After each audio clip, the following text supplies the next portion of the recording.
I doing games, Fab, or UVS? Kyle, great question. No, I am not. We are doing RiftBound tonight.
Wow.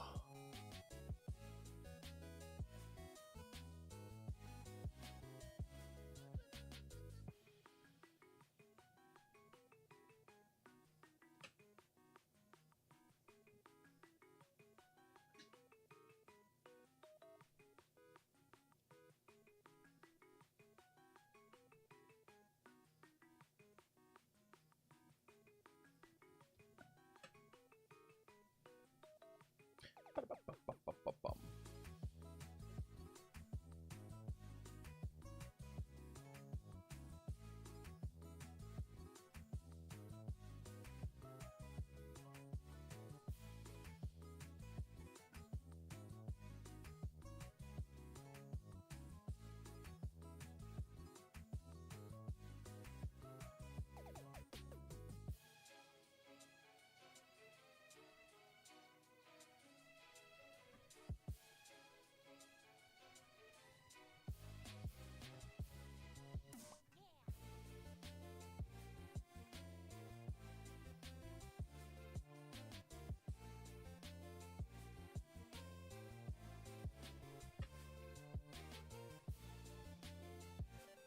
Yo, what up, Mitch? How are you, buddy? Clark, hello, hello, hello. Nice to meet you. Nice to see you.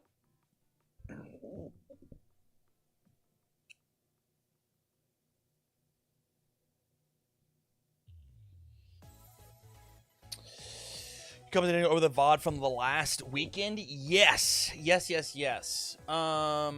is the plan. Here's my question though, as we get it rocking.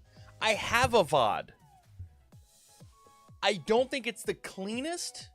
I would love a VOD from Billy if possible, but I just can't find one.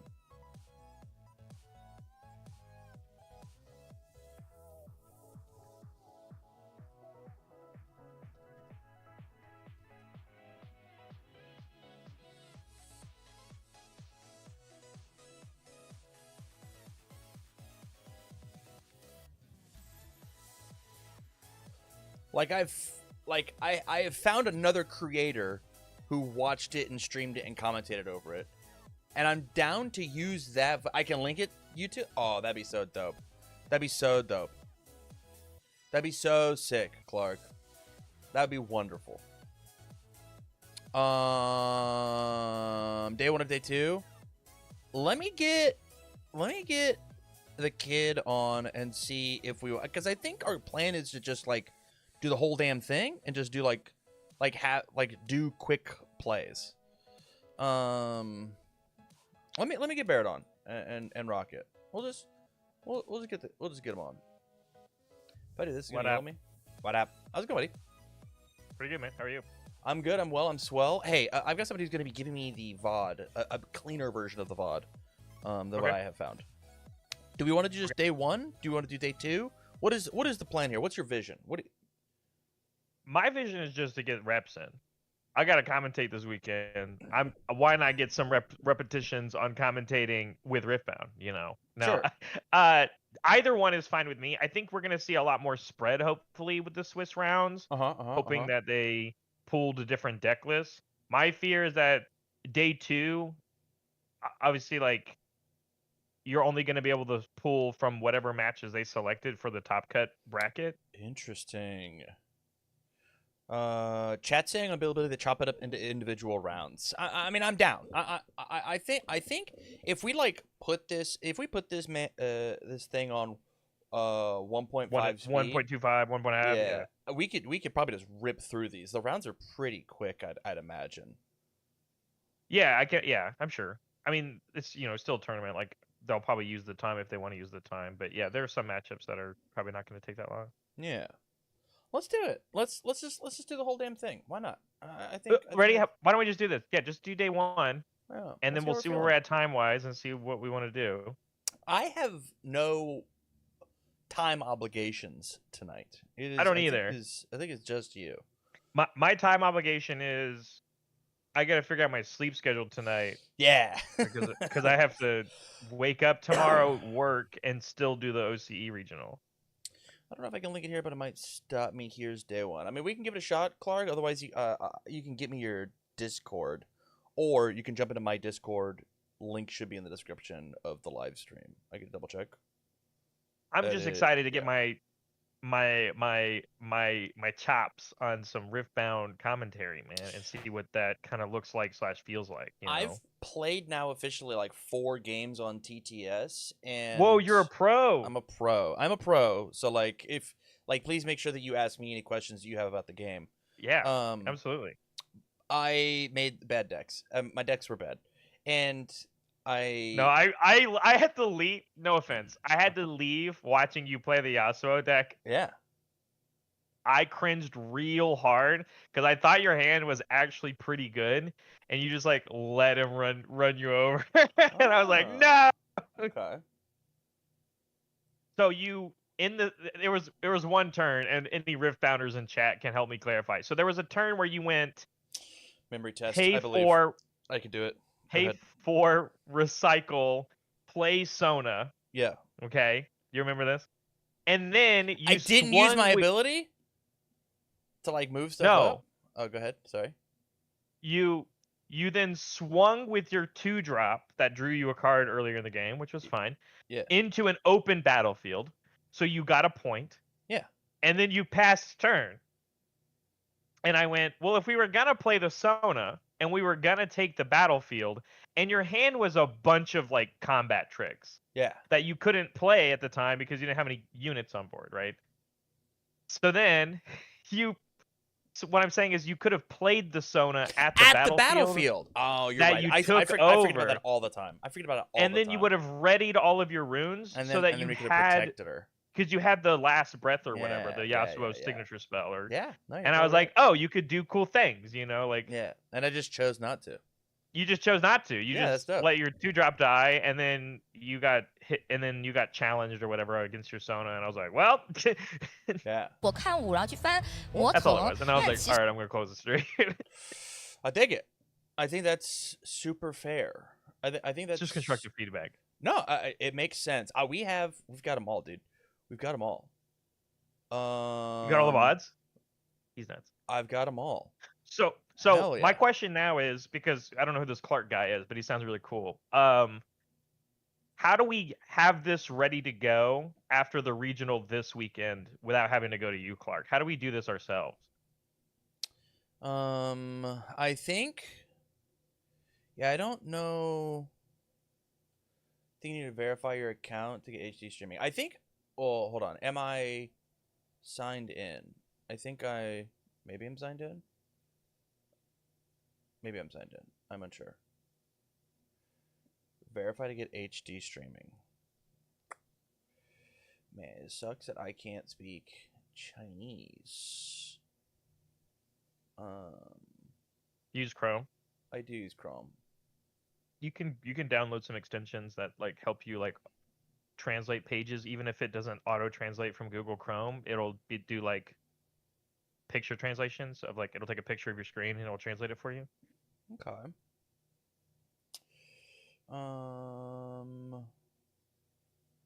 Extensions. Manage extensions. I've done it so many times. I actually killed my Jinx that way. She readied at the battlefield, and I forgot to bring her back to base because the opponent had Volibear coming on their next turn. Yikes! Yeah, yeah. I mean, it is.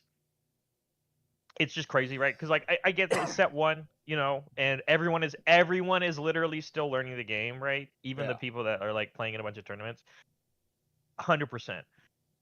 But like because it's set one, any major misplay, the game just runs away from you. Yeah. Like, you know, like there's not like crazy comeback mechanics. Like in general, there's not, right? Like it is very much like making tempo plays and preparing yourself to protect your board state for your opponents. And not only was Tam playing a difficult deck, which is Yasuo.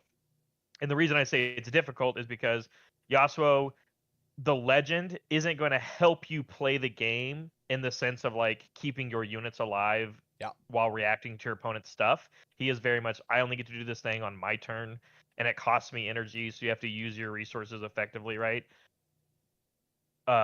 Comparatively to, there are decks out there like Set that can like, oh shoot, I misplayed.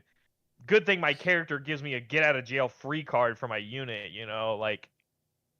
Yeah. And like it was just very much when you play a Yasuo deck, and what happened in that game, right, was that you played against a body deck. They created very large dudes on their board, and you're like, I have no way of coming back into this game because my deck takes a little too long to do that. So as soon as you lost your units, the game was over, basically. Yeah, and so it was very much just like, when you go into those matchups, any sort of like misplay or not playing around certain things or yada yada yada it actually just destroys your whole game. Because of how impactful set one is. Oh, you hit a button. You started doing a thing. Oh, nice. Do you need my camera on? I'd love your camera on if possible. Thought that you just weren't gonna do it. And I was like, yikes. Man, our Super Show fans are gonna be so upset today. Yeah. And they have another thing to do. I'm a little I need to not be I'm editing a video like a dummy. We'll pause it and hey, I'll look nice and clean. Okay, it was just a little too much stuff going on.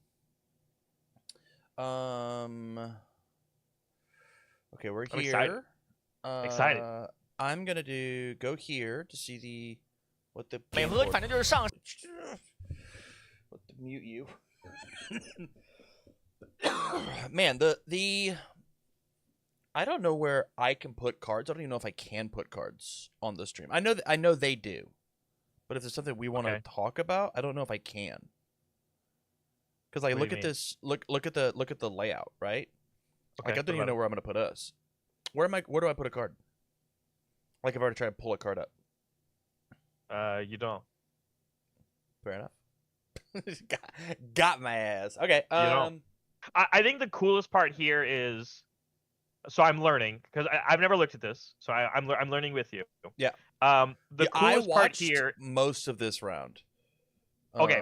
So the coolest thing that I'm already noticing is, obviously I don't read Chinese, so the battlefields we're gonna have to figure out what they are just by picture alone, because they do say them at the bottom. Yep. And no matter how the players like battlefields look, everything that's on the base or battlefields is represented in that bottom, I don't know, bottom fifth. It's very small. But like you see how player B, so red player has a Kaisa on this battlefield. Yeah. You see that? That's represented by their Kaisa that's on the battlefield. And they have 4 units in their base, which are all represented on the bottom, but they're on the far right side by the base. So there's a Sprite Mother, there's the little Yordeling, there's the Trifarian, and then there's also a Darius. So all of those units are in their base, and we can visually see that if we look at their base and their play field. But if you just look at the bottom 6, you can kind of learn all the info about the game and what's going on. Okay. Like of the units that are existing. The only thing that's not being caught track here is that if you have any gears on your base, aka the Dazzling Aurora on the other side of the board, it's not represented here. So you have to look. Additionally, you don't know the rune state, and you have to look at the points, which are at the top half. You do know the rune state. Rune state is at the top underneath the characters. Oh, okay. I like it. Yeah. Okay.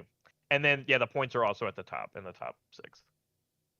And then you can also see where their selected champion legend, champion unit, sorry. It's either in the space, aka for the Misfortune player, it's still there because it's still in the zone. Yeah. Whereas the other player has already played theirs, it's on the battlefield. I'm going to stop streaming and restream real fast. Oh, okay. Because it was being lame. Being naughty. I think I might just have to do it as this. And then there we go. I need to... Clark's one of the admins on the RiftBound Discord. Wow, what a homie. That's dope. Well, hello, Clark. Info, just holler. Well, Clark, thanks for joining, man. We appreciate it. Teemo, been having fun with the hide and seek game. Dude, Teemo is so fun, man. And now that we've seen the Teemo that top cutted this event, spoilies, doing the Nocturne thing, so fun. And then literally the other event that happened this weekend with the Rift Lab clashes or whatever, was a different Teemo deck that was not even playing the Mind Teemo champion unit. And it was just playing I'm gonna get cards in my discard pile. I'm allowed to play Dr. Mundos and Razas. I thought was so cool. The fact that Teemo decks are evolving right now is so fun. You can use the tool from PA if you want to pull cards up. Yeah, he has messaged me. I gotta pull up a different Discord so I may communicate with him. And I don't know how to speed this up. The judge on the right looks like if Paul Haworski was 50 years old. Yeah? Uh-huh.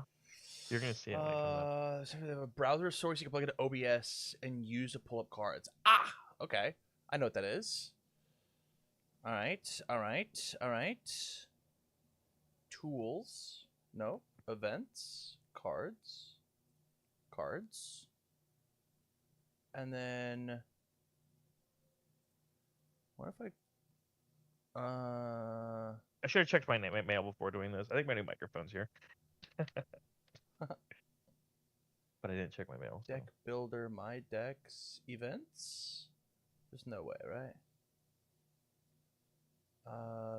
Tools. I'm only seeing proxy generator. Oh, Clark's typing. Clark's got me. Not public. I think we need to ask them for it. Ah. Well, I'm live, so maybe next time, Smile. That's okay. That's all right. That's all right. I'm sure that we'll do a good enough job. I'm gonna go ahead and. It's okay. My eye holes work, man. I got you, dude. Yeah, I'm here. They work. And I'm gonna trust you. You're gonna take me through it. I think my goal is I'm gonna see if I can figure out how to. I wish I could figure out how to. I don't think we can fast forward like on YouTube. Oh, just kidding. Oh, 1.25. Can you I mean, so on the video, 2? use your arrow. Yes, it's so use fast. your arrow keys. Use your arrow keys. Can you just press the right button and will it jump a couple seconds? Yeah. It'll jump 10. Okay. 5 so that's in between games. You can use that as a tool. Yeah, right? I love it. Of course. Love it. Okay, so I've officially clicked the record button. Yo, what up? Me and Barrett here are streaming, commentating over top of the first RiftBound regional that happened at time of recording last weekend, like 5 days ago. Yeah. Because spoilers, it is now Friday morning or going into Friday for China, because for us it's Thursday night. They're already kicking off their next regional this weekend. Yeah, like they're going into that. They're headed to it. So in this first one, it looks like we've got Misfortune versus Kaisa. Bear, as we get into this first video, what is your experience with? I have to put on some music or I will die. What is your experience with RiftBound as a whole? As a whole, like how much I played, or just like in general? All of it. People on this channel barely know who I am. They definitely don't know who you are.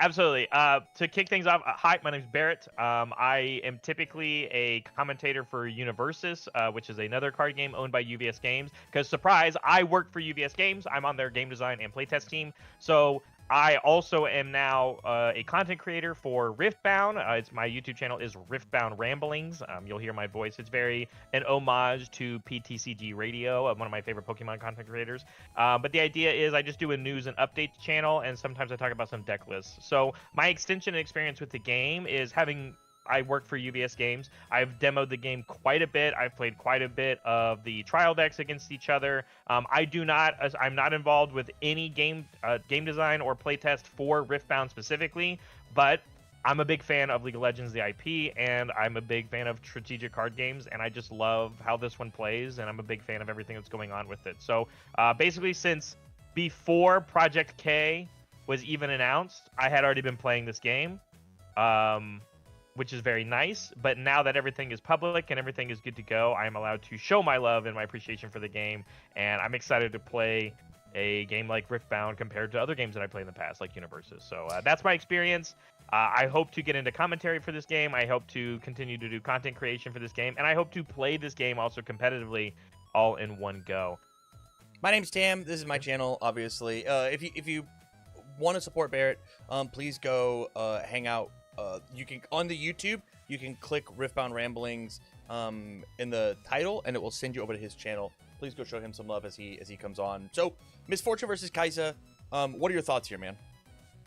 Yeah, so Kaisa is very much, I would say, like the deck to beat right now, not only in the results from this weekend, but in general, Kaisa decks convert to their top cuts a lot better than other of the top decks in the format. Other decks people will be talking about are Victor, which hopefully we'll see today. You'll also see things like Master Yi, which was the most represented character at this event. And then also, at least here in North America, and the English players have a lot of eyes on Set as well. Spoilers, there's no sets in this tournament, so we're not going to see that one, but Kaisa is the name of the game. At all? Well, at all. Like, China said, nope, Set's not good. And didn't play it, didn't bring it to the event. But that being said, Kaisa here going first is going to matter a lot, because as you can see on their turn 2, although they didn't do anything on turn 1 and they don't have any blue runes yet flipped over from their rune deck, being immediately to go to 4 energy and play one of the strongest champion legends in the entire champion legend units, I should say, in the entire game, which is the Fury Domain Kaisa for 4. And it doesn't cost any recycle. So you get to keep your tempo, and as soon as this card readies, conquer a battlefield, you're going to draw a bonus card. And drawing in this game, as you know, Tam, this is a draw 1 game. Huge. Compared to what we play, like Universus, matters a lot more. But we started with a stacked deck over on the Misfortune side. How is Misfortune going to have to win this game?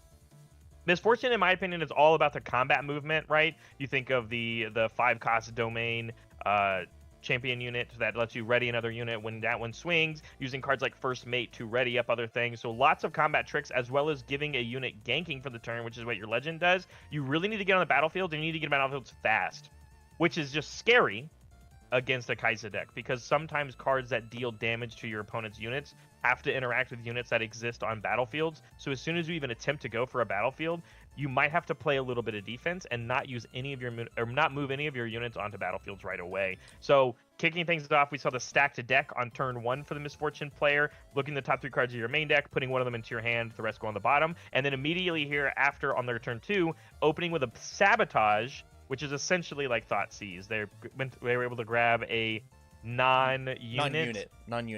Yeah, non-unit card and say, hey, you don't get access to that one. But based off of discard piles, I think we actually didn't get anything. Yeah, I didn't look quick enough. Or sorry, it recycles it. That's why it goes to the bottom of the deck. Yeah. Sabotage goes to the bottom of the deck. But so I will say with that with a card up your sleeve, we did grab the 9-drop Aurora card. The Dazzling. So full disclosure, night of, I actually stayed up and I watched like 2 or 4/5 of this match. I don't actually know how it ends, but this Misfortune deck is really cool.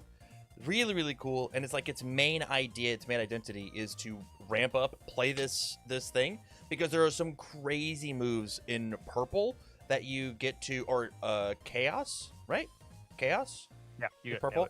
I'm not gonna correct you all day. That are, I'm gonna ask all that. Are really, really big and swarm the board with these massive units that Kaisis is gonna have to try and use spells to blow out of the water as a pirate. Yeah, absolutely. So as we go back to Kaisa's, this is now Kaisa's 3rd turn, so we've ramped now to 6 runes, and we luckily did get a Mind rune, which means we were able to swing with our Kaisa onto the battlefield, generate a point. Great. And then we drew our card, and then with that 1 blue rune we had, we played our Sprite Mother, which gives us a Sprite token. It is a temporary unit, which means it will die before it scores the hold point on that other battlefield, but it comes in ready. So because your opponent isn't contesting you at all on battlefields, you don't need to double up onto the battlefield you already took with the Kaisa. You instead just immediately score a 2nd point, which gets things going. And then we went back to Misfortune's turn. We paid 6 energy to get to play a card, but because we didn't again go to the battlefields, we're already up to 3 points as the Kaisa player. Yeah.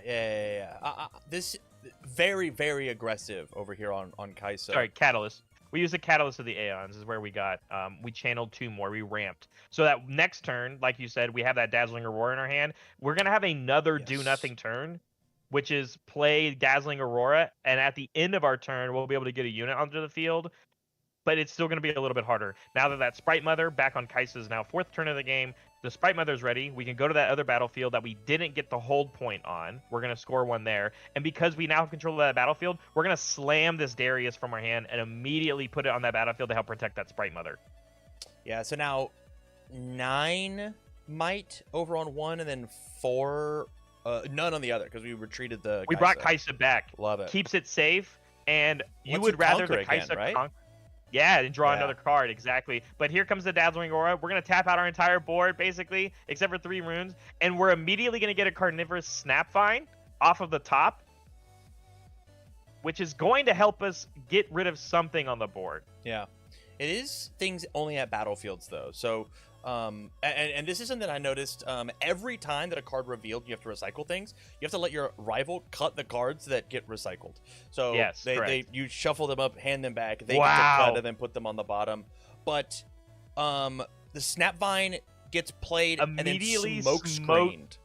Yeah, it gives it -4 might up to a minimum of 1. And because Snapvine says they fight each other, when we targeted the Darius, which because you must make the choice of the target, before the ability resolves, you use the smoke screen because it's reaction timing. And your Darius just gets the kill on the Snapvine. So not only did we spend our whole turn on the Dazzling Aurora, we immediately lost the unit that we played from it. Yeah, nothing to show for it. Kaisa goes all the way up to 5 scored points here. And basically, Misfortune's done nothing the entire game. Up to 6, draw an extra card. Tough spot to be in.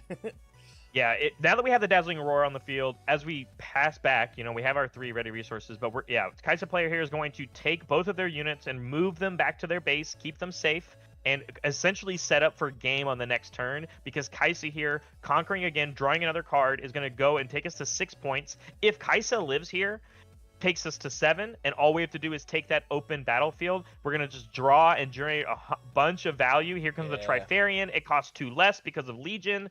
So, we not only played a Yordle that draws us a card, but then we also play the Trifarian. We have so many units, and basically what the Misfortune player has to do this turn is board wipe. If you do not board wipe here, you lose the game. And it looks like the way that we're going to try and board wipe is with the units off the top of our deck, because we played a second Dazzling Aurora, and we hit a Mind Splitter.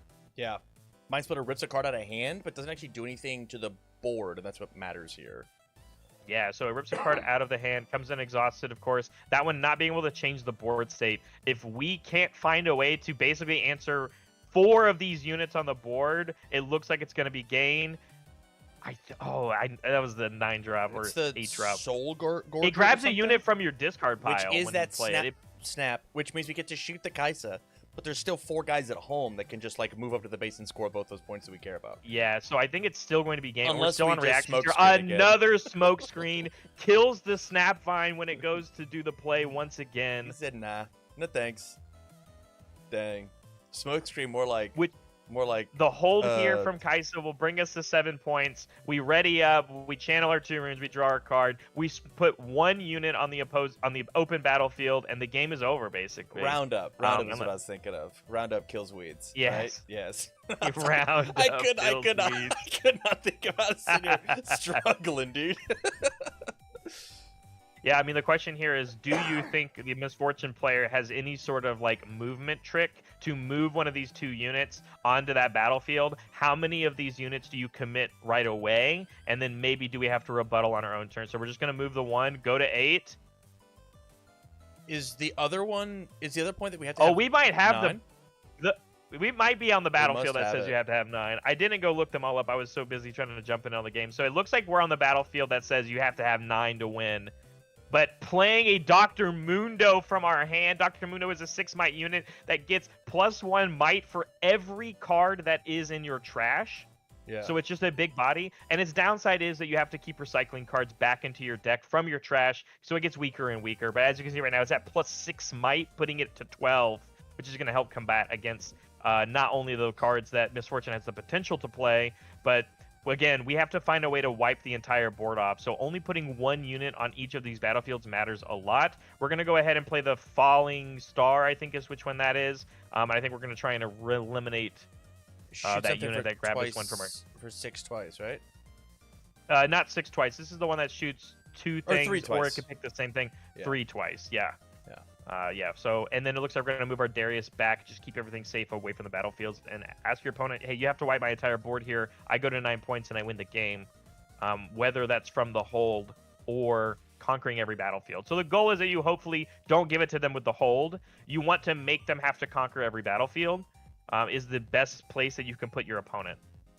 I just don't know how we get there because of how large our moves are. Because we went second, we just like got the Auroras on a little later.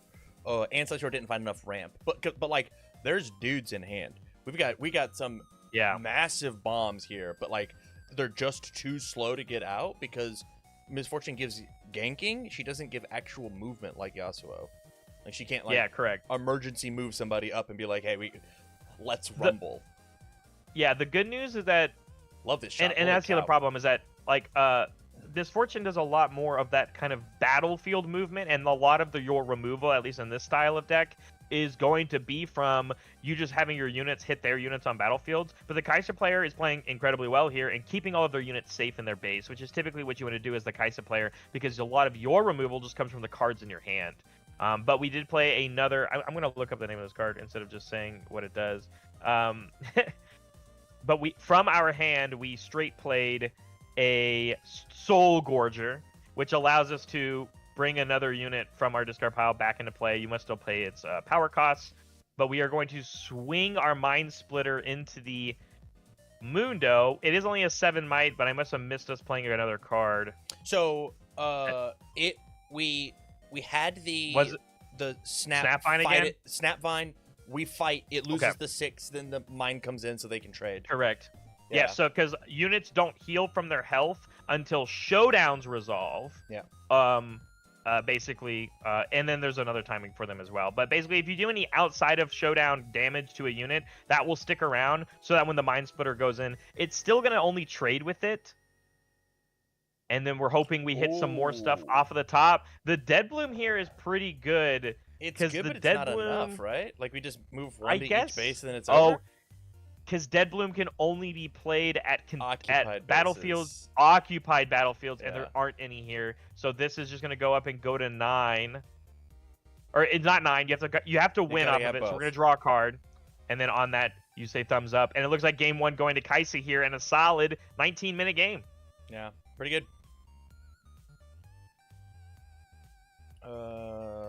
Wowee. Back to the casters in the booth. I forgot. I was like, why is this so fast? And I go, oh, because we're at 1.5 speed. We are 1.5 speed. Making me yap so fast. We're going quick with it. Oh man, Misfortune obviously is going to go first here. Is it a choice? Do you get to choose? It is a choice. You are allowed to say I want to go second, but with the amount of pressure that Kaisa does, if you let them build a board first and then use their removal spells, versus if you generate a board first and they use their removal spells instead of them playing units, you just slow down their accumulation of points, because Kaisa has to play units on the board, but it's a spell deck. Like, at its core, Kaisa is playing spells. It plays units so that it can still win the game, because it has to do that. Yeah. So you still pretty much always want to go first. And obviously, we're playing a Body Domain Dazzling Aurora deck. The faster you're able to play your ramp spells, as we play Mobilize here on turn 1 to get us to 3, it's as if we went second anyway, Tam. Correct, yeah. And that extra rune, I think, is going to be really important. When we get a chance, what are the battlefields that we have out here? Yeah, absolutely. So the one on the left, so bottom for us, is the signature Kaisa one that says spells to units here deal 1 more. Okay. I wish I knew the name of all these battlefields. I don't. And then the ice. Ooh, yeah. Oh, pull them. Yeah, I am pulling them up. Sorry, I have to scroll because this database is huge. Yeah. So that's the signature Void Gate is the one that we have over there. It is switch upside down on the other one, and then the other one I think is a very signature Bear one, which is Sigil of the Storm, that says when you conquer here, you have to recycle one of your runes. So if you're a ramp deck, you benefit from it, but it's going to dissuade the Kaisa player from going onto that one quite a bit, because you don't want to lose your runes. But again, here we go. We hit our 4 runes right off the bat on the second turn, and then we get to play this Kaisa unit very quickly. And again, this is 2 games in a row we've seen double Dazzling Aurora. This game, though, we went first, so I think it's going to be high impact. Nice. And we don't get smokescreen or Snapvine. Yeah. It's so important. Yeah, Snapvine on curve as the Kaisa player is tapped out matters a lot more for this game than it did on the last one, of course. So going to 6 runes now here for Kaisa, 2 of which are red. We're going to be able to just slam this Darius here. It means we do have to recycle one of them. So just getting another big body on the board. But 5 might is not enough, at least when you're staring across other Snapvines. So the question is, do we have another strong play here? And based off of what's in our hand, and we are at 7 runes. 7. So we can tap out sideways. Next turn is Aurora, right? Yeah, so it looks like we're going to, instead of playing all of our energy sideways to play a 7 drop, we're going to hold it for our cheeky little reaction that I think we have in our hand. And as you can see too, Tam, the Snapvine going to the base, we're going to get our first point. That's the first point we've scored all match. And now it's the question of, like, the Kaisa player has to make a choice. Do we try and contest here and use like a combat trick? We're going to go with the Cleave. Nice 1 mana, give my unit Assault 3. And then we're immediately going to rebuttal it. There it is. That's why we kept our mana, is that we have this 2-cost Chaos spell. As I go find it. Boop, boop, boop, boop, boop. Just so I get the name right. Spooky Lantern, I think is the name of it. Fight or Flight, That's which is what you can move a unit from a battlefield back to its base. So in the middle of combat, you swung with your Darius, you gave it Assault 3 with the Cleave, and you go, actually put that guy back. And because you already exhausted it to move it, it can't move again. But we play our second card for the turn, which is the Gear, which says our Darius readies when you play your second card for the turn, having the immediate answer to the answer, swing into it, get our second point for the game, and the Snapvine is now dead. And you called it. We're going to go back to Misfortune's turn, Dazzling Aurora right off the bat, and if we don't hit something impactful, that Darius is going to live here. I mean, there's even a world where, like, if we hit Soul Crusher off the top, or the Dead Bloom. Dead Bloom. Yeah. I mean, this Darius Dead is going Bloom to Predator. probably die.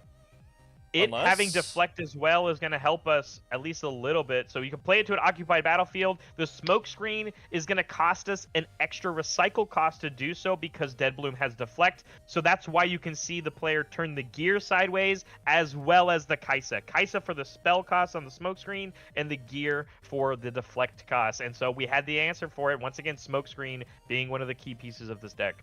Yeah. Smoke screen feeling really high impact to deal with these high might cards that Misfortune is kind of dropping for free, but the tempo is still saying even going second on Kaisa's edge. Yeah, Kaisa gonna get more cards in hand, right? Lecturing Yordle here coming down for 3 draws us a card. It also has tank, which might matter later. But our Darius is ready as well, and we've already scored off the Void Gate, so of course I think we're going to immediately move it here. And if we play a second card this turn, you can actually use Darius again for, putting more pressure on your opponent. We could go into the Sigil of the Storm. Yes, we have to recycle a rune, but that second card for the turn... Yeah, we played the Cleave. It says you must recycle a rune. It does not pay a power cost. So you do have to recycle the rune because of the wording of the card. Okay. It looks like we're going to recycle back this committed or exhausted Mind Rune. But we scored 2 points that turn. Once again, Kaisa's at 4. And if you don't answer the Darius, we go to 5. Very scary, but it looks like we're dazzling once again. This is the game plan. I think we're in a much better state this game to do the dazzling. And a second Dead Bloom off the top. We're gonna ask the same trick. More smoke screen. And it's the same exact answer. We turn the same card sideways. We get around the deflect, and the second dazzling Aurora here is gonna go off. And it looks like this one's on just a Snap Vine. Yeah. Which still contests the Darius, and you were basically asking the Kaisa player once again, do you have another answer? Yeah, Darius has 5 might base. And again, these cards that we're ripping off the top, yes, they're not sticking around, but it is taxing Kaisa's hand, and we actually haven't really played anything out of Misfortune's hand. So now that we've got these double Auroras on the board that are going to start getting us this free advantage, I can start spinning my runes and recycling them back for actual cards that I've already just drawn inherently. Yeah, and that was the other thing too we saw in game 1, remember, because the Kaisa deck is playing at least 1 copy of the main boarded Dr. Mundo. So you still also spending your resources and getting things in the trash is okay, because it just makes your Mundo bigger, and eventually Mundo gets too big for something like this body deck to beat over, even with Dazzling Auroras. But we played another Darius that we had in our hand, and then we also played the Falling Star. That was our second card, which means the Darius actually readies itself. We still can go for the double score here, and it feels really good going up to 6 and passing it back, and all you're really doing is staring across a double Dazzling Aurora. And so we have to see again more onus off of the Misfortune deck to basically full remove the Kaisa's board, but Kaisa's holding on to more answers. So leading off with something like a Sabotage could tell you what's going on here first before you commit on what card you could play with. I see an Anivia in hand. It seems I see another Mind Splitter. So here it is. The Sabotage coming in here matters a lot because these are the answering spells that your opponent would be using. I mean, we only get to pick 1 or 2 of these cards, right? It's either going to be the Falling Star or it's going to be, I have it up right here, the Hextech Ray. And one's 3 twice or 3 once. I know what I'm picking. And that needs to be recycled, not discarded, yes? Unless I'm crazy. There's one already in discard pile, the one we played last turn. Love it. So it did get recycled. They got it. The judge nailed it. And here we're going to finally play our champion unit here for the Misfortune deck. This is the body domain one, and we are going to pay its accelerate cost, it looks like. So it's going to come in ready.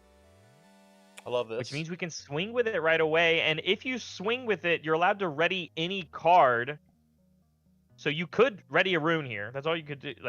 That's where we go with. Yeah, they're going to read it for you. Yeah. Ready the rune. Looks like we're going to shoot it for 3, try to trade. I think we're just taking a look. Yeah, so here's the Hextech Ray. The Hextech Ray does say deal 3. Yeah, but it moves. It still moves, so we still get to re-ready the thing.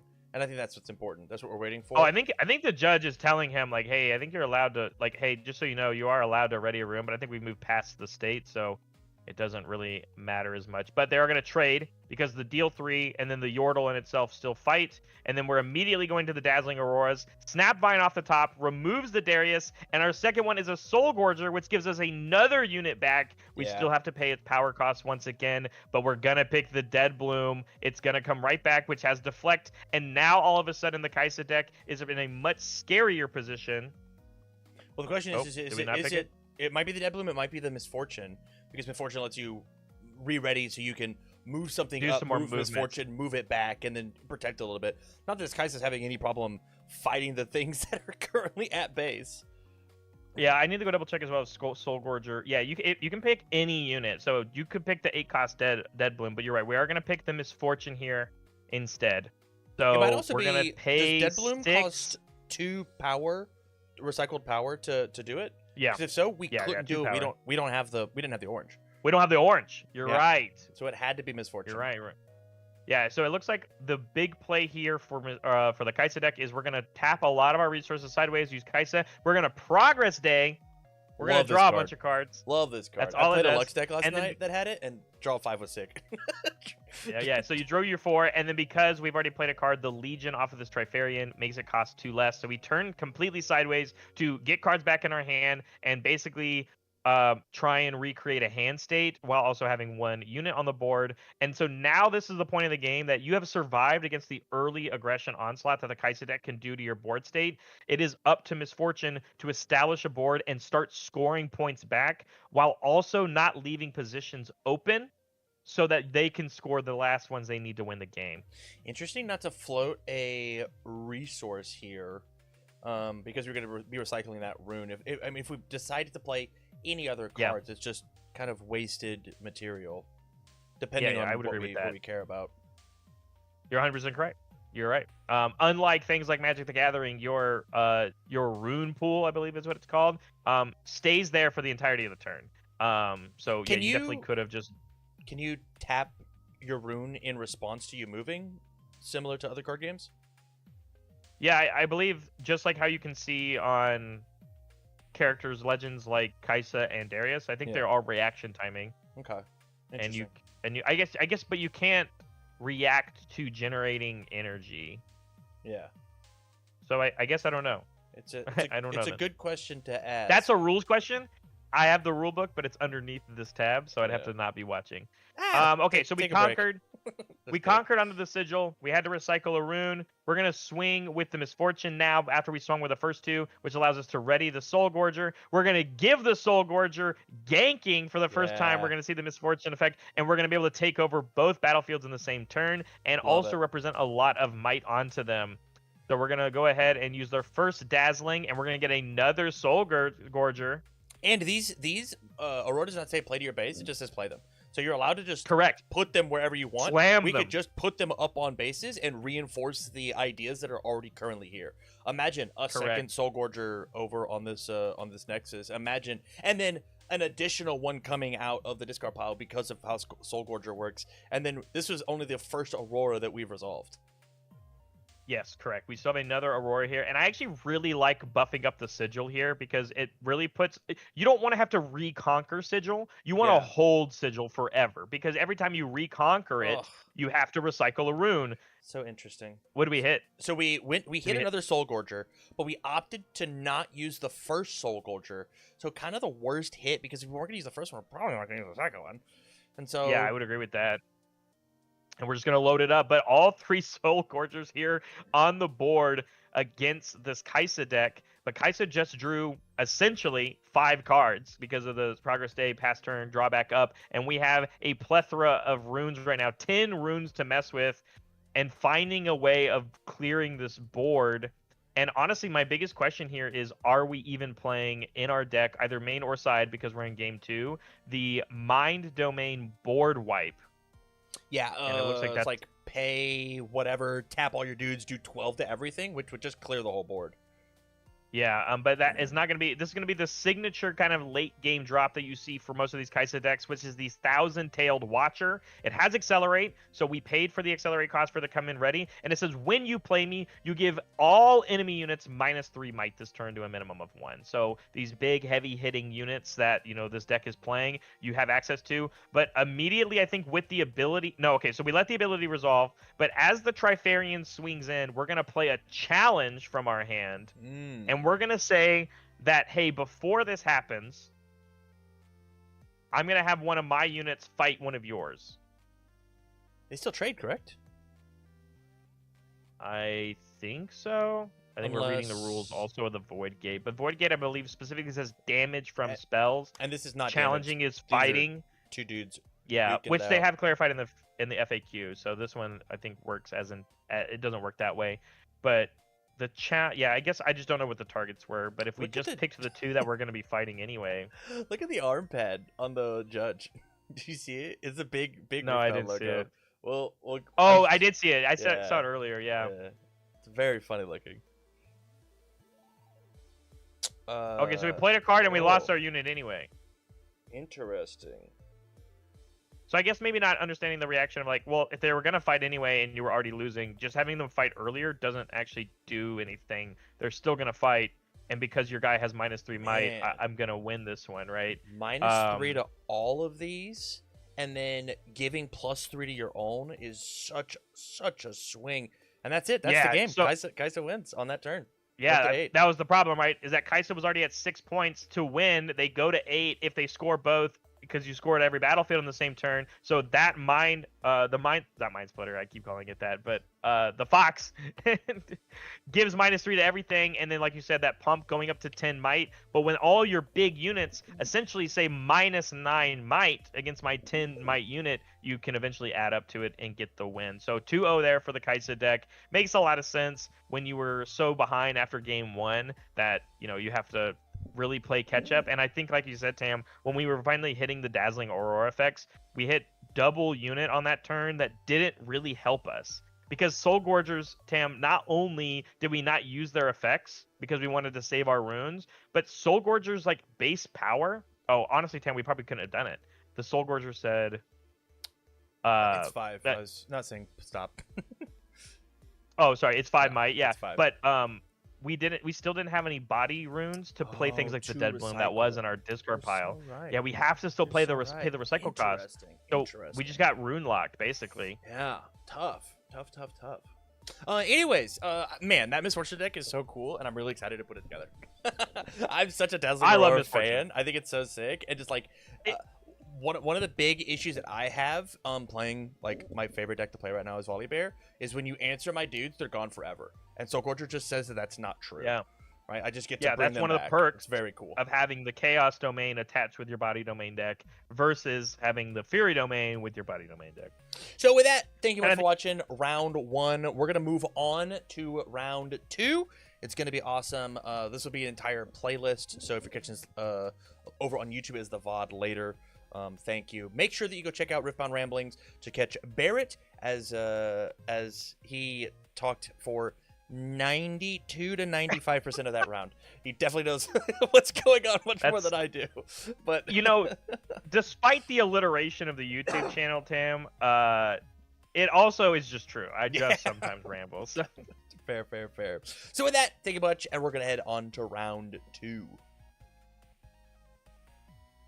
Sorry, I wanted to end the YouTube video. Yeah, as you were saying, for the people over on Twitch. You're good. Yeah, it was very much yeah, I like, you ready? My favorite domain, I think, in the entire game is Order, which is yellow. Which is why I think I gravitate towards decks like Set a lot, because I think what we're basically talking about is the cool. I also think Misfortune is really cool. I think your Volibear, or I think the way people are playing Volibear is really cool. I like how Set plays. I think it's really cool. Even the Lee Sin deck that I watched Justin play against you yesterday was really cool. I think the Body Domain just does so much right now that if you complement the Body Domain with so many other domains, you can do some really cool things that they all feel different. Yeah. So I like Order, and one of my benefits of playing Order is that I just have cards that say, hey, that thing, it's dead. I don't care about damage. I don't care about how big your unit is. It's just dead. Yep. Yeah. And which helps you. You ready? Against other body decks. Good news. We do have an order deck coming up as we. Love it. Oh, it was Victor. You think it's Victor? Any Victor mains out there? I do. What do they say? Oh, it's called Victor Nation. Victor Nation. Victor Nation. Okay. Yeah. So the voice actor that voice. If you haven't seen Arcane, it's incredible. The voice actor that voices Victor. There's like a blooper reel where he goes like Victor Nation. Represent. And it's very, very popular. Is Victor Russian? And then he's got an accent. Yeah, I don't know if it's like, well, Russia doesn't exist in Runeterra, so no, but got me. You got me there. Revolution. You got me. He's cool. I've clicked the record button. Yo, what up? Welcome, everybody, to round 2. My name's Tam. This is Barrett from RiftBound Ramblings. And we're going to be casting the second round of the RiftBound regional that happened over this past weekend at time of recording. Neither me nor Barrett have watched any of these, so we're going to be, this will be our live reactions. So chat, no spoilers if you're joining us live. If you're not joining us live, please make sure you do all the cool YouTube stuff, like, share, comment, subscribe, both on my channel here, Tam Riftwell, and then RiftBound Ramblings, which you can find in the links. So with that, here is little mini baby cabs as we go through. I wanted to make sure that our cameras were still on. What sick graphics! Holy cow! I want to make sure that our cameras are still on, but not covering any gameplay, and they are not leaving us very much room as casters.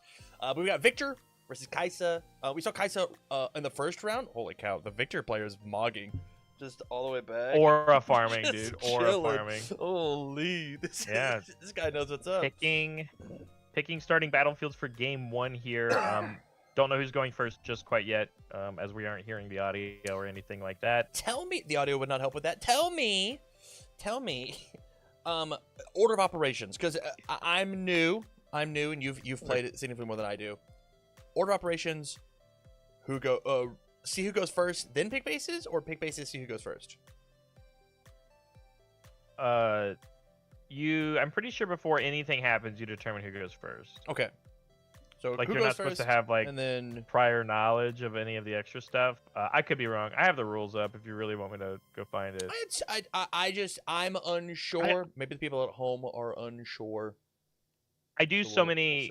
I'm mainly just like teaching people how to play the game. So like that kind of minutia stuff when it comes to like tournament play and stuff like that, we don't really focus a lot. But I definitely can figure it out if you want. It's okay. I can just like look it up. So good. What are your predictions inside this match? Once again, chat, no spoilies. Obviously, you might have seen this already. Victor versus Kaisa. What are your thoughts here? So, I know that a lot of the RiftBound community is very much in the... they think that Victor might actually be one of the better decks in the entire game. Which makes sense. I mean, the Mind Domain is very good and has very strong spells, and I'm a big fan of the Order Domain, and I can see where it has its strengths. But I'll be honest with you, man. I think, again, as I kind of said in the last match, Kaisa is the deck to beat. And the reason that is because depending on how the Kaisa player has tailored their deck and what cards are they doing 3 copies of, what are they doing 2 ofs or 1 ofs, how they spread their toolbox inside of their little spell slinging deck. You can have the right answers for a given matchup, or you can have the answers that are not as good. I'm not going to say wrong, because they still have a good use, but it means using only 1 card to answer what your opponent's doing versus using 2 cards to answer what your opponent is doing matters a lot in this game when it comes to exchange of resources.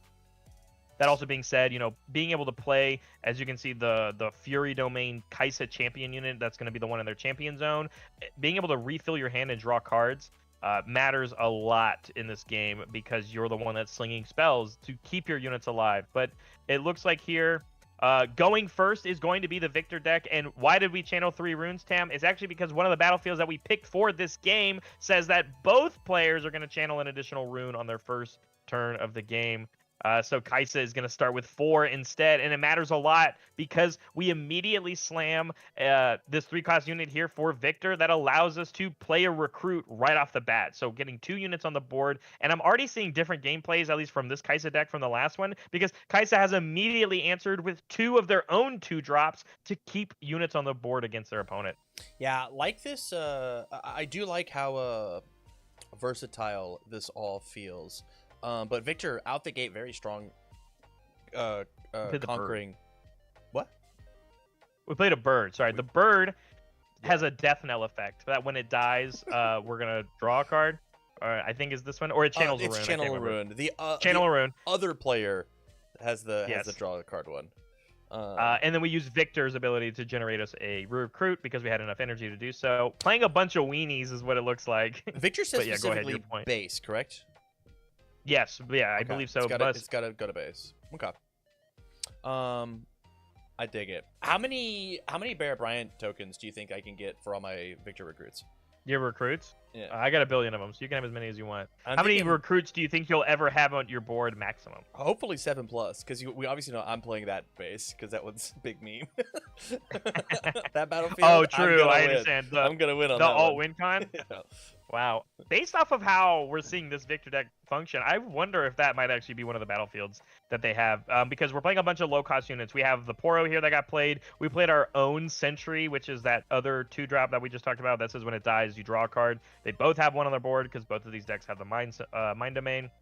But it's basically just like saying, hey, I'm going to keep putting these little weenies. And because I went first, I have a lot of onus on getting points faster. What do you have to answer me? And it's also kind of looking like a lot of the cards in the Kaisa's hand aren't really spells to answer multiple units. For example, we don't have like a falling star, which could say I could hit 2 things for 3, which would be huge. Yeah. But instead, and we have 3 something because we're Kaisa. Yes, and then instead we have something like Shakedown, which is I can deal 6 to 1 thing, or your opponent's allowed to say, no, actually you can draw 2 cards instead. I don't want you to deal anything to anything. But we're going to go with the Mother Sprite. Got to recycle that Mind Rune. We're going to get a readied Sprite token. The Sprite token is going to help us trade with some of these weaker units. It's going to go into the bird. And unless there's a trick here, but we're completely tapped out, it's just going to kill it. And then we're also going to conquer the battlefield. And that Sprite token is going to die anyway. So you don't really care. But you got the point. You're matching tempo here, at least when it comes to the point game plan versus the Victor deck as we pass back. Yeah, point tempo, yes. Board state, no, especially with that Sprite that's about to leave. I imagine with Victor on the play here, we haven't even seen his character come out. The 4-drop Victor that says when things die, make more recruits.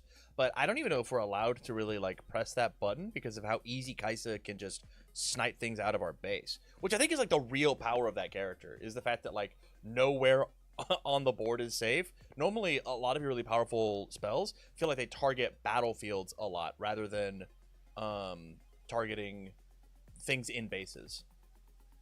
Yeah, so we're seeing the Shakedown get played here. We use Kaisa to pay for its power cost. And basically the decision is like, hey, I'm going to deal 6 to this Poro that you're swinging in with. And then because I also played a spell, I can't remember her name, but this little Mind Domain girly, she gets an extra might for every spell that's been played in the turn. And so she went up to 3 might, which is going to match the Poro. And then you still make your opponent have the hard decision of like, hey, let me draw 2 cards or that Poro's going to die right now. And so they obviously let them draw 2 cards. So you drew 2 cards, and then because you played the spell, you still traded. So the Victor player had to commit a different unit, aka this recruit, to also take over it. And then the Sentry's going to come in on the other battlefield and take that one as well, going up to 4 points, which at least, again, when it comes to what the deck is trying to do of, I'm going to hit 8 points in 4 turns, it is doing that, but at this cost of we are slowly running out of cards in our hand, even with our own Mother Sprite here that we played, swung into the opposing Sprite token, which it was going to die anyway, but we brought in with us a Sentry afterwards, and we're going to play a hitting card for the first time in the tournament. For 1 recycle cost, you get to put a hitting card down on a battlefield that you control, but when you're playing against things like Kaisa, you can play a spell to kill that unit, and as soon as you lose control of that battlefield, you lose the hitting card attached to it. Yeah, and I'm feeling I got a feeling that's what's going to be happening here. Instantly coming up to just shoot both of these. Yeah.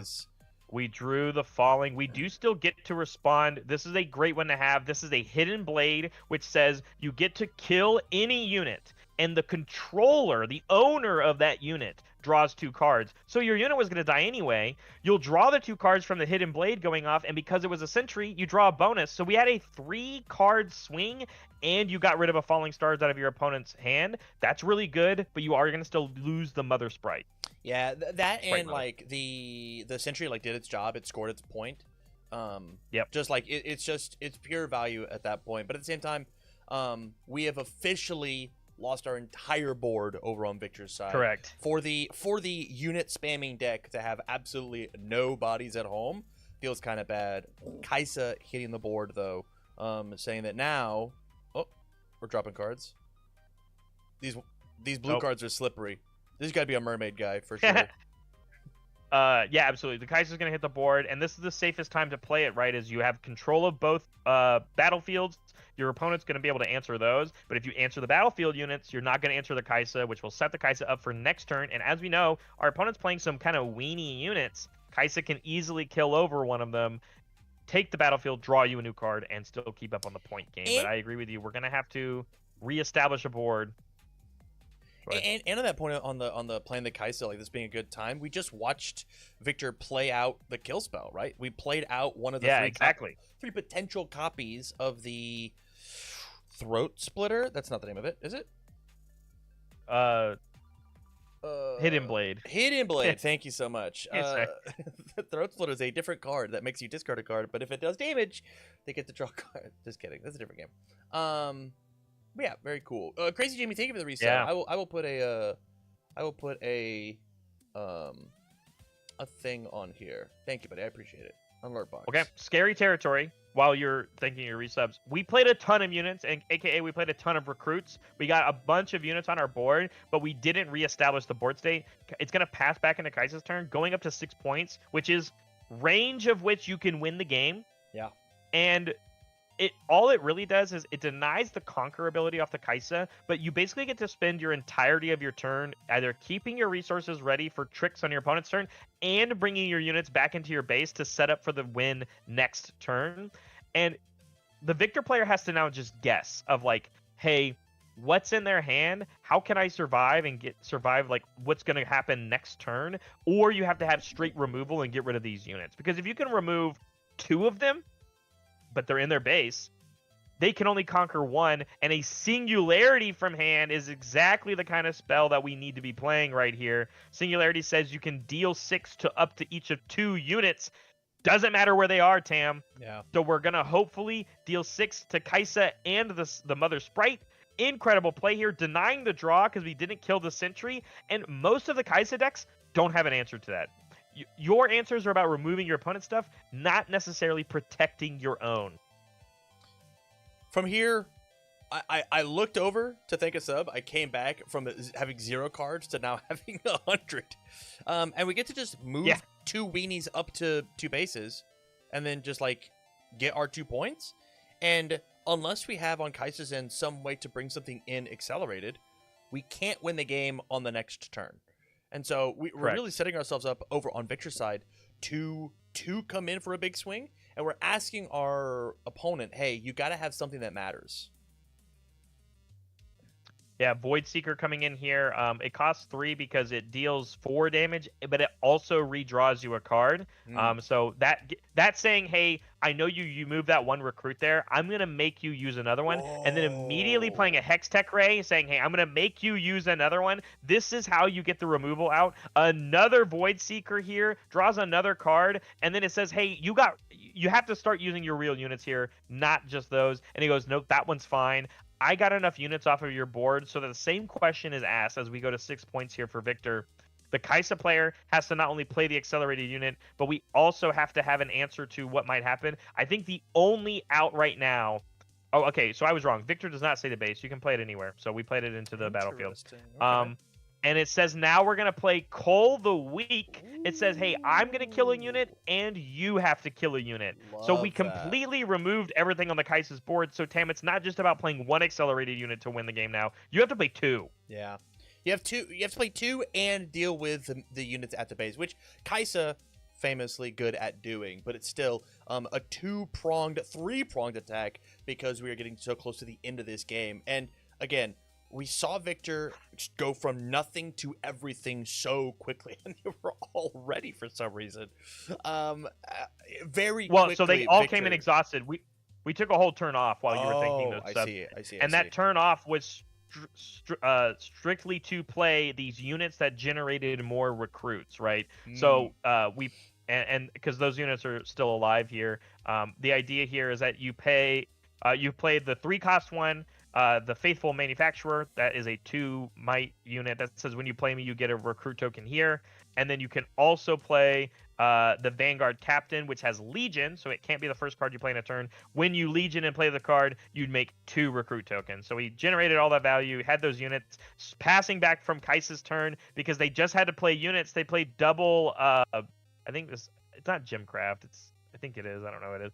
But the girl that scales and you play spells, you have to play them in your base. So if Victor finds a way to immediately send units onto this other battlefield, they can win the game this turn. But you have to think, how to do it. How much acceleration are you staring?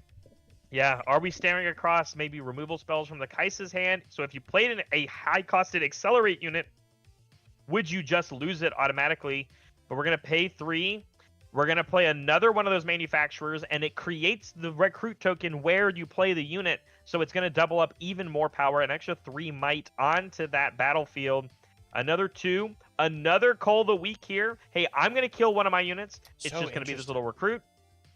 And you have to kill off one of yours. It makes sense. So, Tam, this is the other way you can win in RiftBound. You can either have to conquer all the battlefield and get to the 8, or you just hold. That makes sense to me. Okay, I was like, just leave the guy at home. What do you put one of them back and then move it up to the thing? We don't need to. Because you have to conquer both of them. Love it. If we just hold this one battlefield, we can win the game as Victor. With 2 readied runes on our turn, we can still play things like Hidden Blades if it's like a character or a unit trick. But the question here is that Kaisa has to have enough removal for 5 units. And we're so nervous. Look how twitchy this finger is. We are ready.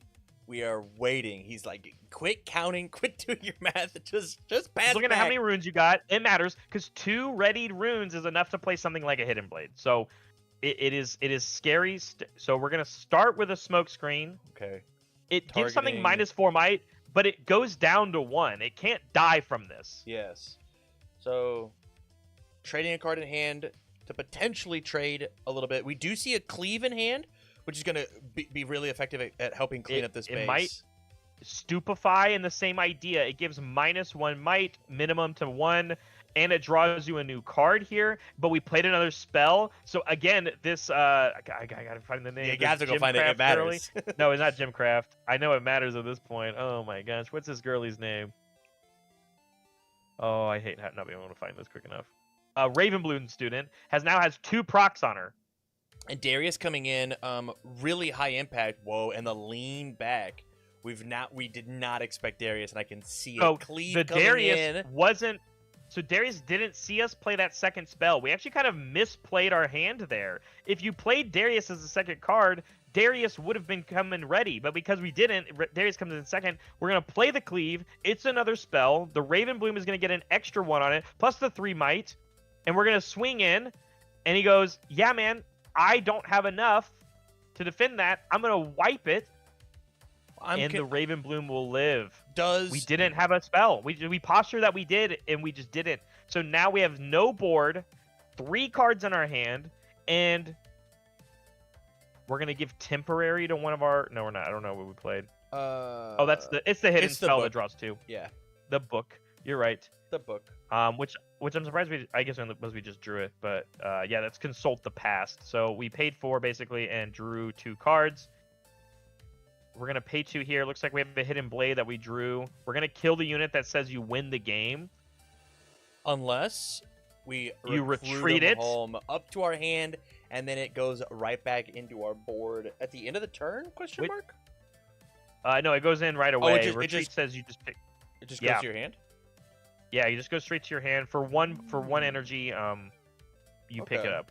Okay. But it still means that Kaisa can't win this turn because, again, as that rule states applies, we can conquer, but it's just going to draw us a card because we can't go to 8 unless we conquer both battlefields. So we have to play a card here, like this Kaisa champion unit, and we pay the accelerate cost on it. So we go in and swing for game. And that accelerate unit is the reason we're able to win this game. So Kaisa taking down game 1 after a pretty astounding performance from the Victor deck for just playing a bunch of mini units, right? Yeah. The dichotomy of from the last match that we saw on, especially the Misfortune side of like playing these absolutely massive, mighty units into this game, huge duality. All right, skipping ahead isn't working. We're gonna click. It's too far. It's too far, Tam.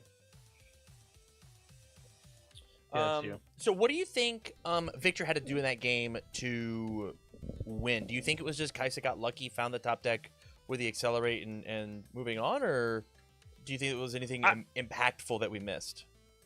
I think it is just still a hard matchup. It's not unwinnable, as you can see. Like, that was a very competitive game. Both players getting to 7 points. It literally came down to which cards were available in both players' hands at the end of that game, which, again, it's a draw 1 game. So, like, it really does matter on, like, what you used and when you used it. I don't think anybody necessarily, like, played a card at a wrong time. And you have to think, aside from the Darius not being played as the second card, if it was just going to get played anyway, that could have just been game on that turn, and it seems like the Victor had already run out of gas, and they had one play. Drawn on the Stupefy, right?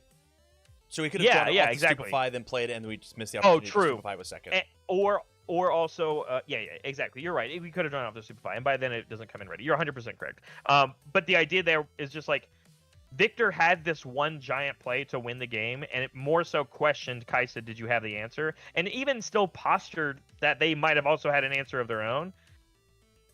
They didn't. It's a little misfortunate. I'm not going to say it's luck, but like it is very much about the exchange of resources. Excuse me. But yeah, we're going to go ahead. We get to go first again as the Victor deck, and that means all of these resources that are on the Kaisa side of the board can just be used as reactions. So the Void Seeker, very impactful immediate answer if your opponent only plays 1 unit, because you get to kill it and redraw a card. And so we're just going to go and play a Pouty Poro to try and reestablish a board. I think this is Pouty Poro. It's Daring Poro. I was wrong. And then we are going to use our Victor ability to generate a recruit and just get some more little weenies on the board. I mean, it makes sense. Our goal here is to swing wide. And I like Kaisa coming out the gate, even on the rival's turn, just instantly trying to break things best that we can. Kaisa, champion, hitting the board as quick as we can. Our goal here is to move to bases, conquer, and then draw extra cards. Or channel. Like, we are recycling a ton with this Kaisa deck, throwing back spells. So there might be a world where, like, if we already have the gas for the control in hand, let's just channel some runes. Because she gets the choice, right? It's channel or draw. No. You're confusing her with Kiana. Kiana is a choice. But I'm pretty sure Kaisa is so only draw when you're Kiana is the orange one. Yeah, correct. Yeah, okay. Yeah. And she has Deflect. This one has Accelerate. Yeah, drawing cards is dope. She's just impactful because she is a champion unit that doesn't cost a power. So you have this unit that you can play on curve at 4 runes, and you don't have to, like, if you don't pay the accelerate cost, she's just incredibly good, no matter what. And she doesn't, like, reset your runes back in a different direction. But you're right. That's all we did is we played that. And we have 1 ready rune here for Kaisa. The only thing we could potentially play here is a Hextech Ray. But it looks like we're just going to let the Victor players start generating points as we move a recruit up. And then we're going to also play our champion unit here for the first time this match. The Victor Order champion unit, which says whenever a non-recruit unit dies, make a recruit unit back in your base. Yeah, I love it. I mean, this makes sense. We lost that game because of lack of bodies. And so forcing this Kaisa to target Victor first, and then still, does he see himself die? Or does he say other units? Other. I think he says other. He wouldn't see me. Either way, spend your spells, Kaisa. Target me first. Don't attack the other. Don't target the other things. And just there is a threat on the board. You have to deal with it. Yeah. Notably as well, it's a 4 might unit. So either it's going to take 2 cards here or a giant thing like a Singularity from the Kai'Sa player to deal with it. Or again, you could play a Falling Star, but you would have to point both ping 3s at the Victor. Which again, if you're just doing that 1-for-1 trade, Falling Star costs 2 power. Granted, Kai'Sa pays for 1 of them, but yeah, I think instead it's just gonna force this option here of Kai'Sa attacking into the Recruit instead, because you don't want to give your opponent another Recruit. And it looks like we have a Hidden Blade from our hand at reaction speed. We're going to try and kill this Kai'Sa before anything. And he goes, yeah, man, I guess I'll let it die. But he does get to draw 2 cards because the owner, the controller of that card, gets to draw 2 cards whenever the unit dies. Which could have been anything, even a Kai'Sa. It could have even been a Kai'Sa. And we haven't played anything from our hand. We have all of our runes to our disposal. But the question now is, with no units on your board as Kai'Sa, you have to... This is the hard decision for the Kai'Sa deck now is, do you play removal to stop your opponent from scoring more points, but they still have units in their base to score more points? Or do we reestablish a board state? And it looks like we're going to slam Darius as our first card. And then for the last 2, play another Ravenbloom. So Darius will ready himself and give himself 2 might. And so going in and swinging at that base again, killing off the Recruit, scoring the first point for Kai'Sa. Love it. And smartly attacking the battlefield with the Recruit rather than the Poro, so that the Victor that's on the board does not recruit another Recruit.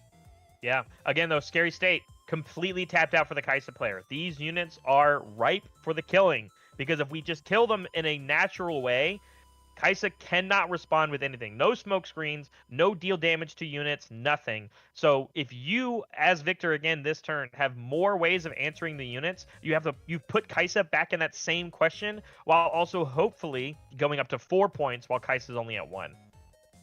Yes, there it is. Oh, we love it. This is I don't remember the first word of this card, but it's a shark. Riptide something. Riptide something. Oh, I hate having to scroll. It is up on screen for everybody at home to Oh, see. Wow. Yeah, if you can read that. Riptide Rex, that's his name. Riptide Rex says, when you play me, deal counselor. 6 to... when deal 6 to an enemy unit at a battlefield. So can't pick the Ravenbloom that's back in the base, but immediately kills off this Darius. And then it says, like you said, Tam, I just get to move this little Recruit in, score up to 4, and you remove the heaviest might unit on the side of Kai'Sa. And all you have to do is stare across this Ravenbloom. Honestly surprised we didn't move the Poro back to our base, wanting to threaten to use another hold score here. But we're going to play another Kai'Sa from our hand and accelerate it. Going into it, immediately kills this Recruit off. It conquers, we draw another card. So the Kai'Sa's coming in clutch here. Yeah. We still have this Ravenbloom. The idea of not moving the Poro might be that we're okay if it dies. If it dies, we get the Recruit and we get to fight back for that base again. Otherwise, let it just sit there and do its job of just accumulating these points and be a target. Or I think actually, is this not the base that says you're not allowed to retreat? If it moves there, can it? I think it's the spiderweb layer. You might be right. I mean, that is the thing I'm doing the least amount of, is looking at the battlefield. That's okay. You know, they're not even like an important aspect of the game. No, I mean they are. The Vile Ma's lair. Is that what that one looks like? I think it might be. It is the Vile Ma's lair. Hey, there it is. There it is. That's pretty cool then. Yeah. So then, yeah, you're right. Forget what I said. Me. You were right. Yeah. That's what you're here for. You're here to correct me when I'm wrong, because I'm wrong a lot. That's what happens when you ramble. Yeah, the Poro did die, and just like that, just like you said, the champion unit Victor is going to see it die, which means we're at least going to get a refunded Recruit back, which is committed in our base. But we are then also going to hit that Victor with a Falling Star, picking both of the choices onto that Victor. So we're just going to get rid of it before that even happens, I think. Yeah. And so we have lost that. All we have left is the Riptide Rex. Kai'Sa goes up to 3 points. And Riptide Rex is still a 6 might unit. So, like, it can contest against these units that the Kai'Sa has up on the battlefields. But the question is, I mean, I saw that Singularity in our hand. Do you just try and get the Singularity use here? No, we're going to swing in. It's going to easily kill that Kai'Sa, as we are completely tapped out once again. Daring Poro, coming in. And we're going to recycle 1. And because we've legioned, we've played a card, we're going to get 2 more Recruits as well as a third. Wow. And then we're going to use a third from the Victor. And just like that, your board's back, gone, right? And the board's right back.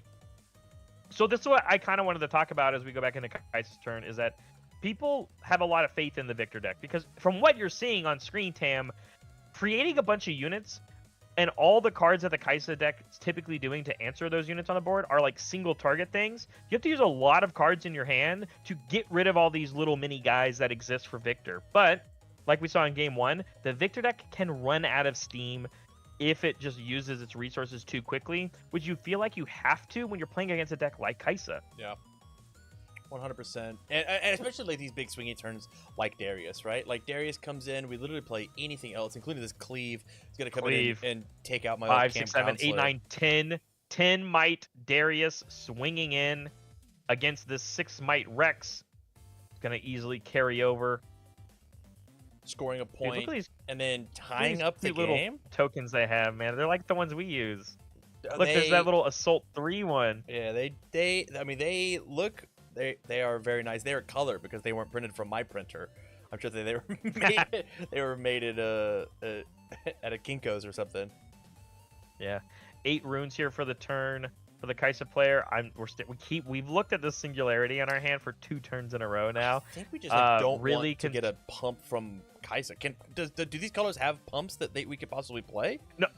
So that was exactly, I think, the struggle of what happened when they played Singularity last game, was that a lot of the cards in the Kaisa deck don't protect your units from other things. Your answer is just killing off their stuff. So when you hit the Kaisa deck with a Singularity of your own, which it looks like is exactly what's coming down here, they don't typically have ways to protect them. They can't give Deflect right away. Like, they can't give them extra might. Aside from Darius, you'd have to play 2 cards here in a row to get the 2 might and ready Darius kind of thing. Is Darius 2 might or the 1 Raven might? Bloom. I keep seeing the token say 1. I thought it was 2. I think it's 2. But yeah, Singularity going to resolve. And so I think now we're in that same situation that we were kind of, if you remember last game. We're going to start probably swinging in with these recruits to get us closer to that winning number. And we're going to have to see the Kaisa player use spells from their hand to answer the units on the board. But he said, nah, it's good. Well, if you let that one be good... Are you gonna let the next one? Do we spend a recruit? Because we're in that same boat, right, Tam? Remember last game? Yeah. If we go and we send a recruit to the Vile Ma's lair, we'll go to 7. So then the question becomes, do you keep all of your units in your base, or do you overload one of these battlefields again and try and get a hold score? Yeah, hold for 2 turns. But I feel like we choose to do neither. It's neither of those plays. We value keep them in our base. The people at the base. Yeah. Whoa, that's crazy. And now the only way we can win is we have to conquer both bases or battlefields. Which I dig. Which I like a lot. We say, hey, Kaisa, you got to figure out how to make the board, make the battlefield, and then we can fight there. And I'll have all of my stuff ready. Because like we don't actually care about that recruit dying, because we're just gonna have to take it back either way. Yes, exactly. And especially when it just gets taken here by a Sprite temporary token. And that's all we played. We're going to keep 5 energy up, including us. But we're going to play one of our own Kaisa cards of our own that Victor also gets to play because they have the Mind Domain. We are going to see the tried and true late game drop, the Fox coming in. This is the 1,000-tailed Watcher. And we paid the accelerate cost, so it's also an extra attacker for this turn, giving -3 might to all of Kaisa's units right now. Down to minimum 1 or no? So minimum 1. So this Sprite is a 1 might unit, but it matters a lot more. I guess the Raven Bloom disappeared and I didn't see it. It got shot with the Singularity. Oh, you're right. The Singularity a while ago. Yeah, and that looks like it's going to show game, basically, on the board. Kaisa says, I don't got it. Game 2, going to the Victor player. Muck here, going to Game 3. Nice. All right. That was dope. I mean, kind of showcasing exactly what we're looking for Victor to do, right? And I loved the patience. So much patience that even, like, we were confused by it of, like, what is the thing that could be coming up and out next, you know? It was almost like a reversal of Game 1, right? I think the problem that happened in Game 1 was that the Victor player just ran out of gas and didn't have the right card at that moment of the game-winning move. And because the way that we structured and did what we did, right? Hey, I'm just going to leave this 1 unit on this battlefield. Go to my 6 points. I will find a way to score both by keeping all of my units safe. I will keep them here in my base. Play the 1,000-tailed Watcher. I think the last base that we're allowed to play here is we both start with a point. I think this game's gonna go to really? 6. Whoa. Is that the one that it is? But we've just scored 2 You're points. way better at seeing the... Oh, I see. We just scored 2 points. You're right. Whenever Wow, they do that graphic, all the bases are at the bottom. They have all 6 bases available, and they were just the same one. You are correct. This is the arena's greatest, which says at the start of each player's first beginning phase, that player gains 1 point. Both of these players will start at 2 points. This is a 6-point game, which if you're the victor player, is a disaster because you are going second. You're going second. That's fair. And that's fair. As we saw from the first match of today, Tam, as long as you can generate a board, it is not difficult for Kaisa to start accelerating point game early, and then you use your spells to protect the units that you played at the beginning of the game. Man. But an incredible play here. We started the turn off for Victor because we started with a Cull the Weak, so they lost their Raven Bloom, and then we generated a token with Victor, so we're actually going to be the first person to get a score here in this game, which is huge when it comes to both of us starting at 2. Yeah, 100%. Especially with Victor's halfway done, right? Halfway done and has established a ton of extra board state. But Kaisa can be dropped on this next turn and have runes open. We can accelerate it if we want to play extra things and have Kaisa move on the next one. Look, just see him how he's like, here's my 5 runes. Here comes the Kaisa on curve. Yeah. It makes sense because we're going to be able to take over both of these battlefields. Just like I said, Tam, we're going to conquer this, draw 1. We're going to put our sentry up. And when it dies, we're going to draw 1. Going up to 4 points. We're within. I know it says 3, but we're at 4. And that's huge. Singularity. No. So we still have to go to 8, Tam. You're kind of reversing it. I'm backwards. Yeah. We still have to go to 8. Backwards. But sorry, I was getting ahead of myself for sure. So we're gonna just start things off. We're gonna swing in this manufacturer. It's immediately gonna get Hextech Raid. It looks like, using our Kaisa ability to pay for the recycle costs and turn our last rune sideways. Hey, do you have an answer? And he goes, yeah, I guess I will just go ahead and Hidden Blade your unit instead of my own. This could be a huge decision here, Tam, because there's just sometimes a real reason why you should just pick your own unit. I guess I'm confused. Why didn't we? I'm also confused. Maybe it was... I don't either. It happened in a showdown, right? Does Hidden Blade say that? That's what I thought. Hidden Blade does have action timing, I'm pretty sure. So I guess the question is, we weren't in a showdown. Because the Hextech Ray, I'm looking them up.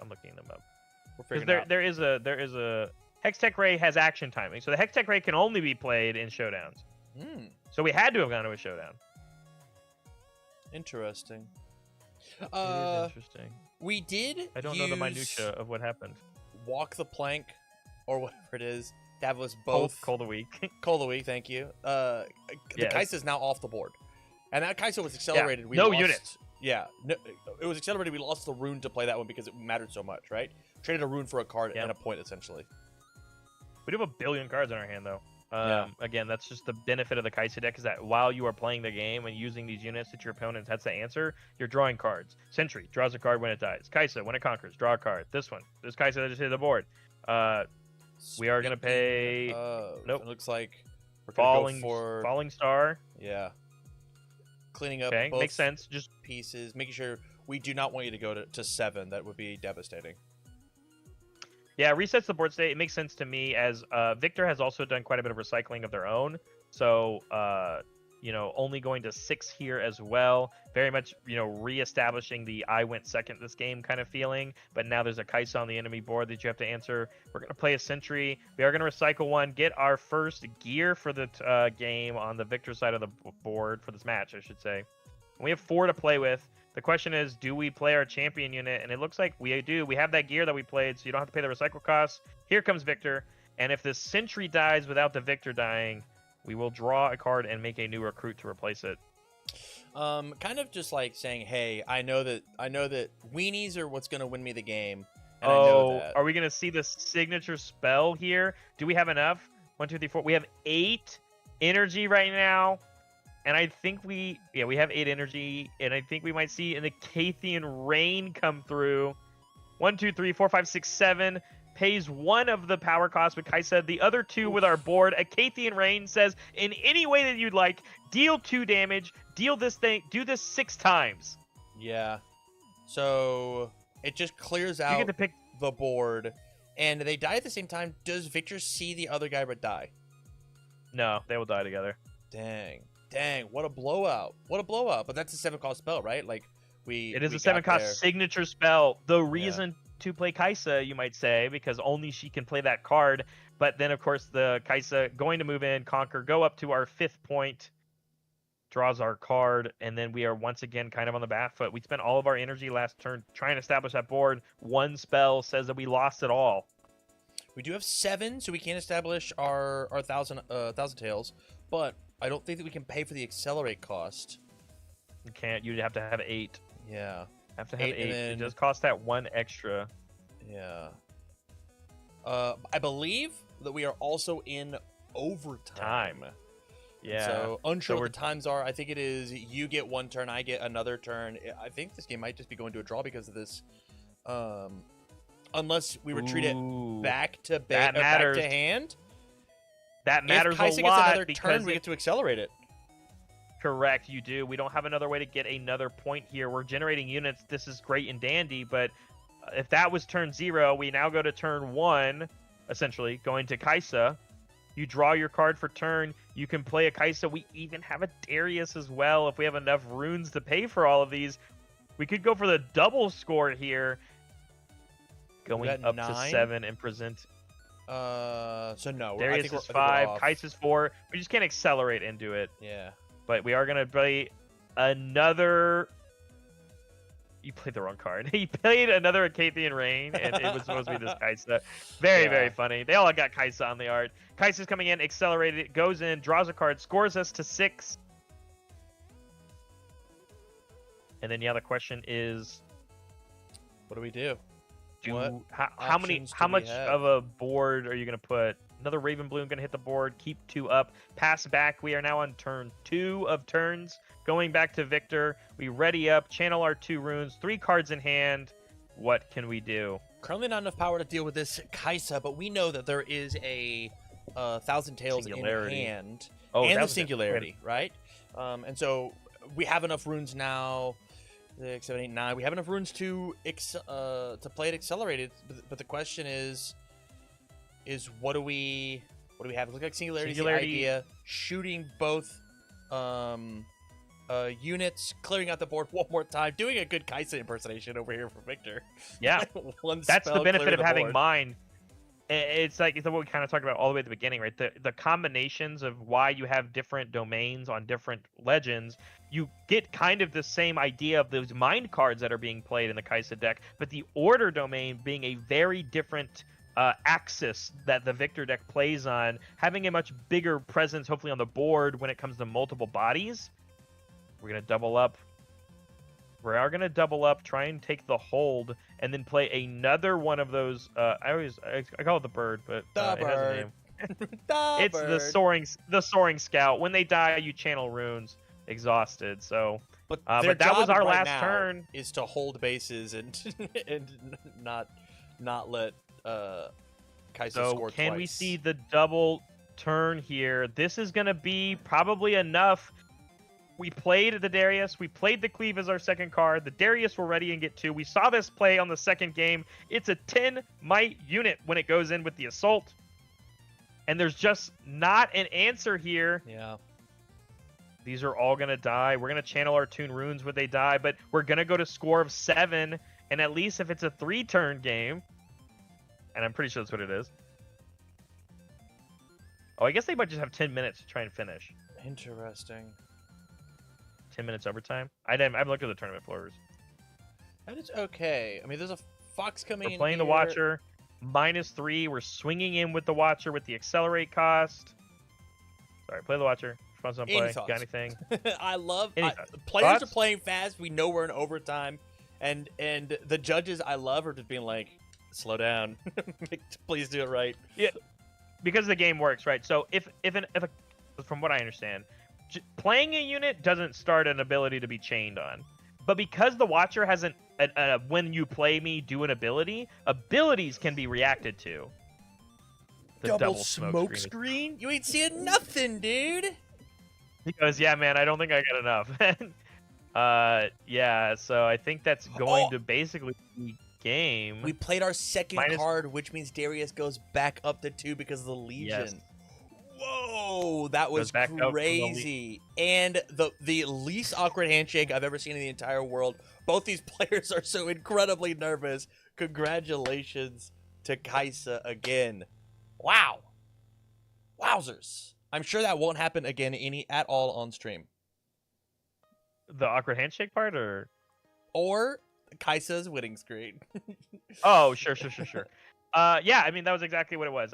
So from what I understand, I don't know the tournament rules, but yeah, we got to overtime. We were at the 1-1 scenario, which was a better fight than what we saw in round 1. Kaisa still being able to pull it out because of those hand tricks. And again, I think at the end of the day, getting that hand and card advantage of drawing all those extra cards, which led to the ultimate victory of the Kaisa player, taking it down in overtime. Dope. Very, very cool.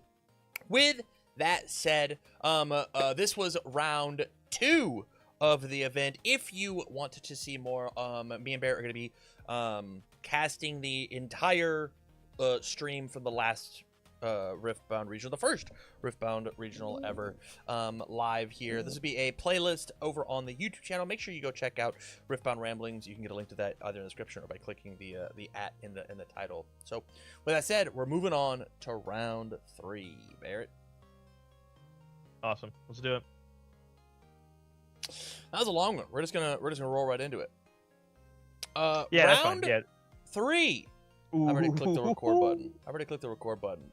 I saw the first character flashed. We haven't seen before, and I think I spoiled the story for us, but not for them. I believe that this is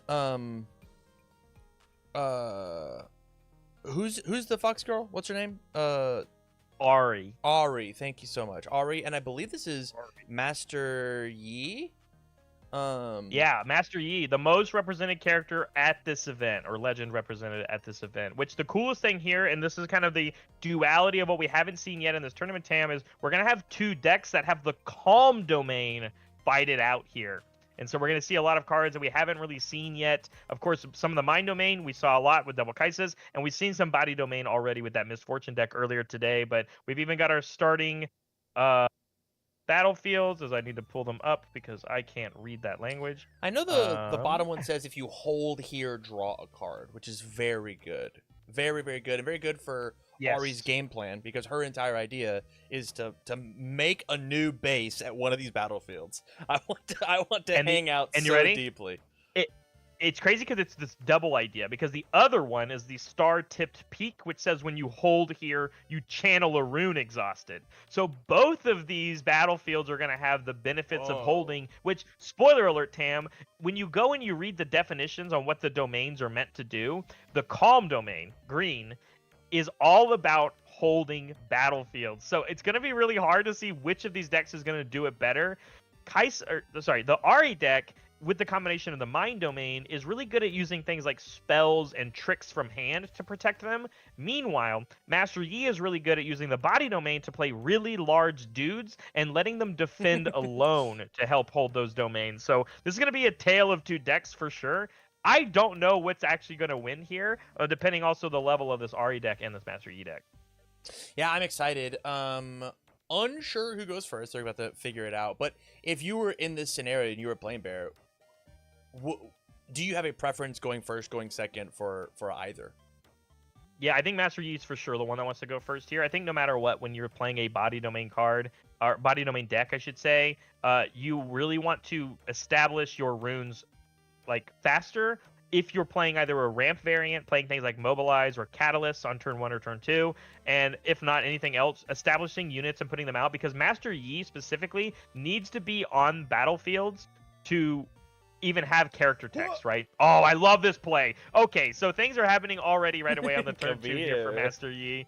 Yeah, absolutely. So we used a charm here to move the Poro that had been moved This is the shielded Poro or something like that. And the shield will still trigger because they are now defending against themselves. I don't think that's true. I was told last night if you are sitting at a base, you are defending.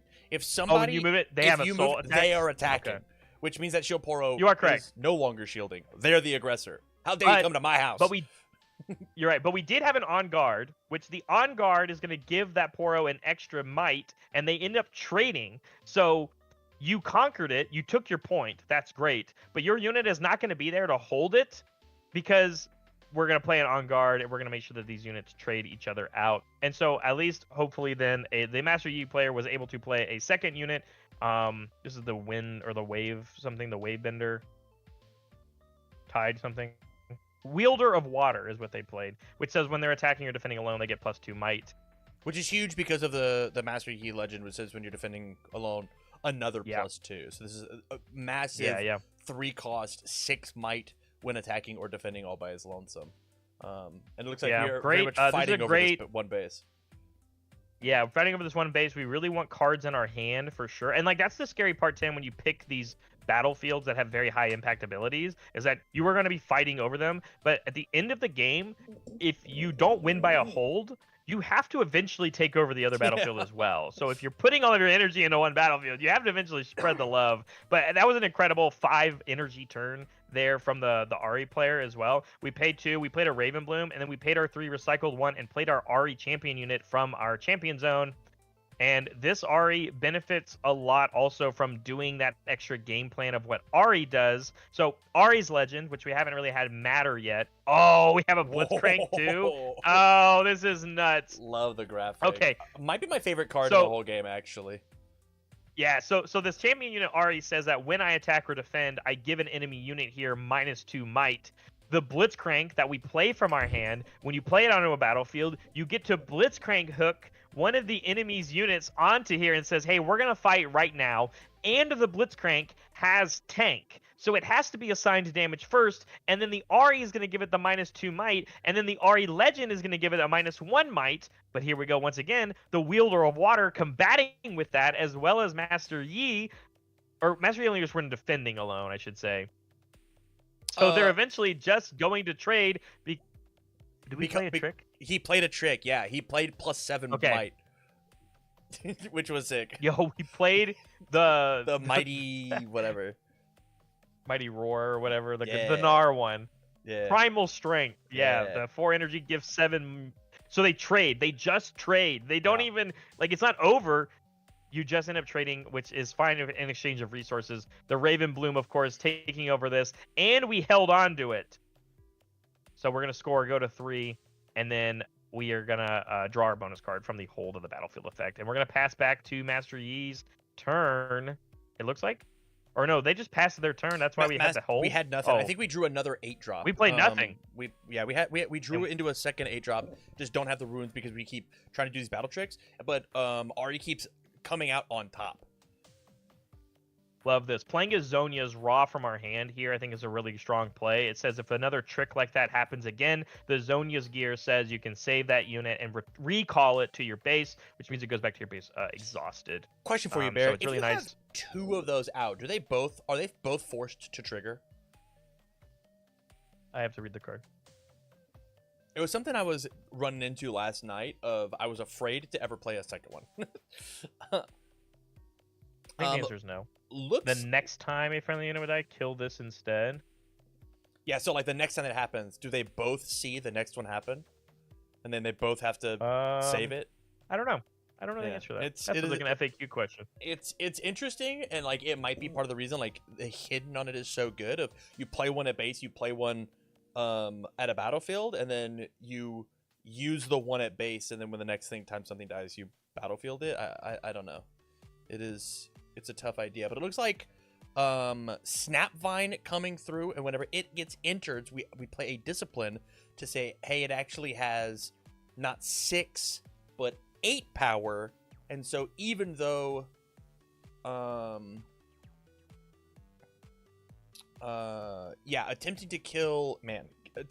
using a Snapvine to kill the 2-drop. The answer is no. I forgot they errated Zonia's Hourglass to change that next time wording. It says if a friendly unit would die, so it is just a triggered ability that would trigger. You get to pick. You're allowed to have multiple Zonias. Yes, they had to errata it for a different reason.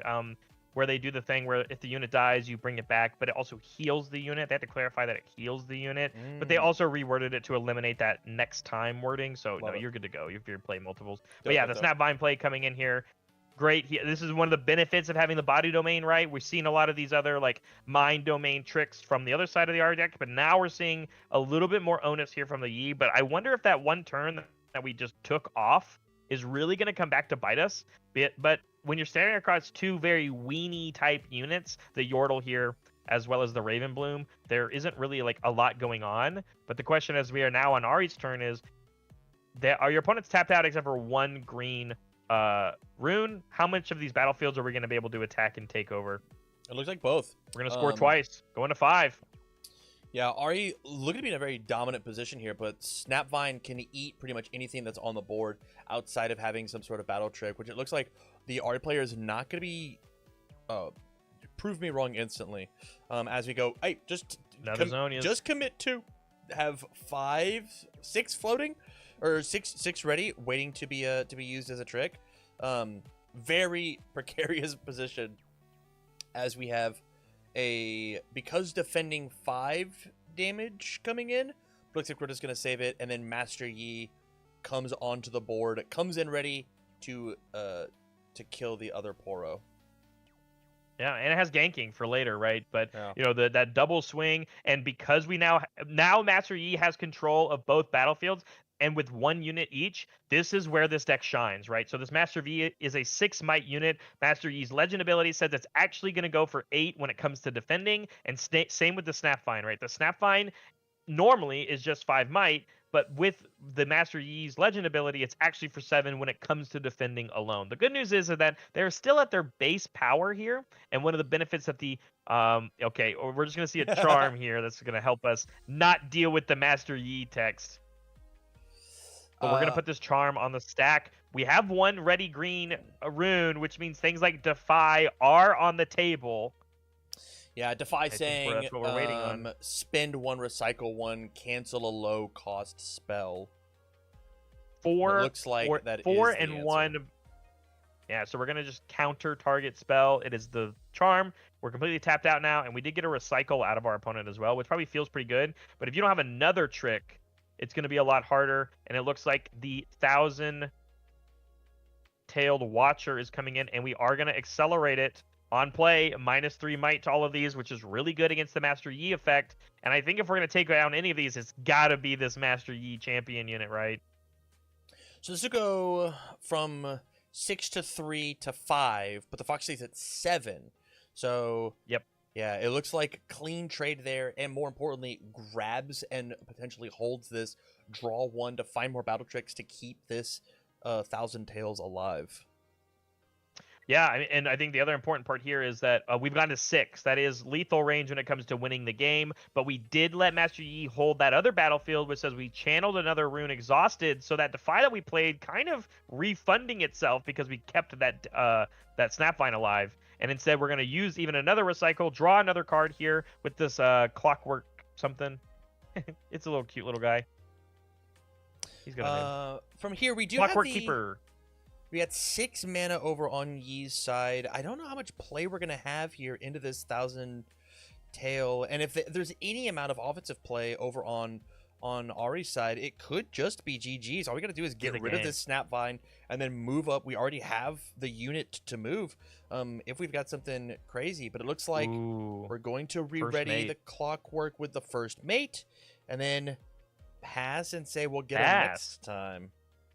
Yeah, well, we get the hold here, which means we get a bonus draw. So it's ready. Get to do all of them as draw for turn, and then we ready from the battlefield effect because we held. Going to 7, we are presenting lethal if we just take the other battlefield. Yeah. And with a reminder in the game, you 9 can't runes. Score on. You have to score on both battlefields offensively to win the game, and holding counts as the score at the top of your turn. So there's a fight over where the Snapvine is.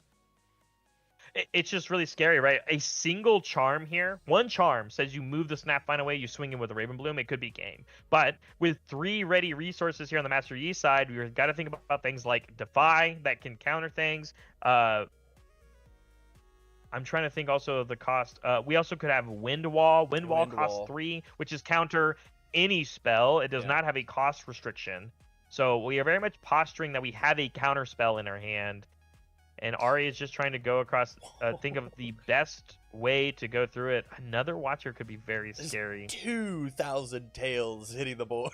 That's so many tails. And we are going to play it, and we are going to accelerate it. You're a cat owner. I'm a cat owner. It's so annoying when one cat's tail is annoying and in my way. Imagine having 1,999 more. Wow. This looks so good too. Like we have 1 green up, which like shows that we could also have a Defy to counter something like the Wind Wall. And he goes, "Yeah, man, I think you just got it." And that's game 1. Going to the Ari deck, taking the double conquer on that turn. Wow, I love the Calm Domain. I wish I played Calm a little bit more, but the Calm Domain is so fun when it comes to like the mind game, like against your opponent, right? What do you have? Do you have an answer? Did you have an answer to that answer? Oh, but wait, here's another thing. Also, while still having access to cards like Charm, which means that the movement on the board gets really, really fun. Yeah, Charm is like is one of my top 5 favorite cards in the whole game, just because like it's great. I'm such a fan of like movement and agency, and taking that away from my rival is just so mean. Of like, you have a game plan of where you want to put things, and I'm going to just mess it up. I love it. It makes it harder, right? And I agree with you. A lot of the reason why I like characters like, or champions like Yasuo or Misfortune is that they change the dynamic of movement in the game ever so slightly. Misfortune doing it in the world of ganking, not actually doing it with like the ways like the Calm Domain does, but Yasuo in a similar boat has a move mechanic on the legend, as well as using the Calm Domain and having cards like Charm as well. And we got to think, we saw the Blitzcrank play also, which got rebutted by the Primal Strength, but like that Blitzcrank play on top of the Ari champion unit was really cool. And normally in any other scenario, if you don't have like a strong spell like the Primal Strength, which did again set us back by 1 whole turn, but we traded with double champion unit over on the Ari side, was kind of cool. Speaking of cool, if you like the battlefields from the last round, hey, they're back, just on the opposite sides of the board. Yeah, which is good. It makes it easier for us, right? You know, again, benefits for holding is the name of the game. That's what both of these decks want to be doing. Master Yi on the play here once again, and it's the same play we saw last time. The Pit Rookie coming down, which typically has an on-play ability. You can give a buff to another unit, but we're just playing it here for tempo just to get one, and we're seeing the Poro on the other end. We could literally see the same turn 2 sequence here that we saw in the other game, and the question is, hey, do you have another on guard? Yeah, that is a great question. But from here, and it looks like, moving up to the top of the screen this time, because drawing cards is going to be more important than Channeling Ruins. Although I will say, last game Master Yi ended the game with 2 8-drops in our hand. Obviously, I think we have one of them now. The big dragon that says when you come in, something gets -8. Hey, you thought -3 was pretty good. -8 to 1 thing's pretty rad. No. Sorry, Windbloom. The Windbloom dragon actually gives one of your own units +8. I had it backwards. I had it backwards. My point being, though, we ended the game with 2 of those in hand because of how much recycling we were doing. We didn't end with no cards in hand, no options. So it might even be like this idea of maybe I'm actually supposed to channel more than I am supposed to draw, but like it's so option 1. It's so tantalizing to just draw more cards. But sometimes ramp might be the thing, especially when you have so many tricks happening over on the Ari side. Speaking of ramp, though, I think we are going to have an adaptation and something that's going to be a lot harder for this Ari deck to deal with. We saw the 4-rune turn for Master Yi be Kiana, which is one of the strong reasons on why you play this, because Kiana has deflect. So even though we're seeing this Blitzcrank come in here and target the Kiana, it's going to cost your opponent 1 recycle cost to do so. The Kiana immediately dies, which is really rough. but you at least set back your opponent because the count is not big enough to take down that Blitzcrank on its own. Very detrimental. But it does mean we hold the battlefield that we took over, gets us a point, and we draw a bonus card. So maybe that exchange of resources, once again, can keep this kind of back and forth. But you were definitely having to stare across not only the defensive Poro here that has Shield 1, as well as a Blitzcrank on the other side. Bring our Pit Rookie back, play our own Zhonya's Hourglass. This game is already looking very different than what we saw in Game 1, specifically in the sense of units are staying on the board just a little bit longer. And I love the sequencing there of we had the Pit Rookie at the base, decided to play the Poro to double up so because we own that battlefield, and then move the Pit Rookie back because it's the same power cost because of the Master Yi Legend. I love the sequencing there of making sure that you have, pun intended, your base is covered when it comes to the options that you have on your follow-up turn. Love it. Great play. Yeah. Meanwhile, of course, there's another effect on Blitzcrank that we have to keep in mind. Blitzcrank says that when you hold with Blitzcrank, you have to add him back to your hand. So he doesn't get to stay on the board for very long, but it means that you have it as another trick here if you wanted to either, say, take this Poro away or take the Pit Rookie away, because you do have a battlefield that you can play the Blitzcrank at, but it's just going to be really different, right? What is the decision here? We did hold on to that point, so we did channel an extra rune, Exhausted. I think our discrepancy is that we did not channel the rune before we drew the card. We do A, B, C, D. We do have to do all of our B beginning things before we draw the card, and we drew. Did we miss it? Our judges are going to come in and take a look, and looks like we did. Looks like we don't get to have it. But that's okay. Yeah, you don't get to have this Poro either, as I rip it across from this other battlefield and say, rip it across. You don't get your hold, and you have to attack into this thing first. And because you're not defending, you're attacking, right? Because I moved you here. You don't get the shield benefit. So, Blitzcrank coming in once again. And this is the thing that we're going to have in our hand over and over and over again. And if we keep defending and holding this base, even with the Blitzcrank, the one that keeps giving us a new rune, as long as we don't miss the effect, Tam, the Blitzcrank recycle cost doesn't matter. That's true. Poro moving right back up because we utilize the box. Zhonya's Hourglass. Keep him alive. Hourglass. That's it. It looks like a box. It's a big square in the picture. It's an hourglass, Tam. We're going time stop. I'm gonna keep this guy alive. I love that. I love that. Question for you with the hourglass. Do your death kneel triggers work on it? Because it says retreat them instead. I keep seeing these players put them in the discard pile and then pull them out of the discard pile. I'm pretty sure that you don't get them. I'm pretty sure in that same FAQ thing that I went to go look up for the Zhonya's Hourglass, it says if a friendly unit would die, you kill this being the Zhonya's Hourglass. Instead, heal that unit, exhaust this, recall it, which means you send it to your base. It doesn't move either. So yeah, the unit actually never hits the discard pile, I'm pretty sure. Even missing the rune drop for holding on the last turn, look at the rune discrepancy between this Master Yi and the Ari. It's very obvious, and I think the Ari even has more cards in hand, even though Master Yi is holding this base that says draw extra cards. This Blitzcrank, I think, is putting in a ton of work of demolishing the board, keeping our board alive. And we just, when we scale towards the end of the game, I think Ari's just going to come out on top, at least from the position that we're seeing here. Yeah, I mean, that's exactly what happened. We pass back, we pick up our Blitzcrank from the, hopefully we didn't miss our channel. We can just keep playing this Blitzcrank over and over and over again, and eventually you will accumulate enough of a score point, but it is giving Master Yi more time to reestablish their own board, right? We see 3 units over here, but the problem with the Master Yi deck, not problem, I should say, but like, you get your legend effect when you defend alone. Yeah. You having a bunch of these tiny little guys doesn't help you do the Master Yi thing. It just helps you establish a board state when it comes to taking more battlefields. But if you have to sit here and stare across this Blitzcrank that has tank defending this other Poro and the Ari legend, but here's a good way to do it. You saw him stuck in the hand last game. This is the White Flame Protector coming down for 8 energy, recycle 2 green. You're going to give any unit you want plus 8 might this turn. So if we're going to swing in and try and beat both of these guys, it's going to be this one. As well as the fact this is the Clockwork Keeper. It's going to get the -1 from the Ari effect. And you're now fighting against a shielded Poro and a tank Blitzcrank for 5, 6, 7, 8. So the 8 just gets nullified from the white flame, and it looks like instead we're going to go for the retreat here. We're going to add that Poro back to our hand, and it looks like our Blitzcrank is just going to die. So we finally got on the board once again with a massive Clockwork Keeper here for Master Yi, and just send a little guy over into the other one, going up to 5 points, taking over this game now. Does retreat have a cost condition on it of I couldn't add the Blitz crank back to my hand? Because I feel like that would be the optimal one that I would want to pick back up. No.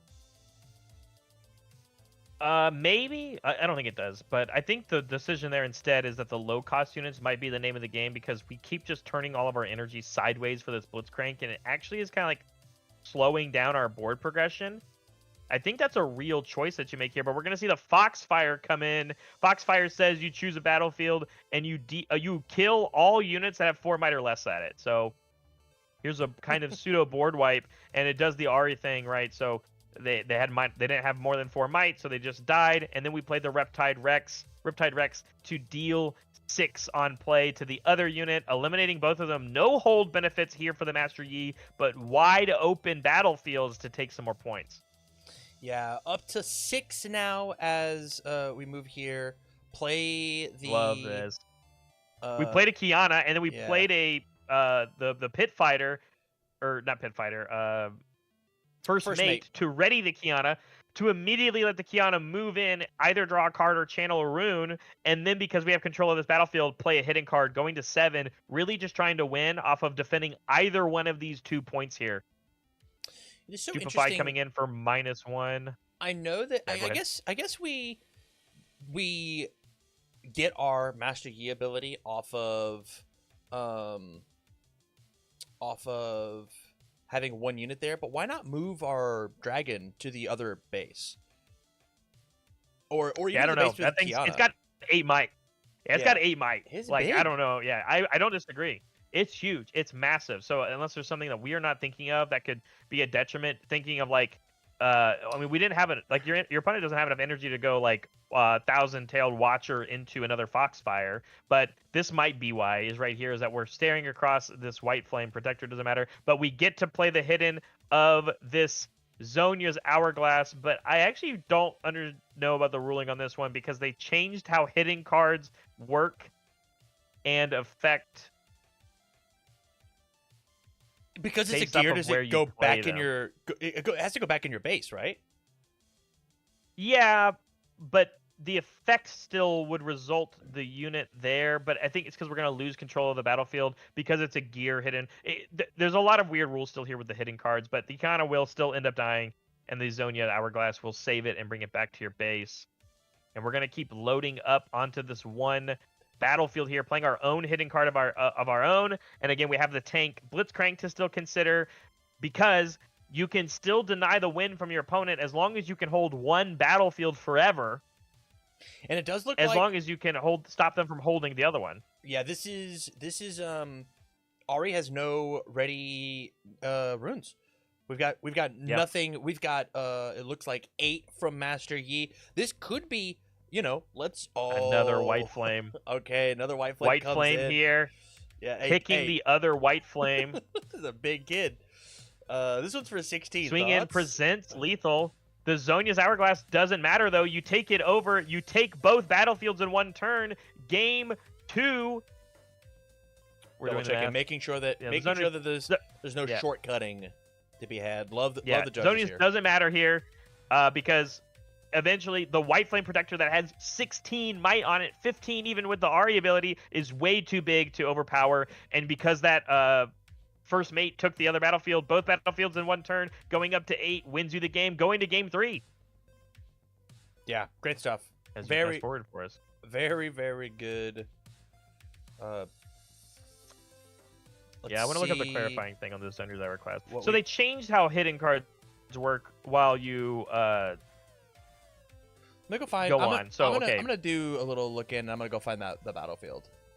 I think that's That's fair. That's fine. You do the battlefield. Here's the ruling that I was going to read. So, what about Zonia's Hourglasses? Zonia's Hourglass and cards like Stand United, when they're played from hidden, are their effects restricted to the battlefield where they were played? And they go, only effects that choose are restricted. Okay, so here we go. Zonia's Hourglass saves the next friendly unit that dies anyway. Stand United can only give a buff to a unit at a battlefield where it was hidden. So if you got Blitzcranked and your hidden card was Stand United, you don't get to do the thing. Because Blitzcrank will pull the card unless you can trigger it at the right timing, but you wouldn't be able to. No, you would be able to. So you give the buff to that unit before it gets pulled over. But the idea is that Zonia's Hourglass doesn't choose. So Zonia's Hourglass will go to your base and it will still function as it's meant to, just like we saw in that game happen. So that one worked out. But there are other hidden cards, Tam, that like if I put a hidden blade down at one battlefield and you Zonia's Hourglass, or sorry, you Blitzcrank and pull my unit over, I can't use the hidden blade's hidden effect to snipe something on the other battlefield. Yeah. You can only pick something that the hidden battlefield or the hidden blade was at and hidden for. But as you go and looked up the battlefields for us, what do we got? We're double dreaming. It's the Dreaming Tree. The first time you choose a friendly unit with a spell here, each turn draw one card. Drawing cards is not going to be an issue, I think, this game. We're gonna be drawing all over the place, and it looks like, hey, we'll target our own unit here. Let's add it back to our hand, redraw a card, just keeping our channel hand. A rune. Yeah, massive. But absolutely we do massive. take the battlefield, unless we play a charm, move the Ari up.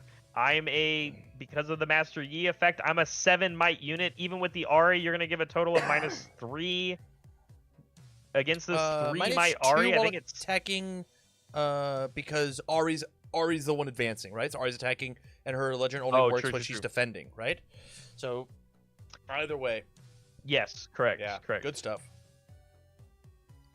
But yeah, you take the kill and you kill off that champion unit that was played so early. So all of a sudden, this turn 1 going first advantage that you got as the Ari player, you've lost it, right? Your entire board is gone now. You have your 5 runes, great, but how are we going to continue things on? How are we going to put on the pressure? The Sprite Mother helps on taking over the other battlefield just to stay on the score game, but it's not going to help you against this Wielder of Waves. Yeah, Wielder of Waves. And Kiana also sitting in the base. Kiana is what I was going to talk about, yeah. But it looks like Charming our own, it gets -1 we trade, right? Because -1 then the pluses itself. Oh, because which because isn't bad because moved, it was the attacker, not the defender. Doing the Master Yi and the Ari math has got me all messed up. Yeah, and Master Yi only gets it as the defender, right? Yeah. So same with Ari. But the waves. Yeah, so exactly. So it's very similar, just the other side of it, but the charm being used in the other sense there. And you were going to lose the token anyway, right? So I think that was a great play here. But instead, this Kiana is going to be able to go up. And not only does this Kiana have deflect, but when we get the Conquer, we can choose to either channel a rune or draw a card. I think we just took the draw there pretty easily. And we're going to play a Zonia's Hourglass just for 2, keep it in our base, representing, hey, even if you have a removal for this Kiana, you have to pay for the deflect, and I'm going to get it right back. Yeah, makes sense to me. From here, we've got the Spirit Mother. I think we do have a Blitzcrank in hand, so we could go conquer this base, drag this Kiana over, Blitzcrank it, and make us use this Hourglass. But it is asking us to recycle 2 runes back, which says that on the following turn we could even, like, Master Yi could come out potentially. I think with 3, 4, 5. He's a 7-drop. Am I crazy? 7-drop recycle 1. Yes, yeah. It is a 7-drop recycle 1, and he comes in ready, right? So it is impactful. But it looks like we're gonna not go ahead. We're gonna reestablish more units on our stage or on our board. Oh gosh, the universe is coming in. We're gonna establish more units in our base instead with the Raven Bloom and the Poro. As we pass back and we look at our own hands, still have a Kiana here and it's ready. We're gonna just straight play this Snapvine here. Choosing the Sprite Mother, it'll fight, they die, and we're going to move the Kiana back to base, which I think is pretty important here, which is very, very good as well. Yeah, moving her back to base means that you can then go back up and conquer another base, kind of that Kasai idea of I want to go conquer, come back home, go conquer again, to try and get as much advantage as possible. Yeah, passing back to Ari. It is a tied score, but we have two little guys here. We're going to go ahead and take our free point here with the Poro, going up to 4, but Little I don't see a guys. current way on how to deal with this Snapvine. And even if you do deal with it, it's just going to go back to base to then come right back out again. Yeah. So this is the scary part when it comes to things like Zonia's Hourglass from the Calm Domain, plus these big-bodied, high-impact units that the Body Domain has when you get to bring them back right away. Yeah. So from here, I mean, this Ari's got to kind of got to kick it in gear. Yes, we are winning on points, but that games can easily switch pretty handedly, and we don't even have our champion in our pocket to reestablish, where as Master Yi does. I can't believe we played this one, but I know the name of this card. I just have to go look it up. Wait, unless that was the Sunlit Guardian. Hold on. I thought it was the Poro Herder for a second.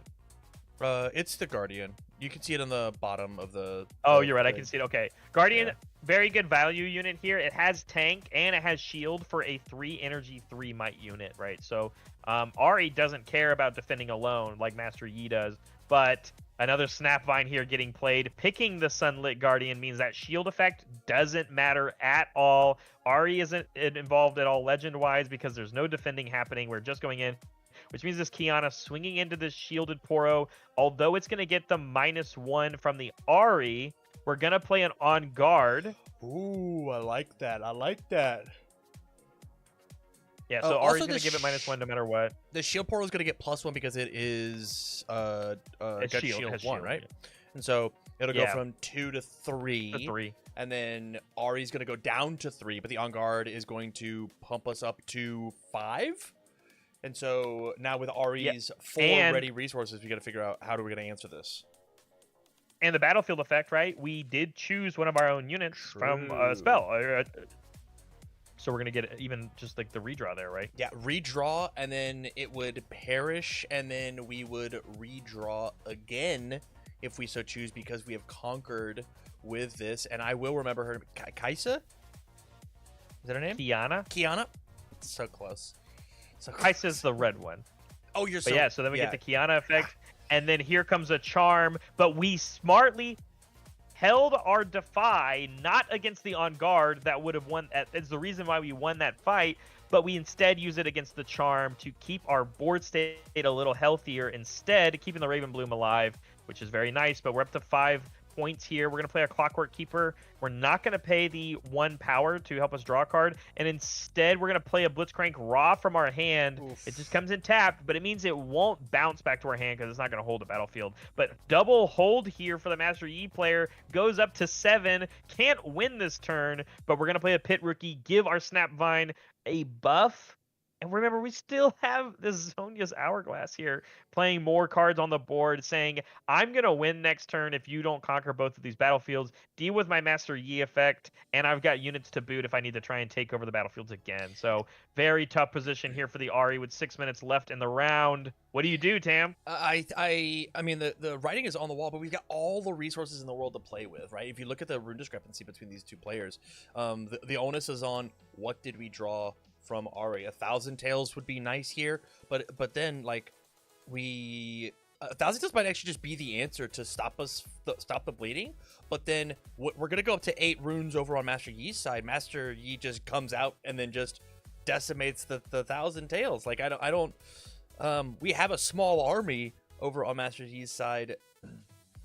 But it looks like the allure coming out, moving a unit away from the battlefield. Normally that's come here, but now this time it is go away. Yeah. But it makes sense. We're gonna overload this battlefield again, trying to deny the win here by playing a Zonia's Hourglass for 2. We playing a second Blitzcrank from our hand. We're gonna pick the opposing Kiana, which is going to cost the deflect cost, but then the Zonia's Hourglass is going to keep it alive, but it denies the hold point, which would win the game, and overloads this battlefield to make it a little difficult to win. I think it might now not just be the Master Yi math, but it could be even like a White Flame Protector here, because we have to still conquer both battlefields. Yeah, one will be easy, the other one will be quite difficult, but with only 1 blue rune up and ready, it says our defensive calm tricks aren't going to happen as we don't have the recycle costs over on Ari's side. I'm not 100% no defies positive available. What we can possibly do. Ari's going to give everybody -1? Wowzers. Yeah, gives them all. Yeah, which you don't normally see in the Yi matchup, right? Because they're attacking alone or defending alone or each thing. But yeah, it's going to give -1 to all of these guys, and it's still just enough math. I didn't even add it up real quick, but with the buff in conjunction to the Snapvine, it's just enough to win. You swing and trade all those units. You didn't conquer the other battlefield. We're taking a draw here. You need the 7 is enough. We've got Master Yi who comes in ready, and then we move to the base, and there it is, game over. Wow, that was crazy. It was back and forth. That was awesome. It was exactly keeping one Poro alive in the math to trade with the Ari effect and what was going on. You move the Poro back up as you take the Conquer, and then you play the Master Yi for the win. Master Yi taking it down in a 2-1 victory over that Ari deck. Very cool, though. Yeah, that was dope. that was dope, but it didn't even feel that definitive, right? It really felt like there was a lot of back and forth tricks happening, and it felt like there was a lot of game being played. I did not feel a blowout in the slightest here. I think that's honestly just the epitome of the game, and why I think I like it so much is that even in the set 1 format that we have, you really do feel like, as long as you are both playing at a high level, it is almost always in a situation where you and your opponent are always playing the game with each other and at each other. Not very one-sided blowouts in this game, and I think that's just a great way to start your game off on release. Totally agree. With that said, if you liked that round, make sure you go and you check out the rest of the videos that me and Barrett are going to be doing, as well as go check out Barrett's channel itself, RiftBound Ramblings, which you can find in the description or clicking that link in the title of the videos. So with that said, we're going to move on to, I believe this is round 4 of the first ever RiftBound calling. Gonna be fun, gonna be awesome. I cannot... Calling, nice. Calling, sorry. RiftBound Regional. Your flesh and blood showing. It's they're all getting combined together. All right. I played too many games. Sorry, I'm swapping out a drink. But yeah, I don't know. Let me know when you hit. You're good, man. We can take our time. We're 4 runs in, 2 hours and 20 minutes in. Or about to be. Oh, that's not bad. We definitely picked up the pace. Yeah. I definitely felt like the first 2 took 50 minutes apiece. Well, the second one went to time plus 10, right? And the second one certainly did not. Yeah. Chatter, how are you guys enjoying it? You guys having a good time? I can't read YouTube chat, sadly. You don't have the chat up while we're commentating, so I don't have YouTube up. You're right. I don't have chat on screen. I don't know where I can put them. I don't know. It's okay. I don't think it matters. I don't think it matters. I think it's fun. Unless they're like flaming us, which is fine. You can flame the commentators all you want. We love flaming the commentators. We just got a message from the Cervini. Good coverage. Thanks, buddy. I appreciate that. Excited to see your guys' coverage this weekend. Been interesting so far. My question here for everybody who doesn't know how to play is: are we doing a good enough job explaining how to play the game? That's the real question. Yeah, the game is a little difficult because everyone is on the same footing, right? Everyone's starting. Even the players you can see in the game are like, I don't know how this works. I don't know this interaction. Every round I've asked Barrett to go pull up the rules doc.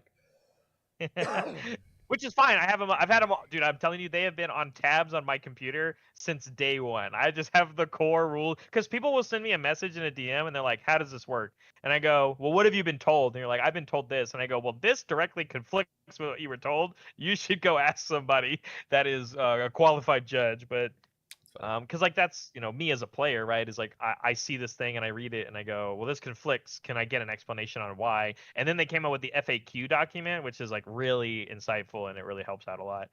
I will say, before we jump in, and I'll take 2 more seconds here. Just watching this and like really talking out and thinking through lines, I'm seeing things that I don't think I'm seeing plays here that I don't think that I would have seen last night. So like even just casting and like really thinking about what's going on is Imaginary Man says play. It right here. Yeah. I've learned quite a bit as someone who has been playing, and I go, absolutely, man. I mean, like I think it matters a lot when you're watching people not only compete for it, but like they're the ones making mistakes or not making mistakes. And even if I say the rule wrong, you're getting the official judge rule. There's 2 judges at this table, right? Yeah. Like they are, again, huge shout outs to them, making sure that every everything is played and shown correctly, which I think matters a lot. Like we've recently we've had a lot of our stream judges for Universus and on our commentating stuff be really good at doing that, and it matters so much for the viewer experience. So shout outs to the judge teams for sure that's going on at this event. Dope. Anyways, right? I'm learning a lot too. Yeah. Let's run it. All right, everybody. What up? I'll put my music back on. Here we are. I believe this is round 4, round 5. Round 5. Round 5, I think. Popping in for the first ever RiftBound regional that happened at time of recording last weekend. My name's Tim. I'm joined here with Barrett from RiftBound Ramblings. Go support his channel. You can find it in the links in the description and / or the title. With that though, buddy, round 5 coming in hot. As we pull up tiny cams. Whoop. This one is two boogeymen of the format, right? We've got Master Yi versus Kaisa. What are your thoughts here on this matchup? I think this is going to be very telling, I think, for not just for us as the spectators and the commentators, but for the people at home that are watching it, either on YouTube or here live with us. This is the big debate. I mean, Kaisa is the spell slinging, typically has answers to what Master Yi is doing, but sometimes can struggle against the large units that are constantly coming out on the Master Yi deck, versus the most represented character at the event, Master Yi, because these players truly do believe this is the answer to Kaisa. But I just gave you a good reason why Kaisa is pretty good against Master Yi, so I don't know what's going to happen, because every time I watch this match or these two legends go against each other, the intricate deck choices that each player puts inside of their deck matters so much that it really could go either way. Well, we got to see the roll. Yeah, we got to see the roll. So it is pick basis and then roll. Man, love the base placement where one of them is like a little closer to the other, so you can tell who picked what. Because I believe Master Yi picked the Dreaming Tree, which is the first time that you choose a friendly unit here with a spell, you draw a card. Very relevant for his calm abilities, buffing his own units, interacting with his own units to keep that hand size up. And then Kaisa picked Void Gate, which says spell and ability is affecting units here deal 1 bonus damage. Each instance of the damage the spell deals is increased by 1. So if you use that, I believe you said it's Rising Star. It's Falling Star. Falling Star. Do this twice. 3 which twice. Is do 3 4 twice. It'd be 4 twice, which is great. Yeah. And of course the Acathian Rain, the signature spell for Kaisa, is do this 6 times, which is deal twice. And all of a sudden, if you're picking units that are at the Void Gate, you get an immense amount of value very quickly. And so it's the reason why a lot of Kaisas typically do pick it for game 1. It's the one battlefield across all Kaisa decks that you see always be represented. Handshakes from the players. Looks like Master Yi won the die roll. So we're going to go ahead and channel our first 2 runes and kick things off. Yeah, Master Yi playing out the having the body runes, a bit of a more late game idea with Kaisa being on Fury Mind.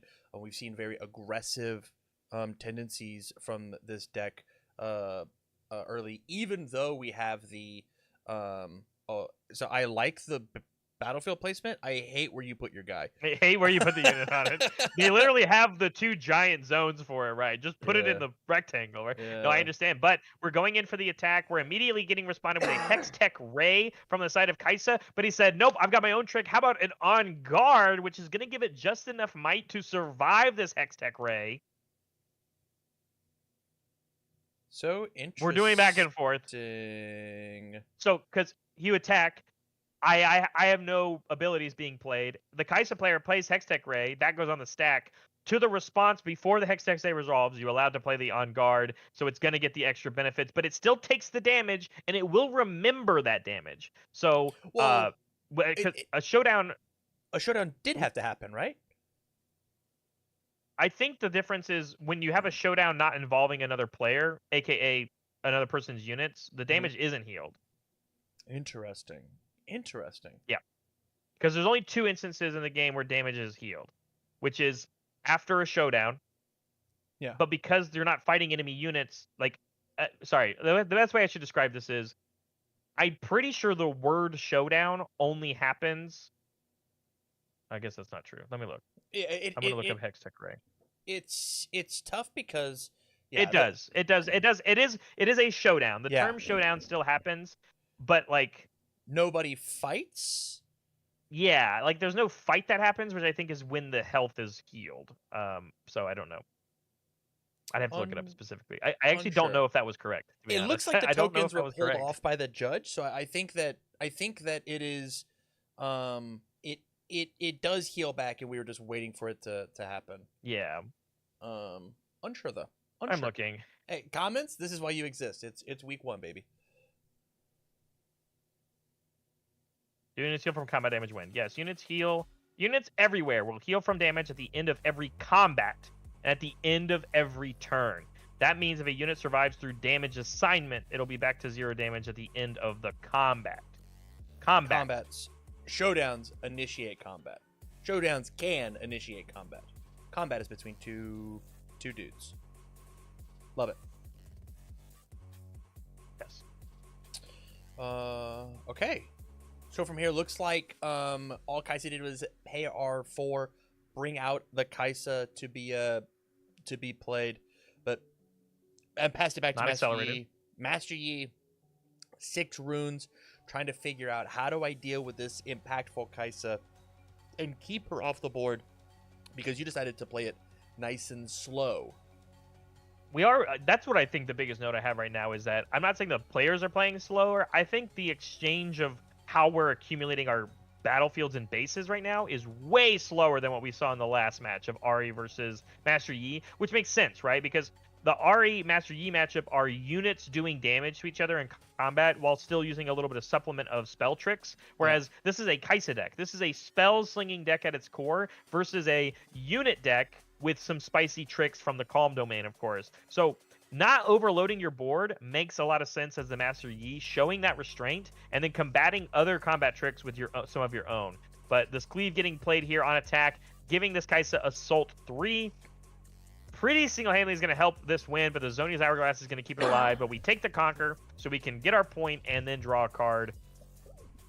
It is very funny to watch the judge not be able to reach the discard pile and throw the cleave. It was very funny. Yeah. That does not stay on the battlefield. Yeah, exactly. It has to leave.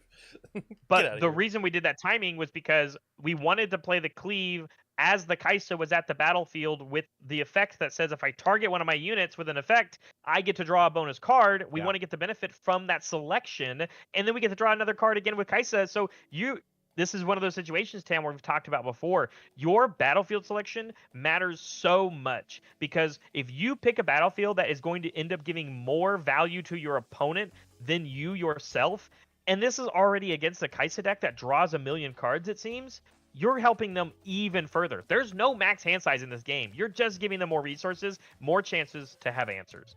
Yeah, turning every spell Kaisa plays into a Lux legend trigger is bad. Just full stop. Well, only the ones that target your guys, the dealing damage guys and the smoke screens, they're not going to help you draw cards, of course, but you can smoke screen your own guy. Just saying. Whoa! My guy's got -4. Whoa! Diana coming in here, hopefully going to take this Conquer unless there is a spell being played when we enter this showdown, but the deflect might be enough of dissuasion. We're going to take the bonus draw, though, from the Kiana Conquer ability. Not opting for the Channel Rune, which I think matters, is fine. And we still haven't played a card for the turn. That was just us creating and accelerating with what we already had on the board. Still have this Poro as well, but Master Yi says we want to really defend alone. So we don't really want to share space with the Kiana, and this Poro is not currently big enough to deal with this Kaisa. Yeah.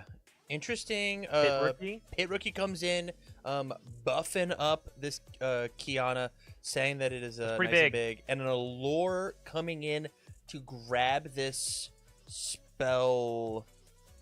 The Raven Bloom. Saying that student. I think it's a student, but as long as I get one word right, we're good.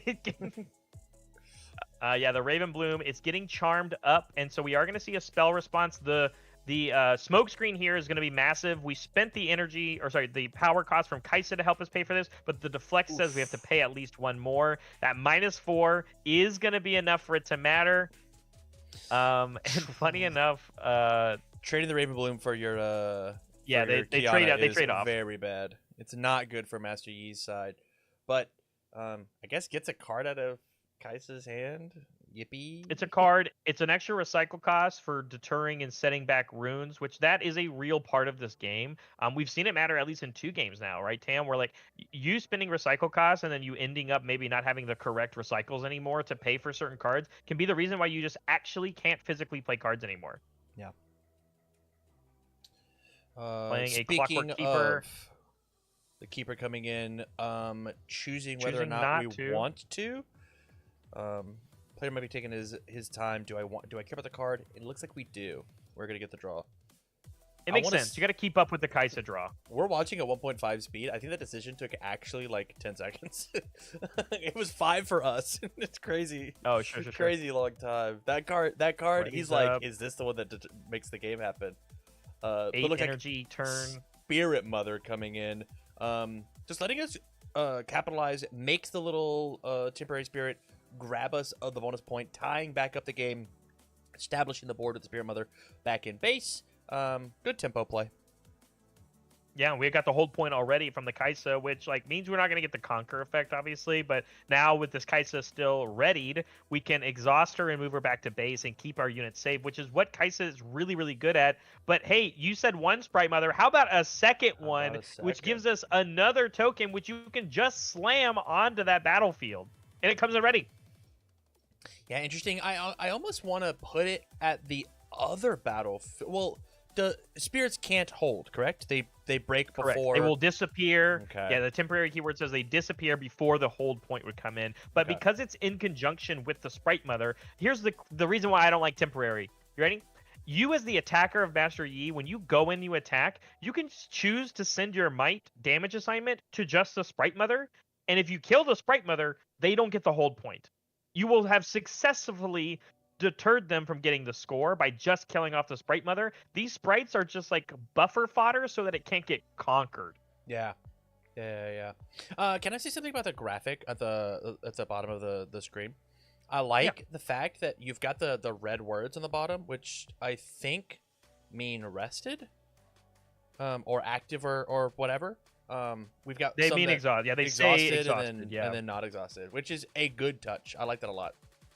It is very much. I think you could almost tell all of the entire game state by not actually looking at any of the cards being moved on the state or on the board, and you look at the top line and you look at the bottom line of the game. It's really which is such. You ready? I'm gonna say this because hopefully one day we're like actually broadcasting. I think it's so smart when it comes to being a commentator and being able to just give information to the players without having to stare at cards and look at wings or where going. Because it's like this is where it matters. We play a Void Seeker here, and the pointing of the players and picking which cards matter. That's where we talk about what is happening and going on in the play right now. But when it comes to the game state, someone can show up out of nowhere and know exactly what's going on the board state-wise as long as you can read the UI. But we see the response here of a Discipline. It's going to give some extra might and redraw us a card, targeting our own guy with, again, the Battlefield Rat, draws us another bonus card. So we're going to still lose the unit, make it a little more difficult, but we're going to get some extra draw bonuses here, really taking advantage of that battlefield that we put in.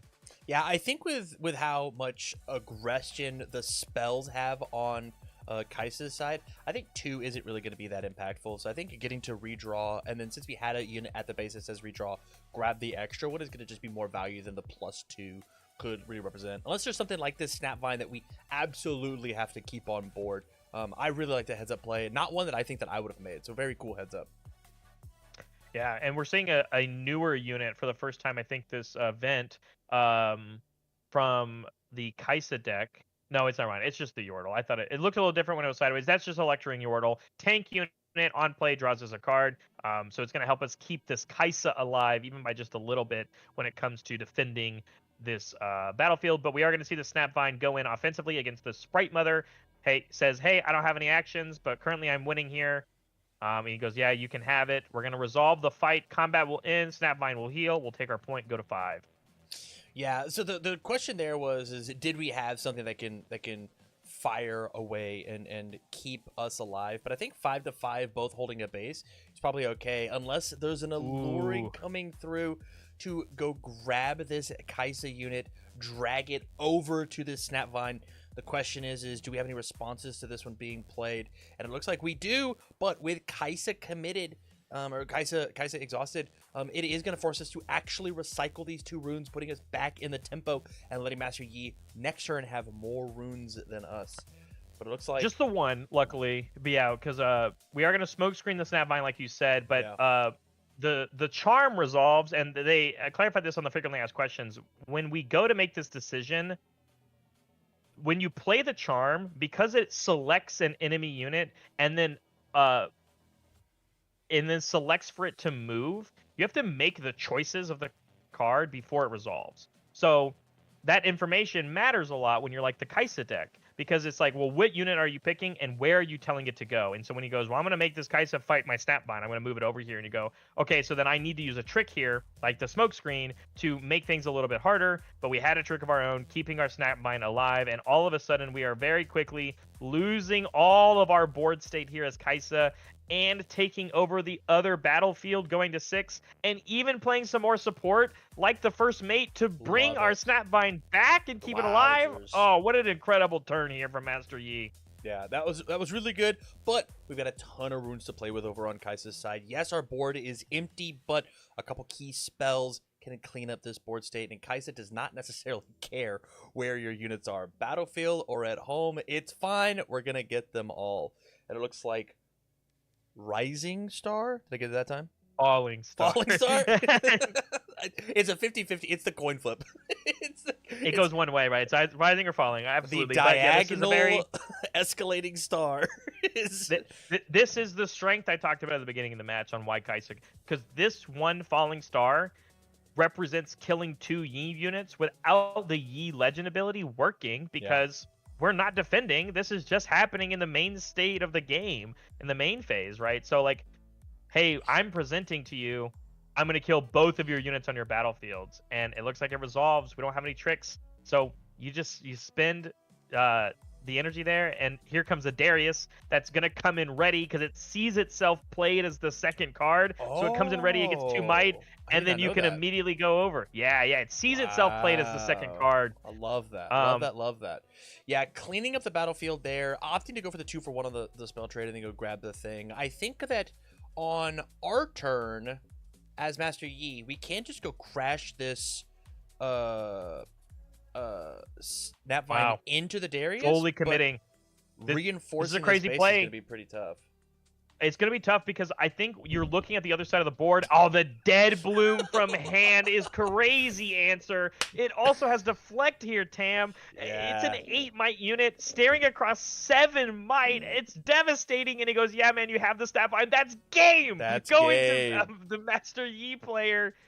Oh my gosh, that was nuts. We love the Dead Bloom. Yeah, we watched Kaisa go for the 2-for-1 play using a spell, and Body was just like, yeah, watch this. You think your 2-for-1's cute? Mine scores points.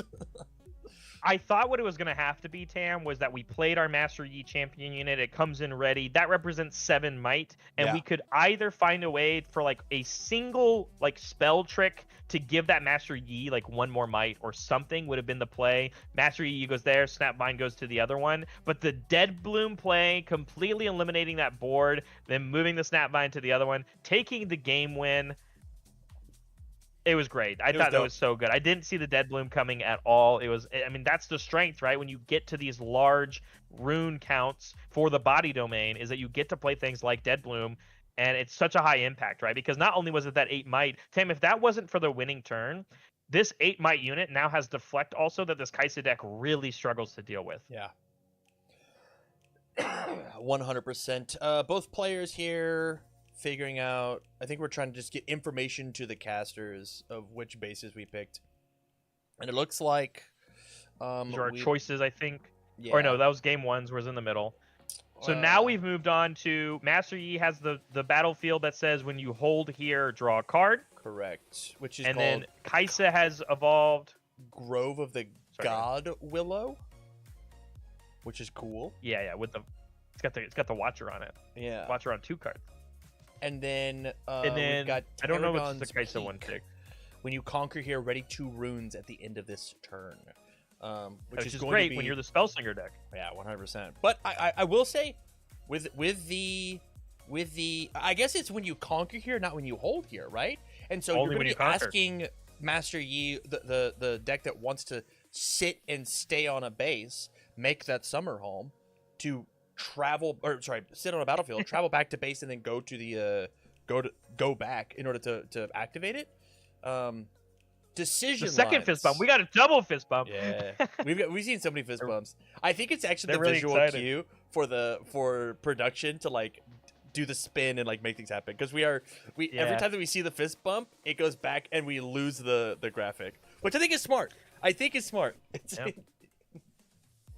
Man, we have yet to see like a Master Yi deck on stream like not play a turn 1 unit, which is so important, I think, when you play against these Kaisa decks, of just like, yes, you have to deal with these spells that are going to keep getting slung your way, but you have to keep establishing a board state, because as you know, Tam, like if you lose a board state sometimes in this game against certain decks, it's just curtains. The entire game could be over completely if you don't have a way back in. But what a crazy turn 2 play there from the Kaisa deck. We already played our turn 1 unit ourselves, we moved it in, and then played a Sprite Mother on top of it, saying, I'm going to hold this point, I'm going to use your own battlefield against you and get this extra draw, and put a mighty lead here on the might-wise. 5 might to kick things off here on this battlefield. Very strong play. Yeah, it's strong, and I'm sure that Master Yi is like sitting here contemplating, all right, how do I get these 3 dweebs off that Snapvine is definitely a way to do it. That Snapvine in hand is definitely a way to do it, but he said, no, I really need to get on the board, and that Conquer ability is going to go in, that we are allowed to ready 2 of our runes, but it happens at the end of the turn, so it's not like a ready 2 on Conquer. It's an on Conquer, create this floating effect, basically. Zonia's Hourglass coming in for 2. Means for free. The Snapvine is not going to get... It's free! Yeah, Snapvine, it's free, and we pass. But the temporary unit will disappear. You held it. You will get your draw, and then we will channel our 2 runes, and you still got 5 might sitting on that battlefield. Yeah, all tied up, fun to fun, but Kaisa has drawn a bonus card, probably winning that turn exchange. 5 units, or 5 runes to 5 runes, with Kaisa having 5 might on the board at battlefields. Master Yi technically has 6 if you really want to like squint and look at it, because if this first mate dies, it will go back and then come back. But we got the Elder hold on, I know it. It's a Porgs are from Star Wars. I got it. Poro. It's a Poro, right? No, it's a Yordle. It's a Poro. No, it's a Yordle. It's a Yordle. Yeah, it's a Yordle. Are Yordles Poros? Yeah, it's a Yordle. No, they're not the same thing. You said Poro, and I believed you because you said a correct League of Legends term, and so I got excited. But no, Yordle is a race of creatures. But yeah, this is a Yordle, similar to Ewoks, kind of if you think about it this way. Okay. But they can be shaped in. They're all different shapes and sizes. The Vi coming in. Whoa, that's huge. Most Vi's I've seen in Kaisa decks are typically sideboarded, if not maybe like one of them main boarded. But Vi being able to be a big, heavy might swinger when you need her to be, as long as your discard pile or your trash is filled, you can keep putting cards back into your deck, recycling them, and you can give extra might to the Vi. But we're seeing the Master Yi champion unit hit the board very early.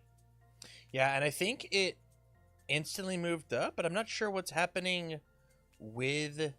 Oh, we traded and used the Hourglass to bring it back. Love that play. He said, no more points for you. Stop drawing cards. I need you to knock it off, man. I was going to be worried, Tam. When we played that extra lecturing Yordle onto that battlefield, we now racked up 7 might defensively for that battlefield that wants to be held. And again, the Kaisa player is doing such a good job of using your opponent's battlefields against them, which is a swing you didn't think was going to be happening right away. But this on Conquer effect of readying 2 not getting nearly as much value for the Master Yi player when they used it, versus the Kaisa player being able to have take their money and run this entire game. But having a gear on the side of the for the Kaisa player, we're going to play a Darius here, but that's the only card we're going to play, and we didn't even want to swing with our Vi because it is very weak on defense, staring across this Master Yi and first mate. So all of a sudden, I think the tempo really coming back on Master Yi's favor with that crazy play. Yeah, I really liked it. Trade my gear for literally 3 of your units is like such a... We talked about 2-for-1s earlier in the match. That was a 3-for-1, right? pretty. You know what's really nuts good. here? If we have another pit fighter, sorry, first mate in our hand, we can do this crazy play now, which is you go in, you can swing with Master Yi, take this. We're going to use a charm, so we're going to try and contest this Darius here. But if you have another first mate, you can play it, ready the Master Yi, and that Master Yi has ganking. You could have found a way. We see the retreat response for the Darius, and then we see the Defy on the retreat. Darius, it all resolves. Darius goes in, they fight each other, it loses. And then we're going to see the double conquer turn here from Master Yi. Incredible turn here from Master Yi. And all of a sudden, this might be a 2-0, Tam. Yeah, it's looking dire. I think this Kaiser's got something to do. But Vi sitting at home, this discard pile is filling up. The more spells that we play means that more chances that we get to recycle. We've got, what, 5 in the discard pile now? If we find way to put 2 more cards in there, this Vi will trade with the Master Yi that's at the base. Because of Master Yi's Legend, saying, and I'll trade my 2-cost recycle 1 unit for your 7-cost recycle unit. I'm down. I'm so down. And we haven't even played. Oh, just kidding. Shoot. Void Seeker. Void Seeker only does 3 though, and then gives it a draw. So this one's different. So it deals 4. Sorry. So 4. The Master Yi's still at 2. Which means we don't need as many resources. But hey, how about not 1 Void Seeker, 2 Void Seekers coming in here. And so we can deal another 4 and draw another card. And we had the gear to do this, right? We had Kaisa for the first power cost and then the gear for this other one. We have to make the choices right here and now. But we have an entire readied rune resource. But there's the Master Yi getting killed with 0 combat damage dealt. Not getting, again, the use of that Master Yi Legend ability, not even coming into fruition because we're not defending. We're just getting shot at. That one doesn't have minus. Oh, it deals damage. It doesn't reduce might. I'm crazy. It deals damage, not reduces might. I'm sorry. Yeah, deal 4 against the 6 might unit. My brain stopped for a second. And I was like, yeah. So we are getting recycle 5, I think is what it was. So onto this Vi, which is a 2 might base. Oh, 6. It looks like we did 6. Yeah. So it looks like it's going to easily overpower this, even with the Master Yi ability. So all of a sudden, a reversal of fate. We did take the Conquer. We get to ready our 2 runes at the end of the turn. And with 20 minutes left in the second game still, we have started to catch right back up. Yeah, but... And we had so many of those ready runes, Tam, and we just didn't use them at all. Master Yi playing very calculated and slow. Has runes, but no longer has the champion in the pocket, right? Kaisa played very, very patiently and still has this very aggressive, when I conquer, draw a card available to us with the accelerate cost. It's possible that we're gonna, if Master Yi cannot establish a board again, instantly proving me wrong, can easily go score a bunch of moves. This is the biggest Poro of all time, Tam. This Poro just got +8 might for the turn from this White Flame Protector, and it's still going to have the shield effect, and it's still going to have the Master Yi effect when we go and pass back to our opponent. Again, like you said, we might see that Kaisa come out this turn because now we're once again left with 0 units on our base or battlefield as the Kaisa player, and now you're staring at a White Flame Protector that can swing next turn, and you still have a Poro you have to deal with, and you gave 2 runes back to them. We have 2 ready resources now for the Master Yi, so that these things like charms or on guards can be played. But the 1,000-tailed Watcher coming in, and we are going to accelerate it. So for 8 and 2 recycle, we are going to try and conflict and contest against this Poro. Question and it for looks you. like we have some sort of trick. If we take and we -3 might the White Flame, and then shoot it with a 5 damage spell, does it kill it? It dies. It dies. Whoa. Yeah, this 1,000 what double Whoa! on guard? He said on guard. Double on guard. Because it was by itself. Was swinging, dude. Now, we did see the rebuttal here. That was going to be just enough to get to this 1,000 tail, but we saw the cleave response happen onto the 1,000 tail, which is an extra 3 might swing for 1 card, whereas we saw the 2 cards have to come out from Master Yi. But now we're seeing a second White Flame Protector giving +8 to this other White Flame Protector. Again, a 16 might unit swinging it in, going to -6 points. And again, Kaisa doesn't have a board. Yeah, did you see the Kaisa player? Yeah, that face. That face happened when the second white flame came onto the table. Just like, ah, shucks. I guess, dude. Yeah, I think we're asking a ruling question. It's either or we dropped dropped something, a I don't know. card or something. It sounds like we've got 15 seconds. Judge call. Yeah, as we're looking, or maybe we might have unplugged our headset. We're under technical issues. We love that. Yeah. All right, so resuming back on the play. Alrighty, so we missed the first spell that got played, but the second spell was a Void Seeker. Again, that's the last Void Seeker, by the way, in the entire match. And then we're just going to play our Lecturing Portal here for 3. We're going to draw a card, and he goes, awesome, that's great. You still don't have an answer to this other White Flame Protector, and I'm going to present game maybe if I have an Accelerate unit right here and right now as you're completely turned sideways. This could be a 2-0. We're going to take over this one, go to 7. Damn, I'm in suspense. We have only 2 cards left in our hand of Master Yi, actually playing almost all of the cards they possibly can this entire game. If we have another Master Yi in hand, I mean, it's over, right? We're taking Typically, you don't play more than 1. You just play the 1 in your champion zone for most Master Yi decks, but that'd be a good deck building choice, but not typically what we see nowadays. Oh. Something went wrong. And we died. Okay. We got DDoS. No! Let's reload. Speaking of technical difficulties. We have our own. It's okay. Oh, right back where we were. That's great. Yeah. Looking like 1.25. And then... All right. We are messing with a discard pile. What did we play? Come back there. Transition. Oh, that's the wrong screen. We transitioned to the universe card on the screen. Oh, nice. Do you want me to back it up? No, we're good. We're good. I think we were just looking at the discard pile to see what was in there and what could potentially happen. But I think what's going to happen is we're just going to pass back to Kaisa, not having an answer to win the game, but instead we're going to sit on this White Flame Protector that, at least while defending, it's a 10, but by its lonesome before we get to damage, or by any sort of effects, it's going to get stupefied for -1 might for the turn. And then we're going to see a Darius as the second card for the turn. It's going to see itself get +2 might. We are really trying everything we can to eliminate this White Flame off of the board right now with a full readied rune stage, or rune, I don't know. Master Yi. Master Yi has all of their runes available to them, all 8 of them. We could see some crazy defense. Things like a Primal Strength for +7 might could be huge if we're just trying to fight on the front of, I'm going to swing all of my units at this thing and see what you can do about it. Yeah, right now we have 5, 6, 7, 8, 9, 10, 11, 12, 13, 14. We got to find 5. No, we got to find a little bit more because of the -1. So 6 question mark? Because it's a 10 Discipline while defending. So currently 9, 10, 11. 3 more we trade? 9, 10.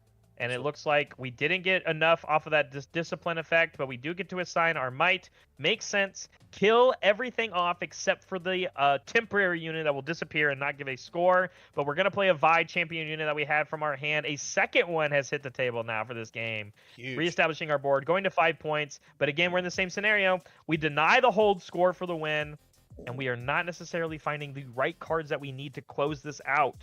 No Accelerate units in hand, but we do still have meaningful things to help us get back on the board. Pay for Kiana after we get there. So Kiana's going to come down. And then for another 3, we're going to play the first mate, swing in, give us the On-Conquer effect. We're going to go for a double draw here. 1 from Kiana and 1 because we can't win off the point. Looking for something. Wait.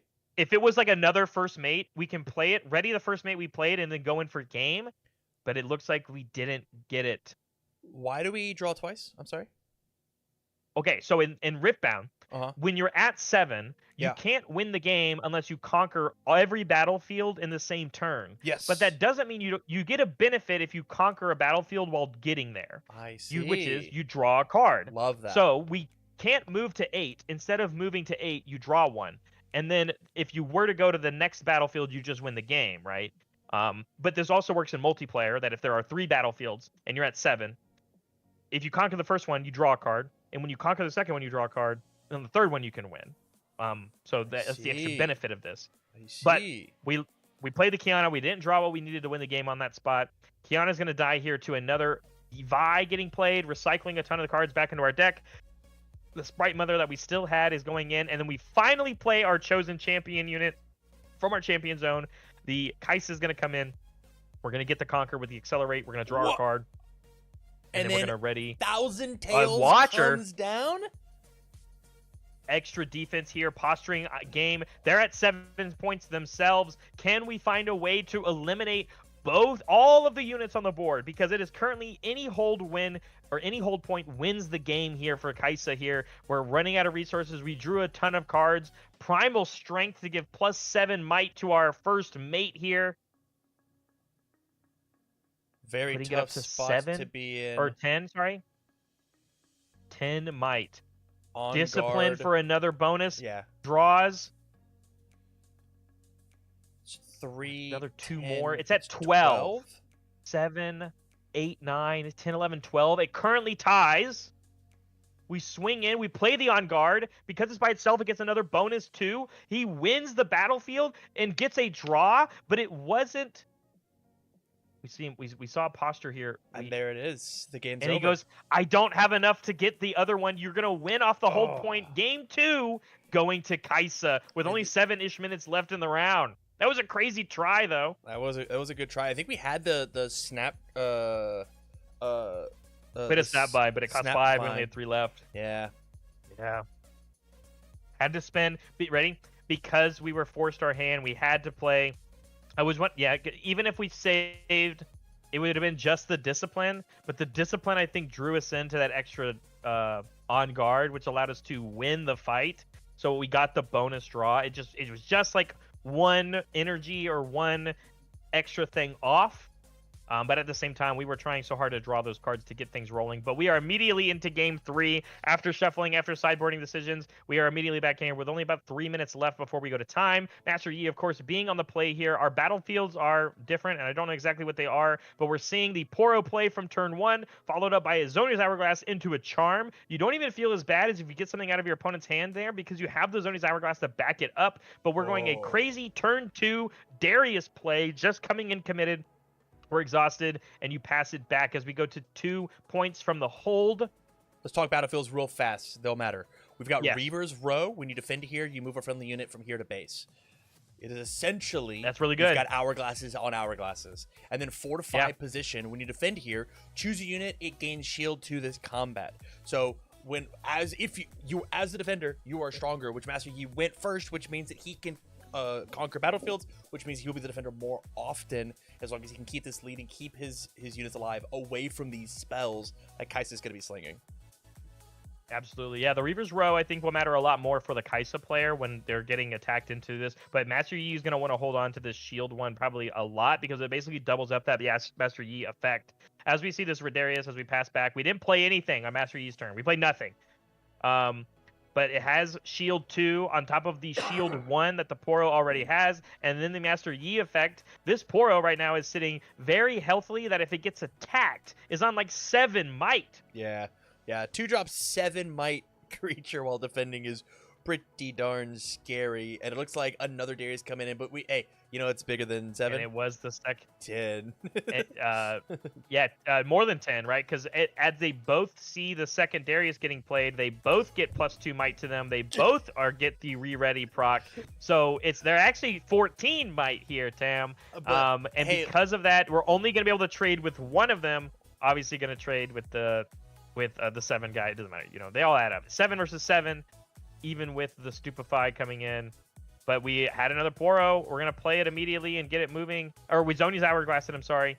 We're going to move it right back up, and we're going to keep onto this shield battlefield. It's now 3-1, going back to Kai'Sa's turn. Going to try and Hextech Ray it, and boom, the shield only matters when defending. It's still a 2 might base, and instead, we just have that this neat little 1-cost spell immediately killing off that Poro. I can just imagine he's actually shield down looking at the butterfly, and then it's this crazy robot arm comes up and shoots him with a laser. Just out of combat. I love it. That's so awesome. Heck yeah. Sprite Mother coming in, grabbing the base, grabbing the point, but more importantly, trying to keep Master Yi off of these points as we got about a minute into overtime.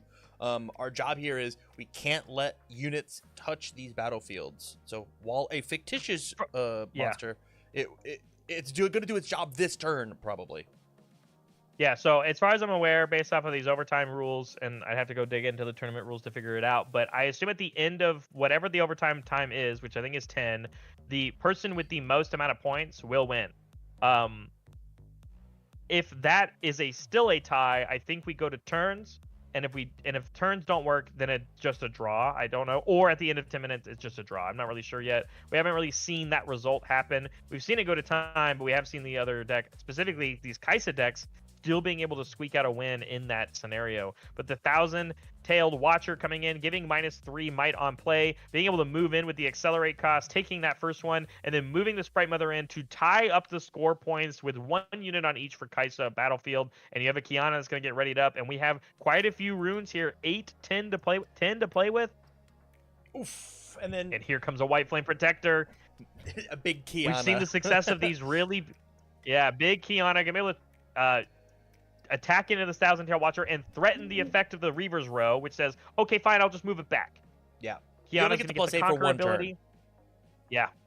Exactly. Just for the 1 turn, but the Conquer ability coming through, giving us a bonus draw here. And you can do the same thing here, though, as Tam, is that if you attack back into the Kiana, you can retreat it itself because of the Reaver's Row effect. But the bigger part of it here is that Kaisa is typically pretty good at just playing spells for removal instead. But the double score turn here for Kaisa is going to feel really good. 1 from the hold, and now from taking it back with the 1,000-tailed. Playing some extra units here to support. This is the Raven Bloom, and then also playing a Sentry, putting some crazy might numbers onto that Reaver's Row.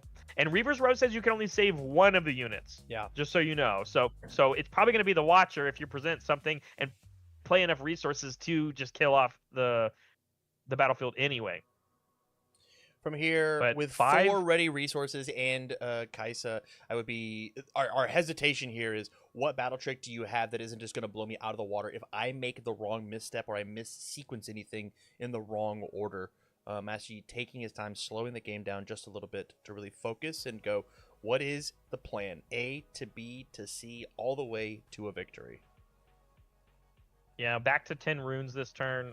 We got rid of 2 because of the White Flame. We just got them back at the beginning of our turn. But I think we are just trying to figure out what is the correct call, because I agree with you, Tam. I mean, if you swing into even the Sprite Mother with your White Flame, and we have something like a Void Seeker is not enough to win. But if you swing with the Kiana, it is enough to win, even if they pay the deflect cost, right? So the 4 damage from the Void Seeker is actually just enough to kill the Kiana outright. But instead, we're going to pay 2 for a Pit Rookie here is kind of massive. It's a buff, but that buff will stick around, putting the White Flame up to 9 might, presenting a harder question here. He's like, anything? I got nothing. And it looks like we're going to tap Kaisa to generate a power, and we're going to go ahead and play the Smoke Screen here for -4 might onto the White Flame, and then responding with ourselves with our own On Guard here to give it an extra 2. So it's really just the -2 here, but because we played a spell, that Raven Bloom is going to get +1 might, which matters if we try and take over that battlefield next turn, or during this turn. The second Smoke Screen coming through. We saw this happen earlier this...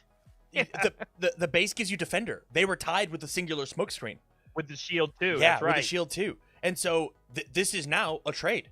It's now, I believe, we gave it +1, 2, 3, 4, 5, then -8. We're giving -8, and it was at 9. We actually just win. It actually is not a tie, Tam. We win the fight because a double hold here, Tam, is a victory for Kaisa. We have to contest it. We have to turn our board sideways and play this Master Yi just to deter the win. And it's going to work out. It comes in ready, and we go for it. And he goes, that's the end of time.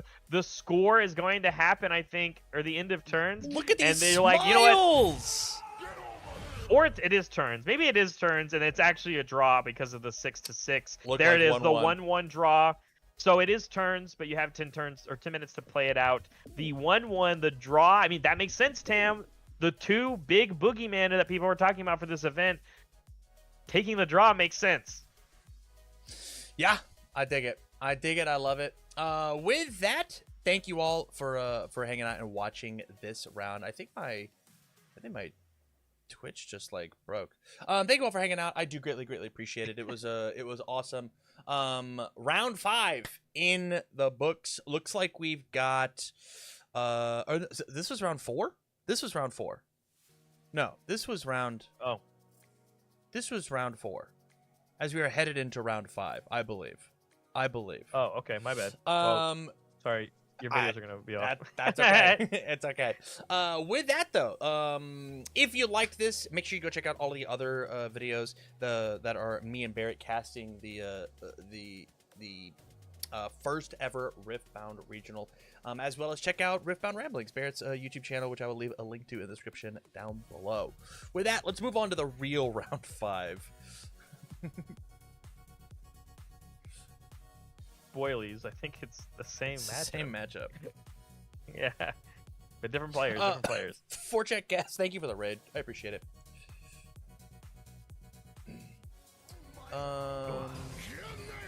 Mitchell! Thank you for the Prime, buddy. I appreciate it. Good 11 months. I think it's actually not Twitch, it's my YouTube. No, it is. I'm unsure. Whatever happened when you went back to the screen, I can see all of the YouTube chatters that like reloaded in, but none of the Twitch chatters were in there except for Daniel, who just said something. Weird. I don't know what that means, but weird. Yeah, I don't know. I do both. Huh. Anywho, let's bring it back here, and then I will stop recording and then start recording one more time. What up, everybody? Welcome back to the real round 5 here on for Tam and Barrett cast the first RiftBound regional. My name's Tam. This is Barrett, aka RiftBound Ramblings. Make sure you go and you check out his channel. A link to that will be in the description down below. Round 5 got a fun one for us. I'm gonna go ahead and press play as we watch this this event back at 1.5 speed. As we transition into the correct scene, it will be this one here. There it goes. And again, just like last round, we had Master Yi versus Kaisa. We are finding bases and we are getting the game rocking. We saw the last round, which spoilies for that last video. This is your last chance. If you didn't go watch that video, you gotta leave right now, and you gotta go watch it to figure out what happened. 3, 2, 1. It was a draw. It was a draw. Both players playing some pretty incredible games, doing the best they could to stave off each other's ideas. Right, one wanted to have units to really clean up the board, and then the other having massive swinging spells. What are your thought process here going back into it now that we've watched a game? I mean, it makes sense, right? I mean, we talked about how, you know, Master Yi, the most represented character at this event, and then Kaisa, another big favorite in the set 1 format, and what people are doing and the way that she plays the game is very unique. It makes sense, right? They ended up in a draw because a winner could not be determined in the amount of time that they had. I honestly could feel this being a similar scenario, but again, the biggest thing that I talked about for how these decks really play out against each other is the intricacies you make in your main board and sideboard at counts and what cards you're prioritizing matter a lot when you are preparing against who you're going to fight against. And if you think you're going to run into a Master Yi, there's a lot of things you can put in your Kaisa deck that really help you out in that matchup, and vice versa. If you think you're going to run into a bunch of Kaisas instead of other Master Yis, your Master Yi deck can put in a couple of cards to make it a little bit harder for that Kaisa deck to get through. Our starting battlefields here, we have the Dreaming Tree coming off for the Master Yi deck, and of course the signature Void Gate coming over for the Kaisa as well. So we got extra damage on our spells, and then we have every time you target a friendly unit here with a spell, draw a card. So very similar stories here of targeting units at battlefields. I'm interested to see what spicy cards the Master Yi players or the Kaisa player are putting in their deck. But it looks like Master Yi on the play. Starts in Hourglass. Turn 1 Zonia's Hourglass. That's what a great turn 1 play. I've noticed a lot of people in this game not playing gear hate main boarded. They just kind of let people play with whatever gear they want. It's not in every domain is the problem. So actually one of the biggest downsides to the Kaisa deck is I just don't even think I have access to Gear Hate. And if they do, it kills all gears. There's like a thermonuclear blast or whatever. It's typically only sideboarded. Yeah, it's 5 and like recycle 2 or something like that. But it kills all gears on the battlefield or on the in the game in play. And so it's just like, yeah, you can play it, but if you're trying to also play some of these like whatever they're called, the stones. I call them recycle rocks. They have a name. Seals. They're called seals. Recycle rocks. The alliteration. It kills off your own steals though. Gets you there. But the turn 1 play with the Zhonya's Hourglass immediately followed up with a Kiana that has Deflect. Makes a lot of sense, and I actually love the response here for the Kaisa player, which is, if you're going to play protection from my spells, how about I just play more units than you? Double Yordle here across the 2 turns to draw 2 cards, and a Sentry that says when I draw a card. Yeah, every single one of the cards, every single one of the units we just played replaces itself, right? Either on the turn that you play it, or with the Death Kneel to, after it dies, redraw with the Sentry. Not to mention, like, combining that with the ability to not to mention with the I lost it. You go ahead. It seems like, so we did get our 1 point here for the Kaisa player, just moving a little Yordle up that has tank, getting our first point for the game. But as we pass back, the Kiana is going to easily swing into it as the Kaisa player is completely tapped out of their resources. No contest here. We're going to get the on-conquer ability from the Kiana, and it still has Deflect, so you still have to deal with it on the other side. As we now are just going to probably play, looks like we got a Poro coming down, and we still have the Zhonya's Hourglass to protect this Kiana, even if you decide to run your units into it as we pass back. So 1 point for each players here. Did you figure out what you were going to say? No, my lovely girlfriend messaged me, and it totally took distraction. My train of thought. Took your. It's all right. All right, so 7 runes to play with. This is either a world where we could. You know what I would love here? I would love to raw play a watchful, 1,000-tailed Watcher, and not accelerate it just for the -3, and then your units 100% traded to this Kaisa very well. But you got to be a little weary of the 3 readied Calm runes on the Master Yi side. There could definitely be a trick coming in to combat that. But we're just going to move our little Watchful Sentry over and take our Conquer for the 2nd point onto the battlefield. That matters if you target your own friendly units with stuff. And then we still have this little Yordle here. Yeah, I dig it, but I just don't know what we're going to do with the Yordle. And I don't even necessarily know if this works out. Yo, I really like how the Kaisa player, how she paid the cost, flipped the rune, and then played the card out of her hand. I really, really like that, rather than just like instantly putting it back in case there's like some sort of discrepancy of something. I liked that a lot, and I'm absolutely gonna be stealing it. That was dope. Yeah, absolutely. The biggest thing here is we are gonna ping 2 things for 3. Kiana has 4 might.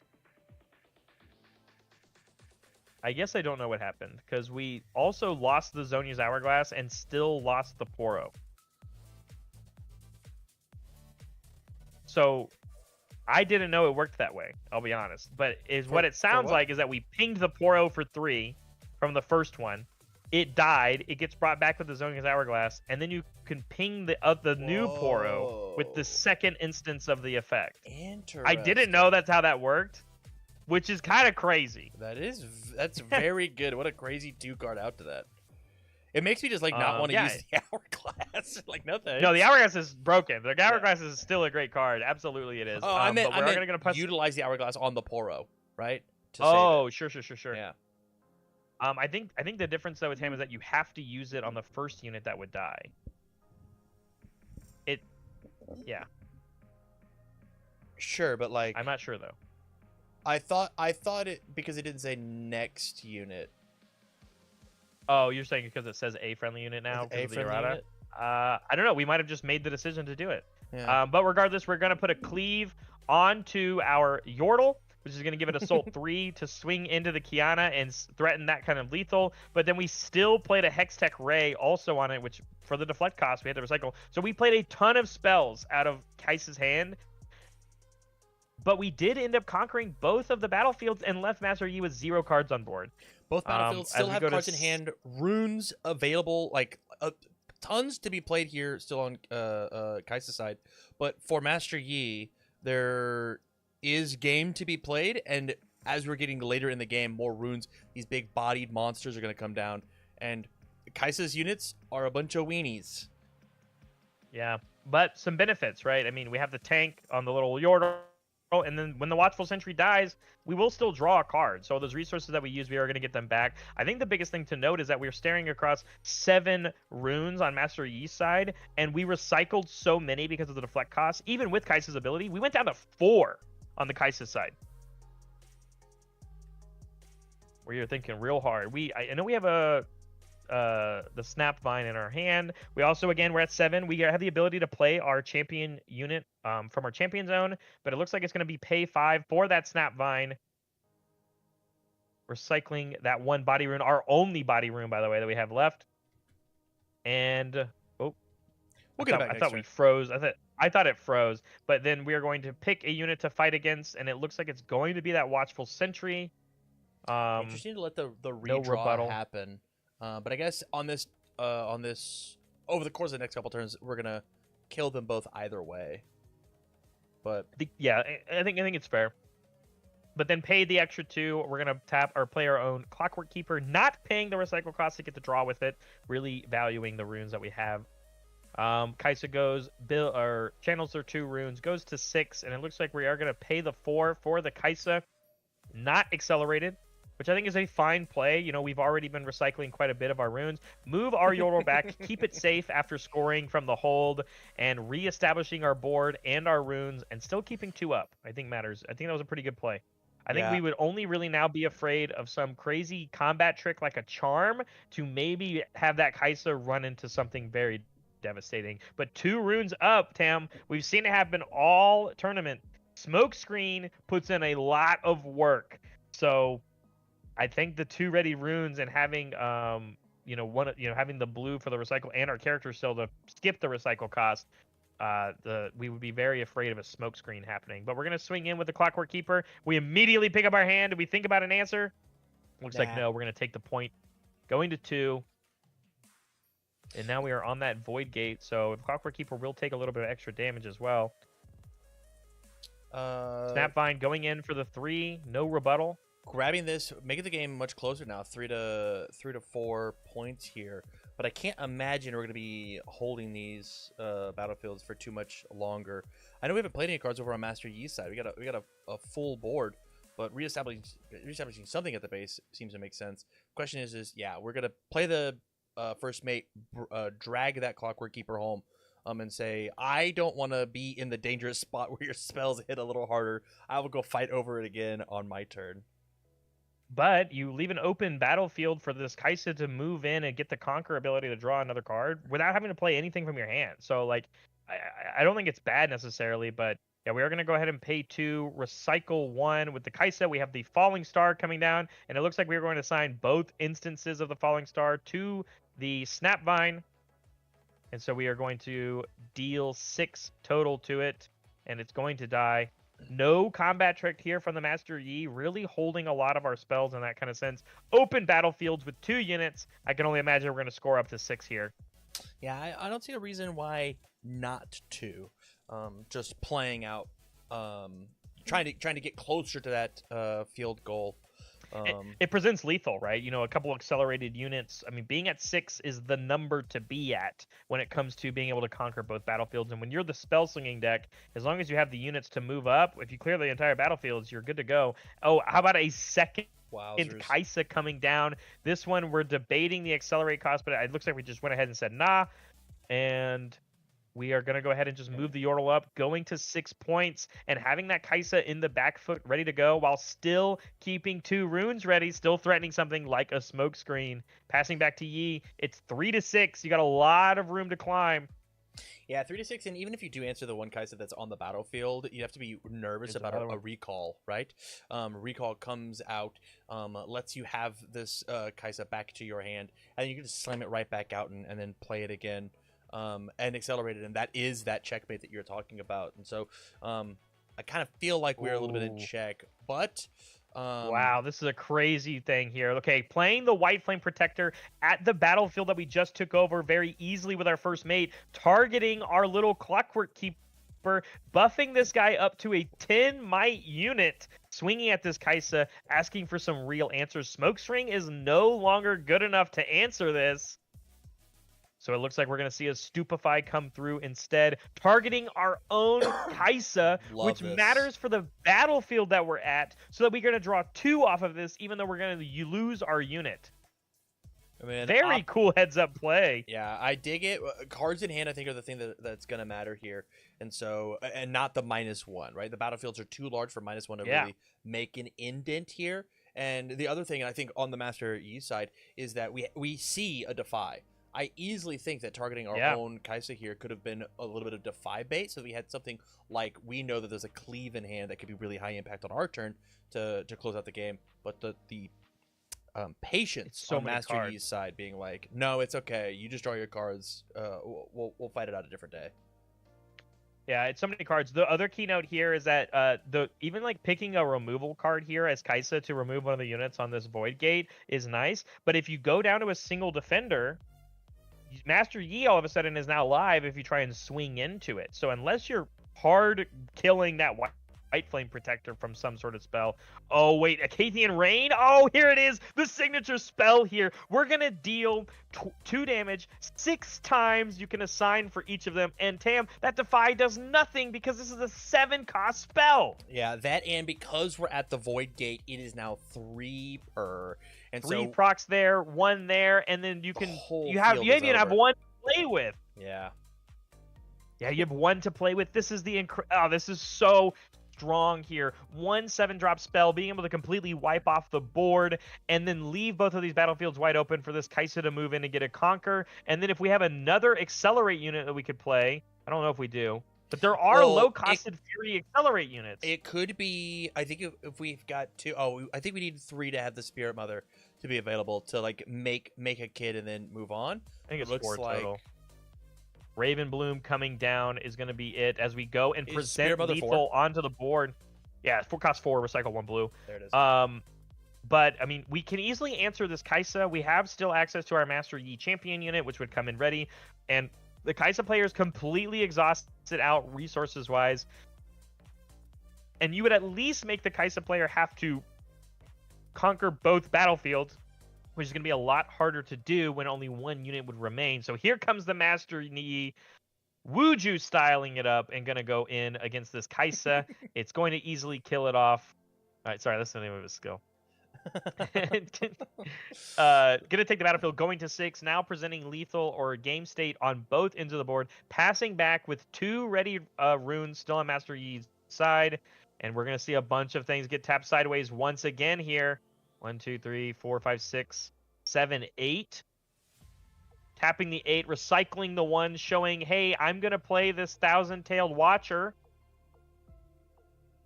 I'm in love with how she recycles the runes. It's so sick. Okay, there you go. You can do it too. Gonna come in accelerated. That's the 1 recycle cost, and then we have the other one, and this is gonna give -3 to that Master Yi. Oh, this is incredible. Rune Prison getting played here. This is some of the stun support that exists within the Calm domain, and so you did all that work to give -might to my unit, but I'm gonna play a Rune Prison, which is going to say that it doesn't deal any combat damage. It doesn't matter about these cleaves. You're going to deal no combat damage. Your little unit is just going to bump right on back to your base. Wow. That's massive. That's so huge. It doesn't... Stun is so powerful, Tam, that it doesn't deal combat damage for the whole turn. Wow. So even if you re-readied it and tried to move it back in, it's still stunned. It's still stunned. Wow. And we did, however, use the cleave when the unit was there. So the cleave is going to resolve. We did pick a friendly unit. We're going to draw a card because of the battlefield, which is very, very strong. But wow, what a crazy answer here. We've postured these combat tricks the whole game as Master Yi, and saving them for a moment like this, being able to defend yourself against this. Take the Watcher, it goes back to base, it still stays tapped. Tam, if this Master Yi lives and gates us to 7, it has ganking. It can immediately go to the other battlefield and move and could win the whole game. That's massive. What a crazy swing, all off of the back of a card we haven't seen literally the entire broadcast, and I think this is our second Master Yi. Certainly not our first Calm deck, but the first time that we've seen this this Prism. Crazy.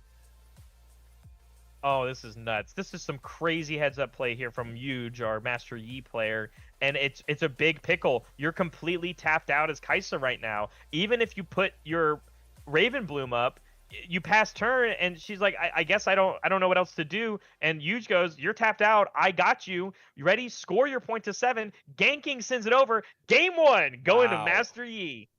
Wow, that was a that was crazy so cool. turn. That was so cool. Wow, the rune, I think I said it right. I hope I did. That's what it's called in, Rune Prison. It's a rise spell from League of Legends. And it snares your opponent in a spot. So the fact that it stuns at action timing speed, it was so crazy cool. What a crazy combat trick, and that's what I'm talking about, Tam. The Master Yi versus Kaisa matchup can be so close, and it was so close all the way down to that last few couple of turns, and a crazy card that we didn't see in the other Master Yi deck, making a huge impact there and being the reason why it wins game 1. Yeah, it was dope. When I was reading all the cards, stun as a mechanic looked really intriguing to me, to the point where, like, even last night I was sitting down watching a show in the living room. I'm having my laptop, and I was like, you know what, I wonder what, I think it's Leona, is that her name? Leona. Yeah. Leona, Calm and Order, my favorite. Order, Calm Order looked interesting. I'm excited to play her. Definitely going to be something I try to play some pickup games with. Yeah, she's very cool. I agree with you, Tim. I really like the stun mechanic. I also liked the stun mechanic when it existed in Legends of Runeterra, sure. The predecessor to this game, of course. I was actually a little sad, though, because my favorite stun character to play in Legends of Runeterra was Yasuo. Yasuo was a stun character, and he is not a stun character in this game, but he still gets to play some of the Calm domain stun support, so I wonder if there might be an homage to the future or the past one. But moving into game 2, Kaisa on the play here with 2 new battlefields, at least for this match. We do have the one that says when you conquer it, you get to ready 2 of your runes at the end of that turn. And then we have another, I think this is the when you defend here again, shield 2, units here has shield 2 or whatever. I gotta look them all up again. Check. When you hold here, you may channel a rune exhausted. Okay. When you hold here. Was I right on the other one? I believe so. Let me go double check. Yes, this one is the Targon's Peak. Yeah, Targon's Peak. Okay. Awesome. So yeah, turn 1, we played a Watchful Sentry. And then for Master Yi, we played a Clockwork Keeper. These 2 cards that draw a card. Not to draw on the Clockwork. Not to draw. Yeah, because the Watchful will always draw because of the Death Knell. But the Clockwork, we have to pay the extra rune, and that can be kind of hard to make that decision early on in the game. So moving that Watchful Sentry up and conquering for the first point of the game, and then playing 2 more 2-drops, one of which being the Sentry, and the second one being this Trifarian, Noxian Trifarian, and it normally costs 4, but with Legion active, which we did, we played a card, it actually only costs 2. And then because we conquered that battlefield, we even get our 2 back. So a crazy mana-efficient, energy-efficient turn there when it comes for Kaisa on still having availability to play combat trips. But we're going to kick things off playing our own Pit Rookie, which says on play, you can give a buff to another friendly unit. We're going to give it to the Clockwork Keeper, putting it up to 3 might, which lets it trade with the Sentry very well. There it is. Look, they pulled it up. Yeah. I always see that picture, and it, like, you see something, and it's not right, but it looks like something else. It looks like she's in chains rather than like up against the ropes of a boxing ring. Oh, I just see her like chained up, and I'm fair. Like, that doesn't make any sense. It doesn't look like it's because her outfit also has like a bunch of ropes on it, so it's like the chains turn into the ropes, which is not how real life works. But yeah, I don't disagree with that. But then we played a first mate also on our turn, so another high impact tempo turn. We readied up that Pit Rookie that we just played and sent it in to the other battlefield. And if we hold on to it, we could channel another rune exhausted. So we're definitely going to have to combat that. I want to make sure I got that card right. Noxian Trifarian, is that what that card is? Actually, taking the lead though, 2-1. Going second. Feeling a lot better. Not quite the play 3 units on turn 2, draw 3 cards, idea that we had in game 1. But I will say I'm pretty, if I remember correctly, the battlefields that we're fighting over are significantly slower as well, right? One of which drew you cards, one of which says that you deal extra damage. These battlefields are going to slow the game down, and that's exactly what Master Yi wants, and Master Yi's already up a game. So Kaiser's going to have to work extra hard to try and score these points, get these units gone, and everything's kind of going to exactly what Master Yi wants to do. Absolutely. I was wrong on the name. It's called Noxus Hopeful, but it has the Trifarian trait, so I was close. Yeah, no, absolutely. I agree, because channeling runes is something that like both of these decks are going to benefit from. I think the Master Yi deck will benefit from it more, so it does make sense to me, though, that we are working a little harder here to get the units off of that battlefield. The On-Conquer effect ready, too. Both of these decks kind of benefit from it, so yes, they're going to fight over that one, but I don't think you can ignore the channeling one, right? But I think Targon's Peak is where we're going to see a lot more of the action happening here, as we are going to be playing a falling star here from the Kai'Sa deck. And we see a response here, also a Discipline getting responded with over on the Master Yi side, which I don't think is going to be enough to get this right over the top. Maybe it is just for 1, but even then it still retains the damage. So if you swing a unit in, you will still have to deal with it, of course. Yeah, I think that might just be the idea here, is it doesn't let you, because otherwise you could just like shoot 1 for 3 and then go attack the target the first mate, and so this is making you decide which of the 2 that you care about at the little cost of having my 1. But it looks like, yeah. And that's exactly what happened. On the first choice, we got Disciplined on, and now it's a choice where instead of it being a 1 removable for 2 cards, it's only removing 1 card, and now you have to trade in another unit, because what is important here, Tam, is that even though the Clockwork Keeper was dealt damage, it still deals its might back. So this Noxus Hopeful has 4 might, though, which is not enough to beat the 3 might of that one. Oh, no, the Discipline did give it +1 might, so it does have enough to trade with it, not enough to just kill over it, even with the 3 damage it already had, which means this Watchful Sentry can go in and take the Conquer. But we essentially lost a lot of our board state just to kill off the units that were on the Master Yi side of the board, and we're down to 4 runes going first. Yeah. Tough spots to be in, especially just now tying up the game, not even going above and beyond to 2-3. And it kind of feels like with Master Yi now going up to 6 runes, now we can start, now that you've left this thing, if we've got something like a Snapvine, we can play at the base, shoot your guy, and then establish even more of a board. But taking a peek at Master Yi's hand, it's feeling a little dead. It might just truthfully be pass. It might have to be Master. I think you're not allowed to take a turn off here. I think the only playable card we have access to is our champion unit in our champion zone. Does he not cost 7? Or are we at 7? We're at 7. I'm so sorry. We were at 7. We were not at 8. Because we had a White Flame Protector that you could have just played for an 8 might value unit, but I think you still feel okay about playing this Master Yi here, only in the sense that you're only staring across 4 runes on the other side, and 3 of them are ready. So this 6 might unit of the Master Yi going into this 1 Watchful Sentry, like things like Smokescreen don't save you, and this On-Conquer effect is still going to happen from the Targon's Peak, where you're going to be able to ready 2 of your cards. So you can still play a combat trick of your own if you're Master Yi, but I think really just deciding here of the I'm going to be a 8 might unit when I'm defending myself alone because of Master Yi the Legend, and now you're only going up to 6 runes here as the Kai'Sa player. What do you have access to? It's not a Thousand Eye Watcher, that's for sure. Yeah, I think we've just recycled a bit too much over on Kai'Sa's side to deal with how impactful and how many points this Master Yi can score. We're going to reestablish a board state here, but we're going to score on this base for holding, ganking over to the other one, go from 3 to now up to 5 points.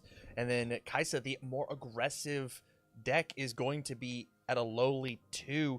The game feels like it is running away from us as we are channeling even more runes to continue. And we have the out in our hand of the unyielding. Nope, it might be unyielding. I know what you're talking about. It's the 1-drop spell, right? Yeah. I got it right here. I think maybe Unyielding Spirit. You were right. It is Unyielding. Yeah. Yeah. There's yeah, another that's gonna card be very in huge. my in a game that I play that has the word unyielding in it. That's very good. That's how I remembered it. Because I keep getting blown out by both. Yeah. Yeah, and then ready. This was a great play here on the battlefield that we had with Master Yi. We played a Pit Rookie from our hand, gave a buff to our Master Yi, and because the Master Yi was still ready, you gank it over to the other side for the double score turn, which is massive, and you still have a unit on both of the battlefields, and you're just staring across this one Raven Bloom, and we're gonna go ahead and hit a Stupefy onto the Master Yi, which is gonna give it -1 might this turn, and we'll redraw a card. Yeah, from 7 back down to his printed 6, and then we have to figure out how to handle it. And our goal is to do it outside of battle because of the legend that Master Yi has access to. So yeah, we're gonna play this Darius, but it is not gonna feel incredible to swing in, especially with Master Yi having, an entire 6 runes ready. And 6, 7, 8, 9. Yeah, it's 9 might, 8 might right now. I mean, the Darius presents 7 by itself. So, I mean, this current board state does swing and take over the battlefield, but you're still staring across Master Yi potentially holding the other battlefield because there's still a Pit Rookie over there. Yeah. Not to mention, we've got, 3 cards in hand that can be battle tricks if you're trying to do it via combat. Yeah, gonna have to be exactly. some crazy smoke screens, and smoke screens mean tossing cards back into our rune deck. And we only have 2 ready resources as well, Tam, so it's only 1 smoke screen that gets allowed to be played. Yeah. So the question here is, do you just leave the Master Yi alone even after you've slung the Stupefy into it? But you got the Darius proc, so we're just going to full swing our units into this When Conquered. We'll ready 2 of our runes at the end of the turn, and this Pit Rookie here is only a 2 might unit, but we are going to pay 4 here for a Primal Strength, giving +7 might here, which is enough to trade with the Darius. Oh, with the defending alone from the Master Yi, this is actually enough to overshadow the board, so it's going to require another answer from the Kaisa player, Stupefy for -1, and draw a new card, and it's a spell, so Raven Bloom will get another +1, so that Primal Strength being enough to force the hand of the Kaisa player, but they will eventually still take down the battlefield and kill off this Pit Rookie. I think that this is okay. This is acceptable, specifically because of the gank that Master Yi has. We had this big showdown, we played a bunch of spells, Kaisa committed a whole board. It's still game. And then Master Yi is just going to come back over and get it. Well, hold on. Is it game? Absolutely. Goes to 6, goes to 7? It's 100%. We ready our 2. There has to be some crazy combat trick here, Tam, but we know that there's an Unyielding Spirit in hand. I think Smokescreen is the only answer, or a minus might. But as you can see, we were very quickly readying up. This is going to be a 6, 7 might Master Yi. We even have still stuff like Primal Strength. We have another Primal Strength in our hand, Tam. I think it's lethal no matter how you look at it.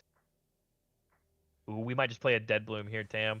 Oh, I think we're doing this recycling. He's like, okay, I'm jumping too far ahead. We could just pay 8 energy here and play a Dead Bloom Predator at the at the occupied battlefield of the Raven Bloom. Oh, the White Flame. Of course, that one also works. +8 might to this Master Yi with ganking. I don't know what you can do with 3 energy to protect this Raven Bloom, but I don't think it's enough to beat over this massive Master Yi. Yeah.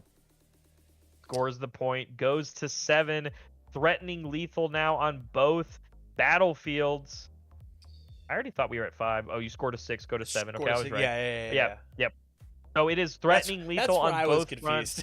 Yes. I was like, I thought it was for game. It was not for game. It's all good. But it is still a crazy thing to stare at. These are the 2 largest units almost in this deck that are great defending alone because of Master Yi. And as the Kaisa player, even something like an Acathian Rain, because we don't have the Void Gate anymore, we use the Void Gate in game 1, this is not going to be enough to kill both of these units. And we have the answer, the Unyielding Spirit that says prevent all spell damage and ability damage this turn. It doesn't say pick a unit, Tam. It just says all ability and spell damage is negated this turn. And with that, I think it's going to be the game and the match. Master Yi taking it 2-0. Yeah, it's expertly played. It was great over on Master Yi. Got to really showcase the the control that Master Yi has on the board, and just the fact that we had these sideboard answers to the ideas that Kaisa has. Just unfortunate for her in this match, but easily. And I think we even saw like the explosivity of like when she played the Kaisa deck the way that she did, very aggressive recycling. It almost paid off in game one. Like it genuinely almost paid off in game one, and it came down to literally that Rune Prison, which not every Master Yi deck is playing. That was the reason she didn't win in game one. And then I think you're right. I think this Master Yi deck was just very well tailored against playing against a bunch of Kaisas, and it's exactly what happened. It paid off there in that match. So with that, ladies and gentlemen, if you liked this and you liked the coverage, please make sure you check out all the other videos that we have here on the channel. They'll be in a playlist for you guys to see. And make sure you also check out Barrett's channel, RiftBound Ramblings, which will be in the description of this video as well. That was round 5 in the books. The real round 5, as we were headed on. The real round 5. To round 6. You good? That was a good 30 minutes. Ready to rock it? Good. That was great. Yeah, I'm ready. Then we're headed into round 6. Easy enough. What up, everybody? Welcome back to the channel. My name is Tam. This is Barrett from RiftBound Ramblings. If you like this, make sure you do all the cool YouTube stuff, as well as go check out his channel. Links to all that will be in the description down below. But we got round 6 of the first ever RiftBound regional here. And me and my buddy Barrett, we're going to be casting it. We're going to be talking about it. I'll get this playing, and we'll get over here. 2 characters we have already seen on the stream. We've got Kasai finally on the left side of the table versus Victor on the right. We got them all win con. I'm sorry. I mean, you're already loving this. And by that I mean I hope I actually hope that Kasai gets to do the alt win con. We've got that would be incredibly weird. Void Gate over on Kasai's side, which says that your spells do a little bit extra, and then the Grand Plaza over on Victor's side for if you hold here and you've got 7 more dudes. If you hold here, and you have 7 more units, you win the game. So and cool. it looks like Victor is going to be able to go first here, rolling that 11 on that D12. It looks like. So yeah, Victor going first. Hopefully, if we're trying to go for the alternate win con as an avenue in this game of really pulling things off, I'm excited to see what kind of cards we're going to be playing in this Victor deck, because based off of what I can already see, it is very much about making a lot of recruits very quickly, which can be very good against the Kaisa game plan. Again, we kind of saw in a previous match earlier today of like, Kaisa has these single target removal spells, but it's like what I just said, single target. Some of them pick twice, and things like a Cathian Rain can do it 6 times, but when you're playing a bunch of mini recruits, it's really hard to deal with them all for Kaisa, unless you are using multiple cards, which is exactly what you need to do to eat up that hand advantage that Kaisa is so good at getting. Yeah, spoilers for a previous round. If you have not seen this round before, this is your chance to get out. Spoilers in 3, 2, 1. I believe the last Victor Kaisa we saw ended in a draw. Am I not mistaken? No, the only draw we've seen was Kaisa ended up taking it down. Kaisa won that match. Oh, it was in overtime though. Yeah. It was at the very end. It was in overtime, but that Victor deck I don't think was tailored in the same direction that this one was tailored, and we are already seeing a pretty powerful start here with the Soaring Scout getting played, and as it swings into the base to score a point, it gets killed off with a Hextech Ray, which channels us a rune, and then Kaisa turns sideways and says, it cost me nothing, right? But a card out of hand. So we're going to channel another rune, though, and use our character, our Victor, to generate a recruit, and then, of course, we have the Manipulator, I think is her name.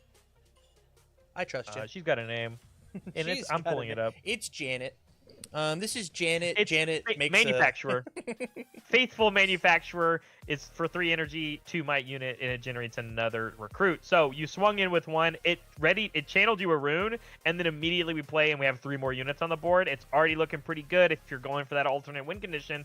But here comes a Sprite Mother, gives us this little temporary token. We're going to immediately move it into that battlefield that you know that Victor's trying to go to, and it's going to get at least a point there, but it's just a temporary unit, so it won't stay there for very long.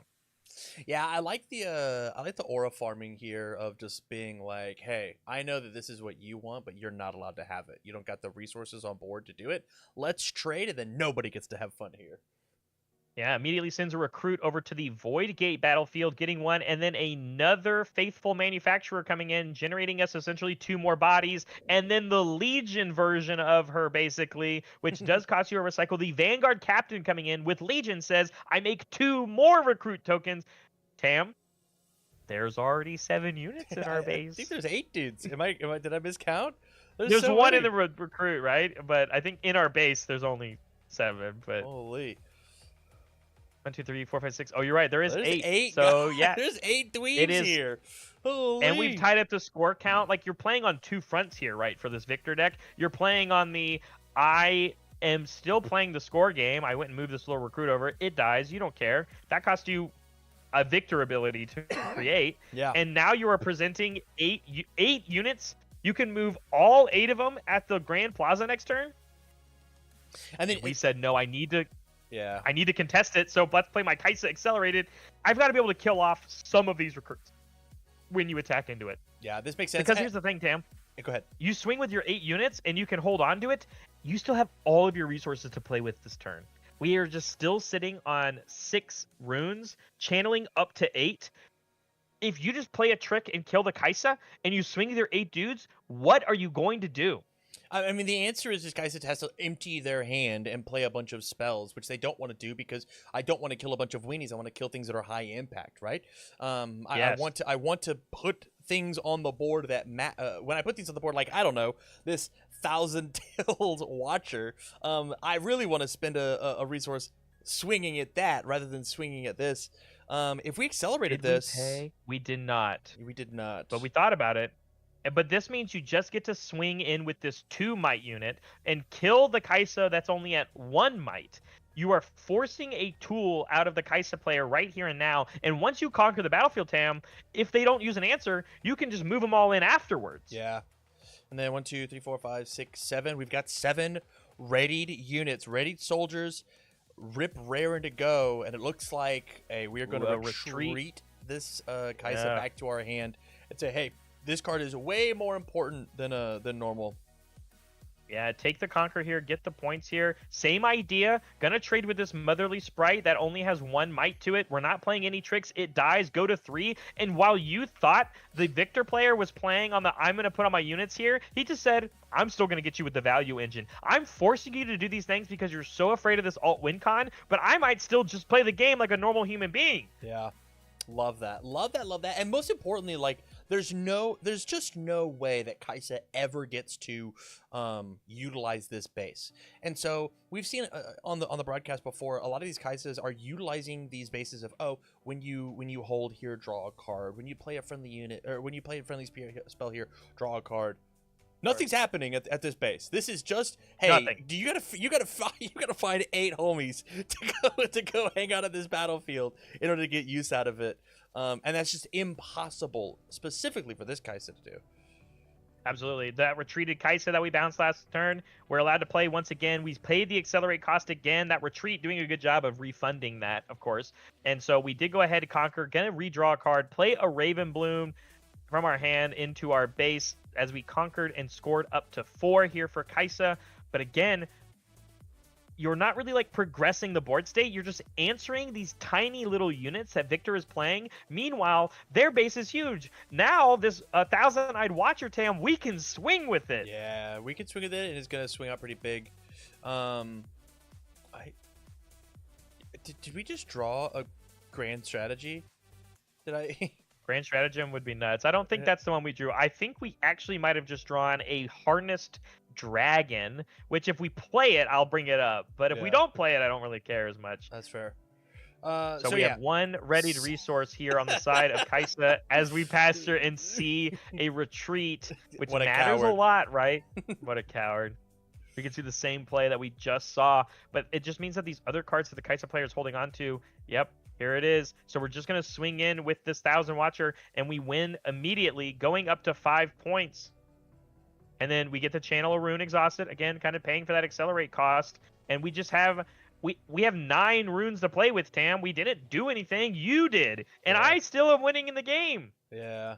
It's now 4 to 5. Looks 4 for our champion unit here, Victor. That says if either of these units on the battlefield right now die, they refund me and get me another recruit. Play our Victor ability, give us a recruit. We have to pay the 1, of course, which we did. And then we're also going to play Cull the Weak. I'll kill off a unit, and because of the Victor champion unit we played, you're going to lose your unit in your base, and I'm going to still get a recruit back for culling off this 2 might unit. Yep, there it is. We're going to get the trigger there. It comes in exhausted, of course, and we are still sitting here playing with 8 readied units to go, and he just says passed.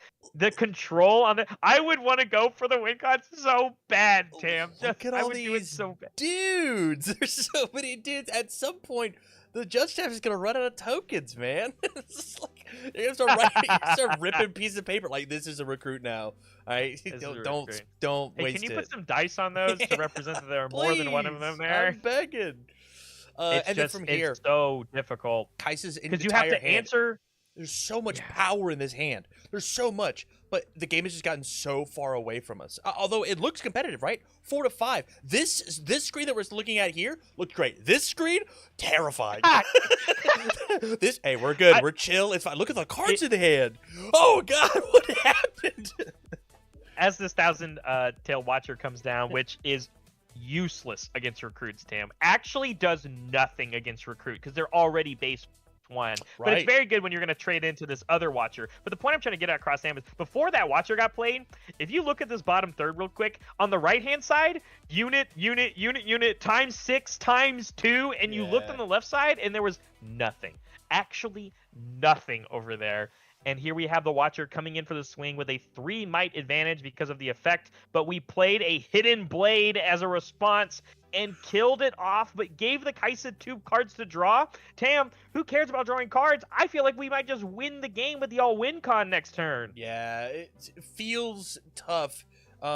Crazy that we are actively having to spend these to... Oh, did we do this in the wrong order? Yeah, this works. This does work. It works. It does work. So, because damage doesn't get healed. So, even if you had a 4 might unit and you dealt 3 to it, if you say, hey, I'm going to give this -1 might, it has 3 damage on it, at a 3 might unit, it will still die. So it does work out. Interesting. Yeah. So it does still work that way. We did get rid of the Watcher by typing every card sideways out of Kaisa's hand and getting rid of a lot of those cards that we drew, and you're still staring across 8 readied recruits. This champion unit, Victor, and he just says, you're not contesting me, man. I'm just going to shove these little recruits in and watch. I'm just going to sit here with the little recruits. Oh my gosh. And then instead I'm going to put a Machine Evangel with it. The Machine Evangel says, death knell, when I die, play 3 more recruit unit tokens into your base. There's going to be so many recruits to win this game next turn, Tam, because we just conquered up and got to 7 points. Yeah, I mean, this is threatening lethal. You have to deal with literally every single unit on the board here, because if you and leave then the any alive... Yeah. If you leave any alive... The flood of recruits are just going to come over and overpower on the top. And all we have to do is have 1 recruit at both base on our turn. That's it. That's all we need. And with no units over on Kasai's side, I mean, not even the signature spell. The rain is gonna get us there. Kathian Rain. Yeah. There's too many units, just right? too many guys. 6, 7, 8, 9, 10, 11, 12... 13 of them. There's 13 units alone, Tam, and some of them have more than 2 might, which means the ping for 2s on a Kathian Rain won't even kill them. Wait, it does 2 damage 6 times? Yes. 2 of them won't clear this entire board. No, I think 2 would do it, but we don't have enough runes for that. That costs 14 runes, Tam, and we can only ever have 12. But we did see the Darius get played here, and then immediately played a Falling Star, which is doing a good enough job at combating against these battlefields. But the fact is that the other battlefield, empty. Just gets taken by a recruit and gives us 3 more recruits, and then the champion unit gives us another recruit, and you killed my other non-recruit unit. You gave me another recruit. Tam, there are 12 recruits on this board. That's crazy. That's a lot. That's a lot of dudes. Fuzzy, thank you for the prime. Appreciate that, buddy. Almost 3 years. Agreed. Victor in his glorious evolution, taking down game 1 decidedly against the Kaisa deck that we've seen dominate on stream almost all day today. Yeah, that was nuts. That was decided. Very scary. And I think, look, I don't want to say the base had something to do with it, because it's like that's like one of my favorite bases in the whole game. But I think that there is both mental damage that base does, as well as just not giving more game text to Kaisa. Yes. I think that is so important. Sam, I can't tell you how many times. You can go check out, obviously, my YouTube channel on RiftBound Ramblings, but you very similarly went through every single card in set 1. And every time they would reveal a new base to us, if you don't know this, for people on my channel, I give a rating, and I give a rating to each card that is shown to us based off of the ranks that you can get in League of Legends, because I think it's very funny, and it's thematic. But every time I would give a very high rating to a battlefield, it was specifically because I would say the words, I could see this being a really good battlefield for you to put in your deck, and it does absolutely nothing for your opponent. Yeah. And that is exactly what happened there, Tam, was that you get to make the decision when you sit across from your opponent, oh, I'm playing against a Kaisa deck. I know that this battlefield will never do anything for my opponent. Because if you sit across from like a Darius or another Victor, you might think twice about picking that as your first battlefield for game 1. But just like you said, when you're combating against probably the strongest battlefield from the Kaisa deck, the Void Gate, and you just get to play on this axis the entire time and threaten the lethal ability of it, it just makes sense. And I agree with you 100%. All of a sudden, that battlefield, the stocks for it, when you're specifically playing against a deck like this, go way up. I cannot tell what this battlefield is that's closest to us. I'm pretty sure that the far battlefield is the Reaver's Row. If you conquer here... When you're attacked... No, when you're attacked, you're allowed to retreat 1. Yeah, this might be War Camp. Units here have +1, which is interesting. It looked like the Navori Fighting Pit. Maybe I'm wrong. No, that's not the Navori Fighting Pit. I lied. What did you say? Trifarian War Camp. But that also doesn't... yeah, that looks right. Yeah, units here get +1 might. That's just in general. So yeah, your recruit... It just makes sense, right? Your recruits get a little bit stronger. And we won that last game pretty decidedly because we had so many recruits. Imagine when you swing with your recruits there, like if you just attacked in a giant swarm, Tam, they're actually all 2 might. Now, this includes for your opponents, but when you're playing against a deck that isn't playing a lot of units, you're going to get more value out of that battlefield than your opponent, like we just talked about. Yeah, interesting to already on turn 2 play the Victor from our pocket. My issue with it is burn spells are so crazy out of this Kaisa deck, right? I'm just gonna fire them over and over and over again. Wait, we already have 3. 1, 2, 3. Okay, we are good. Yeah. I was like, how did we get 3? Yeah, so turn 1 was... Yeah, turn 1 we played this Pouty Poro, which is the Deflect Poro, which is kind of cool. It's a 2-drop and a 2 might. It has Deflect on it, which is really nice. And then to top it off, on the next turn, we played this Noxus Hopeful, and so we had 2 units, luckily good to go. And we are going ahead and trying to make our board a little bit bigger. The thing that we struggled with in game 1, we are trying to combat that here right away. I don't disagree with you, Tam. It is a little scary to put your, once per game, play this card that's not in your hand, that pretend like it's in your hand right off the bat, especially when you don't have any other units that are going to be dying to feed and give you more recruits right away. But I think one of the bigger benefits is that if you do get it off early, if you play it early, and you can keep it safe in any sort of capacity, it is a little safe if you just keep it in your base forever, because a lot of the removal of the Kaisa deck is interacting with things on battlefields, not necessarily on their base. Or it means you get a Falling Star out of the Kaisa's hand, and they have to pick both choices for it on that Victor. Yeah, but it looks like we're going to be a little aggressive with it.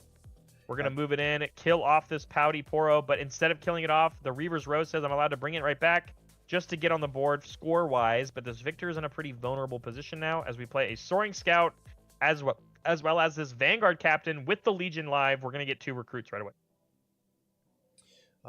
The flood of units has started again. Here it is. We started this turn with a 1 bonus. 2 guides. The 2 guys. Yep. And then from here, we have added on 5 extra. Scary. Very, very scary. But with Kaisa having held that last battlefield, is now 4-1 points wise. So Victor has a bit of catching up to do, and Kaisa's got 7 runes to her name to start blasting units out of the sky. Yeah, 7 runes could be big here. I think even like a 1,000-tail Watcher, not accelerated, could mean a lot for killing off this Victor with just like your Poro. Your Poro would be enough, but again, it's at Reaver's Row. So that decision doesn't necessarily seem the best because the Victor player can just choose to bring their Victor back, and that's why they felt really safe going into this Reaver Row. Talk about this 180, Tam. Not only did our battlefield do nothing for our opponent this game, but that Reaver's Row might be the reason why we felt comfortable playing this Victor, because if you attack into it, I get to keep him safe. Yeah. No, I love it. I think it's really, really heads up. And it's showing that our Victor player knows this matchup pretty darn well. And the way that they are navigating through it is making me feel comfortable about their plays. Yeah, Watchful Sentry coming down here in the battlefield where this Noxus Hopeful is, just supporting that battlefield a little bit more. Remember, all units at that battlefield get +1, and we play Darius as our second unit for the turn. It sees itself as the second card for the turn, comes in ready, gets +2 might, immediately able to swing into that Reaver's Row, and Reaver's Row will keep Victor safe as we pass back. But Kaisa going to 5 points to Victor's 1. We are falling behind very quickly when it comes to winning the game. Yeah, something has to happen here. Some amount of board wipe, 1,000 tails. 1,000 tails would be nice to try and clear out things at the battlefields. Reduce that might, and so that your recruits can start doing their job and clearing things up. It looks like singularity here. Yeah, we're gonna be able to deal 6 whole damage. Yeah, absolutely. And it doesn't matter where. So we did pick the Darius and we picked the Noxus Hopeful, meaning that this little recruit gets to come in, and this scout here is going to trade with the Watchful Sentry. You're going to draw a card as Kaisa, but I'm going to channel a rune Exhausted for that trade, these 2 Death Knell units. And then you can still send in something if you'd like to take over that battlefield and get back on the board. But we decided not to. We said nope. Or wait, no, yeah, we did. Okay. Yeah, we're just taking our time. We went ahead. Figuring out which way takes to this do recruit. Makes a bonus recruit, spending all of our energy every single turn in an efficient way as the Victor player, which I love so much when you see it. As we pass back to Kaisa, impossible to win this turn, only being at 5 points, but trying to figure out how you're going to start answering the opponent's board, because the Victor's board is getting much wider very quickly. Yeah, it is wide, right? But at the bases, there's only 1 and then 2 might respectively. So if we can figure out some way to like establish a board state and then have some sort of trick of whenever you come in, do an idea, do some sort of trick to stave off what's happening. I think that there could be a check into checkmate possible on Kaisa's board. Having a bit of a look at Victor's hand, I think it's going to be a little tough, but they don't know what we know, getting our bird's eye view, our soaring scout's eyes view. It is definitely like this is the setup turn. You need to get to 6 might, or sorry, you need to get to 6 points this turn no matter what. With our 2 units that we have and staring at your opponent completely tapped out, you feel relatively safe here, swinging with this Poro, and then Reaver's rowing this unit back, giving them to 6. That's all you needed to do as Kaisa this turn, was get to 6. And now I think it's just about stabilizing and playing something that's sticky on your board. Why is that important? Why does getting to 6 here matter? Because once you're at 6, you can officially win the game on your next turn, right? Like, that's the important one. Because being at 7 doesn't matter if your entire units get wiped off. You still can only win by conquering both battlefields.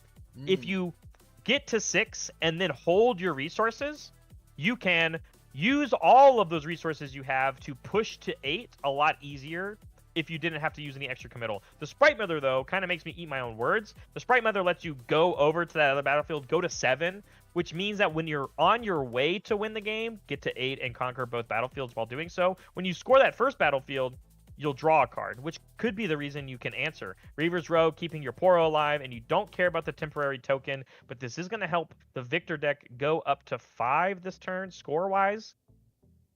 But yeah, it is looking like a checkmate scenario if we don't have a way to answer all of these units that Kaisa has on their board. For the first time ever in this match, Tam, more non-token units on Kaisa's board than the Victor player. Yeah. Judge is a little slow here on our minus tokens because of the 1,000 tail watcher. Yeah, it does give -3 to everything, which means that this recruit actually wins because of the battlefield effect on the trade, because that one already got the -3, even with the buff that it was already getting from the battlefield. So when your recruit moves in, it's a 2 versus your opponent's 1.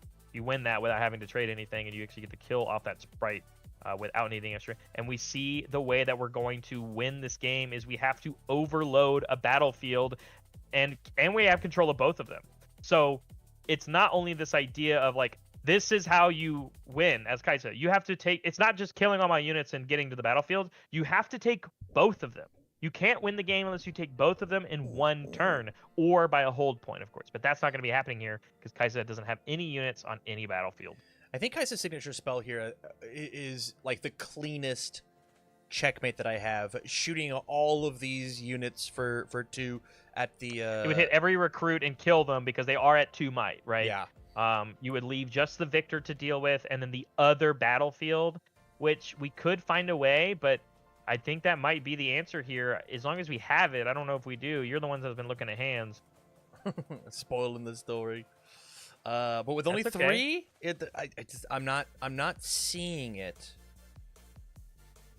I think it could still come down to another series of like, if you have enough removal to answer the Reaver's Row battlefield, you probably have enough units with like some extra tacked on power buffs because of you have 4 units. If you play a couple spells, the Raven Bloom is going to get some buffs wise. You might have enough to power through, but the fact that other battlefield, I don't know why I can't think of its name, but it has 7 units on it, it represents +7 in the might that you have to get through, right? Because each unit gets +1 might. Yeah. But it looks like Falling Star comes in, shooting the 1,000 tails for 6 damage, 3 twice, respectively. And then, again, Barrett, we've got Victor on the board. If that 1,000 tails falls, 1,000 tails turns into 1 recruit, which just like makes the game a little bit easier. It looks like we're gonna trade here. We're gonna do both. So the idea is, when you swing with the Noxus Hopeful, we have the decision here. If you want to take one back with Reaver's Row, which one would you like to take? The answer was neither. Because we'll take the 2 recruits. Yeah, we'll take the 2 recruits and we want to trade. And I think that is the correct call, because based off of what I know is in Victor's hand, we have Grand Stratagem as the way that we're hopefully going to try and help win this game. We just need bodies. Yeah. Replacing those bodies with more bodies makes a lot of sense. But it does mean we do get to take over this Reaver's Row, draw a card, because we can't go to 8 yet, because we have to win we have to take both battlefield. So we'll take it, draw our card, see if it's any more help to battle through all of these units here. We're doing the math. It is like 2, 4, 6, 8, 10, 12, plus 4, 16, 17 might to deal with. Looks we're gonna like play a Yordle. Don't quite have it. I think what we drew was 1,000 tails. But it wasn't enough, right? Yeah. Because even the -3 across each of them, it actually only touches each of the recruits for 1. Yeah. And then it hits the Victor for the full 3. I guess if you accelerated it would trade it, right? It would trade it clean. They would all. There are 7 people there. They all go down to 1. I come in and I swing in for 7. And you have the Victor for 1. I think it was still lethal, Tam. 1, 2, 3, 4, 5, 6, 7. Well, there's 7. Because remember, when you send your units, they also receive the 1 might buff. Oh. So the Watchful was an 8. Was an 8. Our 2 ready 7. units here. Oh. Yeah. So, I definitely think could have won if it was a Watcher that we drew. We but counted instead our runes, we didn't have enough to play it. That was our issue. 1, 2, 3, 4, 5, 6, 7, 8. Yeah, that makes sense because we played the Yordle that we drew, which means we didn't have enough to tap. No, we chose to play the Yordle when we had the Watchful. We didn't play a spell, did we? We played something that let us draw, or the do Yordle. Something.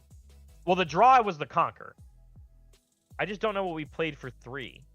Oh, it was this other Poro. No, the Poros for 2. 1, 2, 1, 2, 3. I don't know what happened. We tapped a rune somewhere for something. Yeah. Isn't it? Oh, Isn't it 9? I'm sorry. We played that spell. It's a 7 on drop the and then Watchful. an extra for the thing. Accelerate. But it would have been for 8. 8. 1, 2, 3, 4, 5, 6, 7, Yeah, 8. Yeah, we had enough. I guess chat. But we didn't. Will let us. I'm going know. Back. Either way, we skipped the spell on how we dealt damage to that Watchful or that Watcher earlier. We played a falling. We did not have enough to play the stag. You're right. Sorry, we didn't have enough to play the Watcher because we had already paid 2. But yeah, so we go back. We hold going to 6. But you now, on the other side, have the same game plan that the Kaisa did. They loaded up on 1 battlefield, and it's a Reaver's Row. We played the Grand Stratagem. All of our units are going to get +5 this turn. So this one recruit, Tam, is at 6 might, which conflicts with exactly the might that you have on this battlefield, and it cost us a spell from our hand and 1 recruit. Yeah. That's huge. That's huge, and it says that if I want, I can send in the other one if we don't clean up this one altogether. But it looks like we're gonna be they're gonna trade. Or okay, we're gonna Reaver's Row, run this back. So now you only represent 4 might on the battlefield, and also pick 1 up. We're gonna take our lecturing Yordle back. So even less now. That means this recruit's going to take the win, take the score, go to 7 for the victor player. And now you're in a similar boat where, well, if you didn't have enough to combat what I was doing on this other battlefield, Tam, this other recruit that's sitting back in our base can go and help out the victor. And we can play the victor legend ability to put another unit on there. So if you couldn't deal with the 17 might I had before, I'm going to actually have like 21 might on the next one. So this is very scary, not going in the favor for the Kaisa deck. We're going to go to, so we score there. We should go to 7. Should go to 7. Hey. Which means we can't win. We couldn't win this turn. We're going to play Victor. We're going to get another recruit, and you're going to pass turn. Let's say you got to figure out how to deal with the You rest have of to this. conquer both. Yeah. Because the thing about last turn was that Victor was only at 5 points. You didn't have to worry about getting all their units off of it for game. It is now game being presented here. You have to combat against 6, 7, 8 recruits that all get +1. So 16 plus the 4 might you have on your Victor, which is 20, and it also gets 1. So 21 might versus your 3 ready units here. Is the Watcher going to be enough now is the question. Watcher plus something. Watcher plus Kaisa champion unit, which would cost a ton of runes to play, which we can't afford. Yeah. Instead, we're going to go here. And he goes, I have no effects. I'll just Reaver's Row it back. You're going to get a draw. Will this draw be the reason they can win the game? That would be crazy if it was. Watcher here on for 7. Probably play the accelerate cost. Plays it for 8. 1, 2, 3, 4, 5, 6, 7, 8. And I am not envious of the production people that have to keep moving all the runes around. all the buttons. Yeah, so we're going to give -3 to all of those, and then we're going to play a Hextech Ray, killing off the Victor, which was the biggest unit. These are all for 1. There's 8 of them you have to deal with. Presenting it all, it is enough to kill them all, and that's going to be game 2 going to Kaisa. And that's what I'm saying, Sam. I think if we had that Watcher before we spent a lot of the energy to get through what was going on, I think we could have won it, but I forgot about the falling star that we had to play. So in reality, holding on to that Watcher for this turn that we needed to, knowing that Victor couldn't win on that last turn, was the perfect setup for what we said about the check into the checkmate scenario, which is exactly what happened there. So game 2 going over to Kaisa as we go into our game 3, and Victor gets to be on the play. It's crazy. So I'm sitting here and I'm watching. Obviously, you're doing incredible play-by-play. It feels like I'm almost sitting at home rather than casting with you. I felt like Victor was in such control of that game the entire time that I forgot that Kaisa was at 7, and if we just took both, we scored the point. And so, like, you're like, whoa, that's game. And I went, no, it's Victor's turn now. He's got to figure out oh, wait, we took them both. Yeah. We did it. And I think that's that's the scariest part about the Kai'Sa deck, is that it doesn't do a bad job at accumulating and playing the game with you with the few amount of units that it actually is playing in its deck. It still plays the game incredibly well when it comes to accumulating points, things like Sprite Mother. You play these Watchful Sentries that are going to redraw you a card anyway. They eventually will die, but you're going to get some points along the way. So that when you go first as Kai'Sa, by the time you feel like you have caught up, Tam, and you have that kind of board state that the Victor player did have, they're at 7 points and you're at 4. Yeah. And you're like, I have to win in 2 turns, whereas you can win in 1 if I don't answer anything. So, but we have Victor going first here. We did play a Watchful Sentry of our own. We got to draw a bonus card when it died, which it did from the Void Seeker when we tried to take the point. And here's another scenario, Tam. Because we played a Strike Mother right here, we are actually the first person in this game to get a point going second, and we play a Stupefy as another response onto this Recruit, trying to draw more cards, getting huge value for all of our energy and resources that we have, just to even like combat. But boom, this is another power play here as well. The something Evangel. I know it's Evangel. Watchful Evangel. Machine Evangel, which is a 4-might unit that when it dies gives us 3 recruits, and we're powered up onto this other battlefield that we kind of glossed over, Tam. But this is the altar of unity, or altar to unity, which says that when you hold here, you get another recruit in your base. Yeah. Which is massive.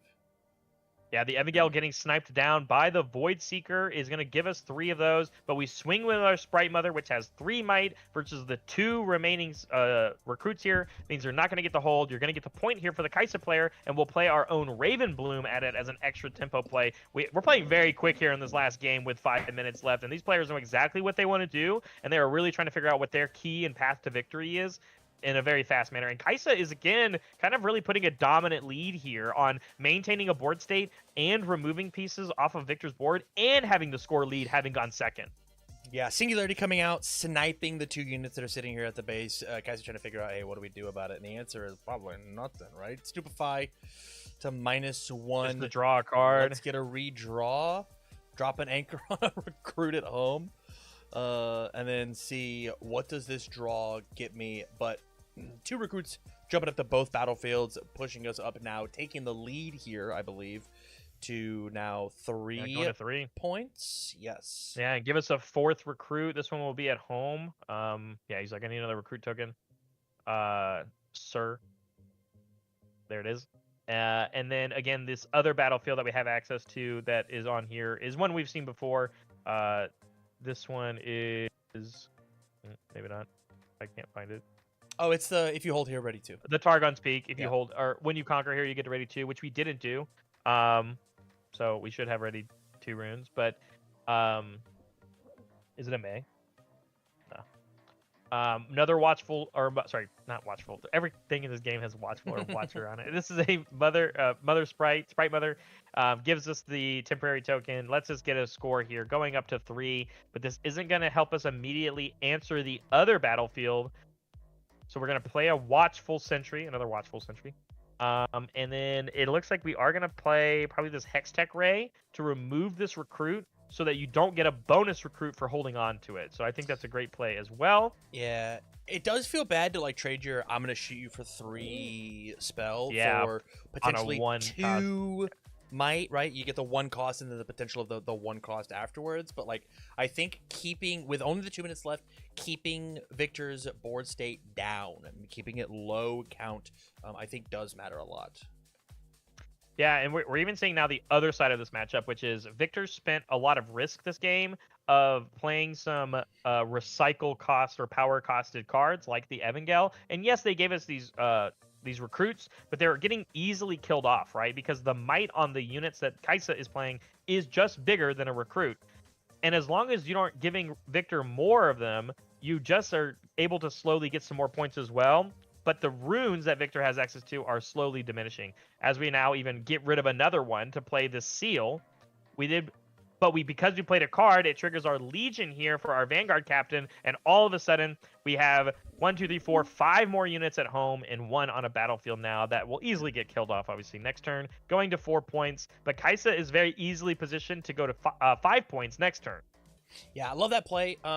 In RiftBound, you're allowed to float your runes. So we turned our runes sideways to generate the energy for them, and then from there played the seal to recycle one back, and then that was the first card. Using the runes that we had floating, we then proceeded to play out the captain.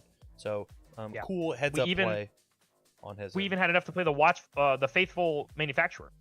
Right. So we actually generated another recruit and another body to go along with it. So again, we're doing great on having bodies, but them all being for one might this game is going to really kind of be a detriment to us because we don't have a lot of other things going for us, which is specifically like the battlefield we had last game. We don't have that one. That's not what's going on here. We have a hold benefit battlefield and a conquer benefit battlefield. So you have to throw units in either direction to try and maybe get a benefit. And right now, Kaisa is benefiting from the win, conquer, ready to at the end of the turn. Yeah, this is the board state is looking significantly more like the Victor that we know and love, but the points are telling a bit of a different story. Kaisa very easily, reinforcing this this battlefield and saying, "Hey, I'm gonna play as many and as much as I can." Yeah, Lecturing Yordle coming down. Yeah, Lecturing Yordle also has tank, which is kind of relevant against these recruits because you have to run some of this might into the tank first. I wonder if we might even just like hard play our champion unit here. I was kind of posturing to it of like, don't pay the accelerate cost. You've already conquered both battlefields for the turn, but you can just play it to have it ready to go in your base. I don't even think you need to put it at a battlefield. You're winning in the points already. You have units there. Just pay the 4, put this valuable unit into play, and float 2 energy up. 4 because you got the conquer effect. Oh, he said, no, I'm just going to play this Watchful Sentry. Pay the 2. Play it there. End my turn. And then ready the 2 back up, right?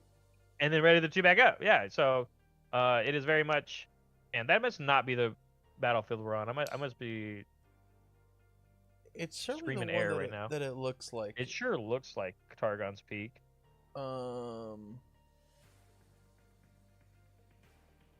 No, it definitely is.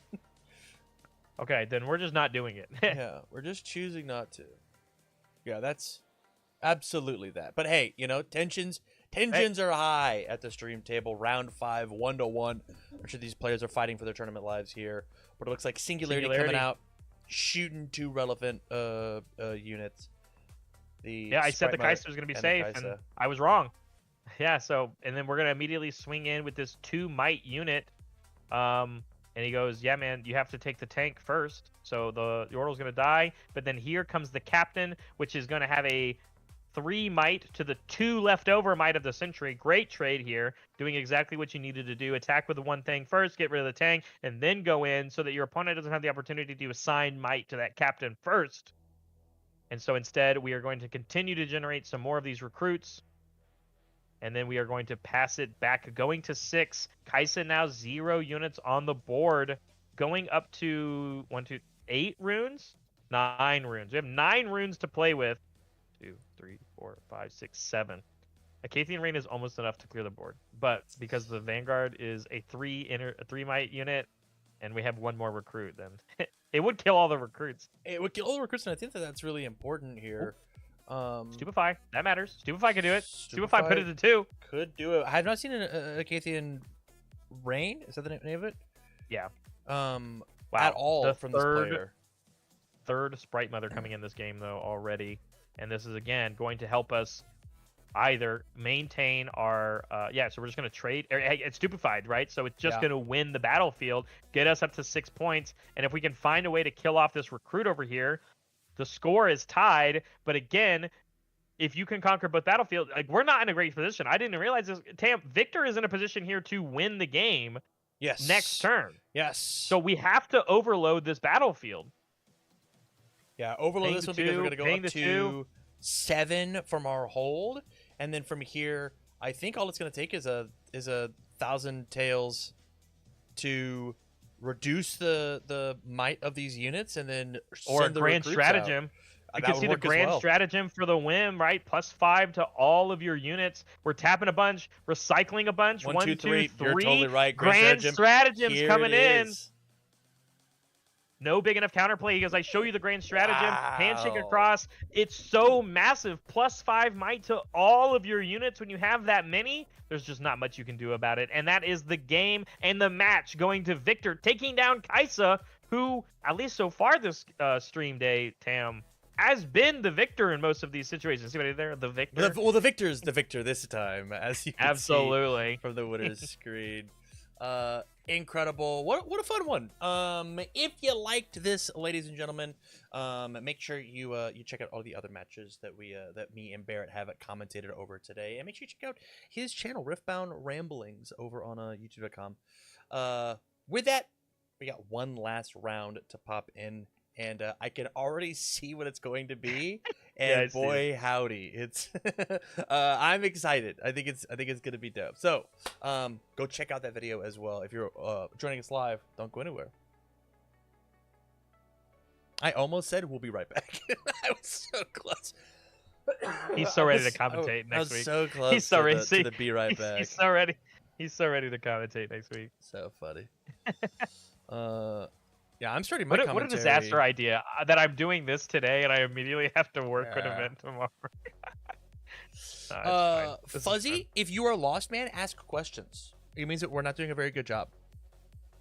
Yeah, you should for sure ask more questions. I think we did a good job earlier during the day of going through a lot more of the rules of the game, but we're 4.5 hours in now that we assuming anybody's stuck around this long, we assume that they've been with us along the way. And because remember, Fuzzy, we're also watching these at 1.5 times speed, so that we're not sitting here for an hour per game. So I'm trying to force myself to do it quickly, because we are going faster. So, click the button. Yo, what up, everybody? Welcome back. Round 7, last round of day 1 of the first RiftBound calling ever.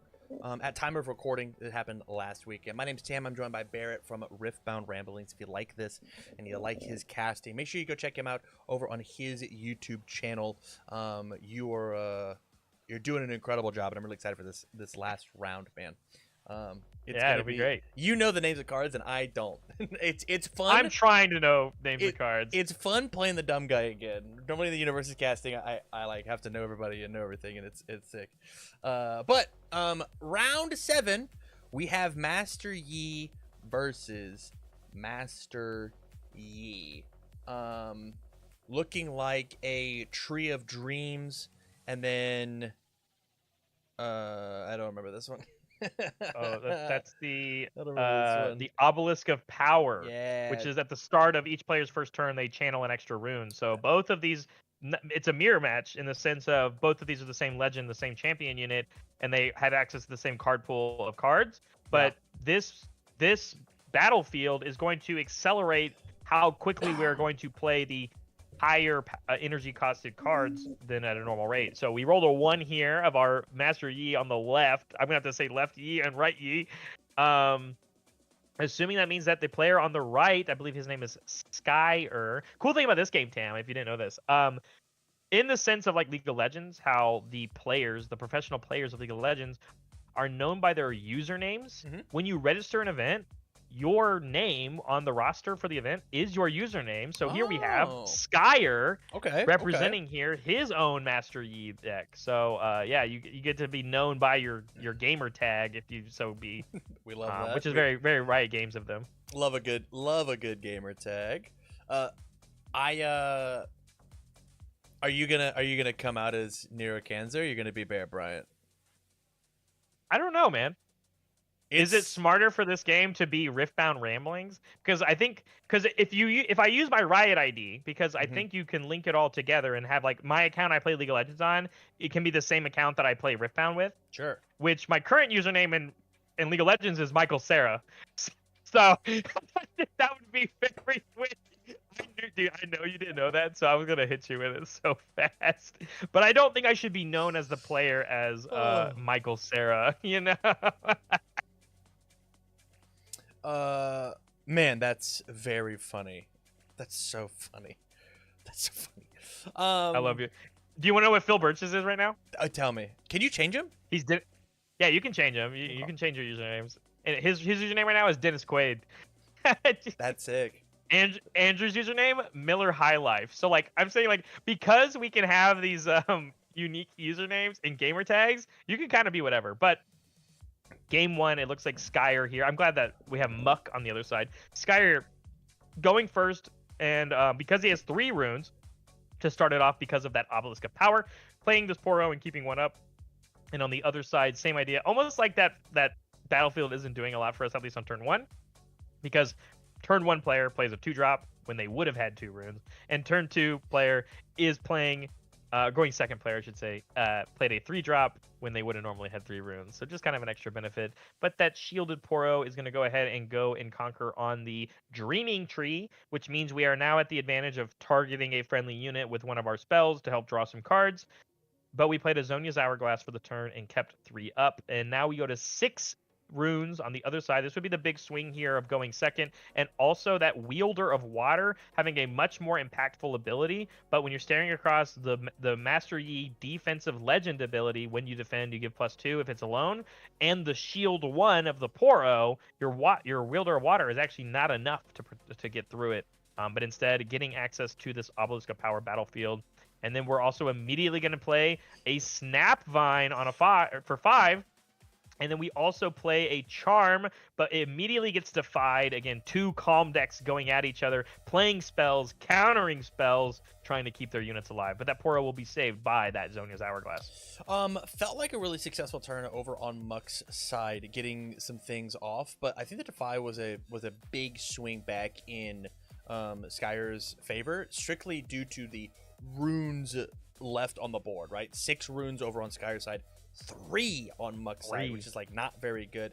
Now going up to 5, there's because of the heavy cost of the cards from the body runes. It's difficult to now reestablish this board state out again. But at the same time, all we did was get an Hourglass off the board, and we just reestablished it back. But I think Skyer's here to play a little bit longer of this game as we go up to 8 on the next turn. Some big, huge power plays could be coming Muck's way. I think that is kind of the plan here, is that Skyer is going to benefit going to 8 runes faster to play something like a White Flame Protector that we saw at least in Muck's hand. But Muck's not going to be able to play it now, not until next turn, but the turn after that. Because now we're at 5, next turn we only go to 7, and that's if we don't recycle any of our runes. But instead, we're going to do a little bit of movement here. We're going to move our Wielder of Water back to our base, play a first mate, ready the Wielder of Water, and swing it into that Poro, and using it on guard, really trying to get through that defense. But we kept 4 runes up. As Skyer, it took our own on guard to defend against it, and you lost your Wielder of Water. Yeah. I'm going to get a hold point here, going to 3, and again, you got so many resources out of Muck's hand. Skyer is kind of running away with this game with cards in hand, cards on the board, and runes in their rune pool. Yeah, and these are all like these are risky plays that Muck is trying to take, having gone second in this game, trying to get back and reestablish tempo. But if kick Muck while he's down, sabotage coming out, look at their hand, get rid of any recycle any non-unit card from amongst them. Looks like they were all units, but it does say, hey, what's coming? What do I have to worry about? What do I have to be nervous about? Yeah, I mean, you get to pick a non-unit card from that and getting rid of it. I mean, that's exactly the name of the game in this matchup, right, Tam? Is these hand tricks, the charms, the defies, all these other kind of type of cards, right? The on guards that we saw, your own Zonia's Hourglasses. I could have sniped one of those and put it on the bottom of the deck. And the other thing, too, is, Tam, I know what's in your hand. Hand knowledge in a draw 1 game is massive. Huge. You just saw that Muck is sitting on 2 White Flame Protectors that you know he can't play this turn. Yeah. Which means you playing your own Master Yi champion unit, going in for a swing, you feel very confident about making that play. 100%. And it really feels like, love this. Playing the Master Yi of our own.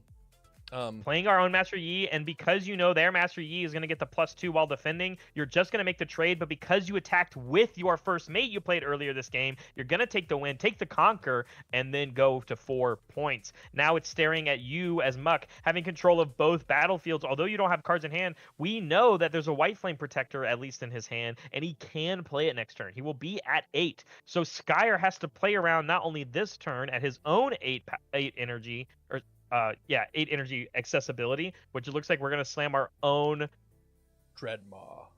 Dread Bloom, or Dead Dread- Bloom, I should Dead say, Bloom. coming in, which is an 8 might unit, and it can be played at an occupied battlefield, and it has deflect, which is going to be very powerful as well. But the hold going to be coming off here for Muck. Going to go to 5, playing a Poro from my hand, playing a Charm. Give me your Poro, please. I would like to kill it.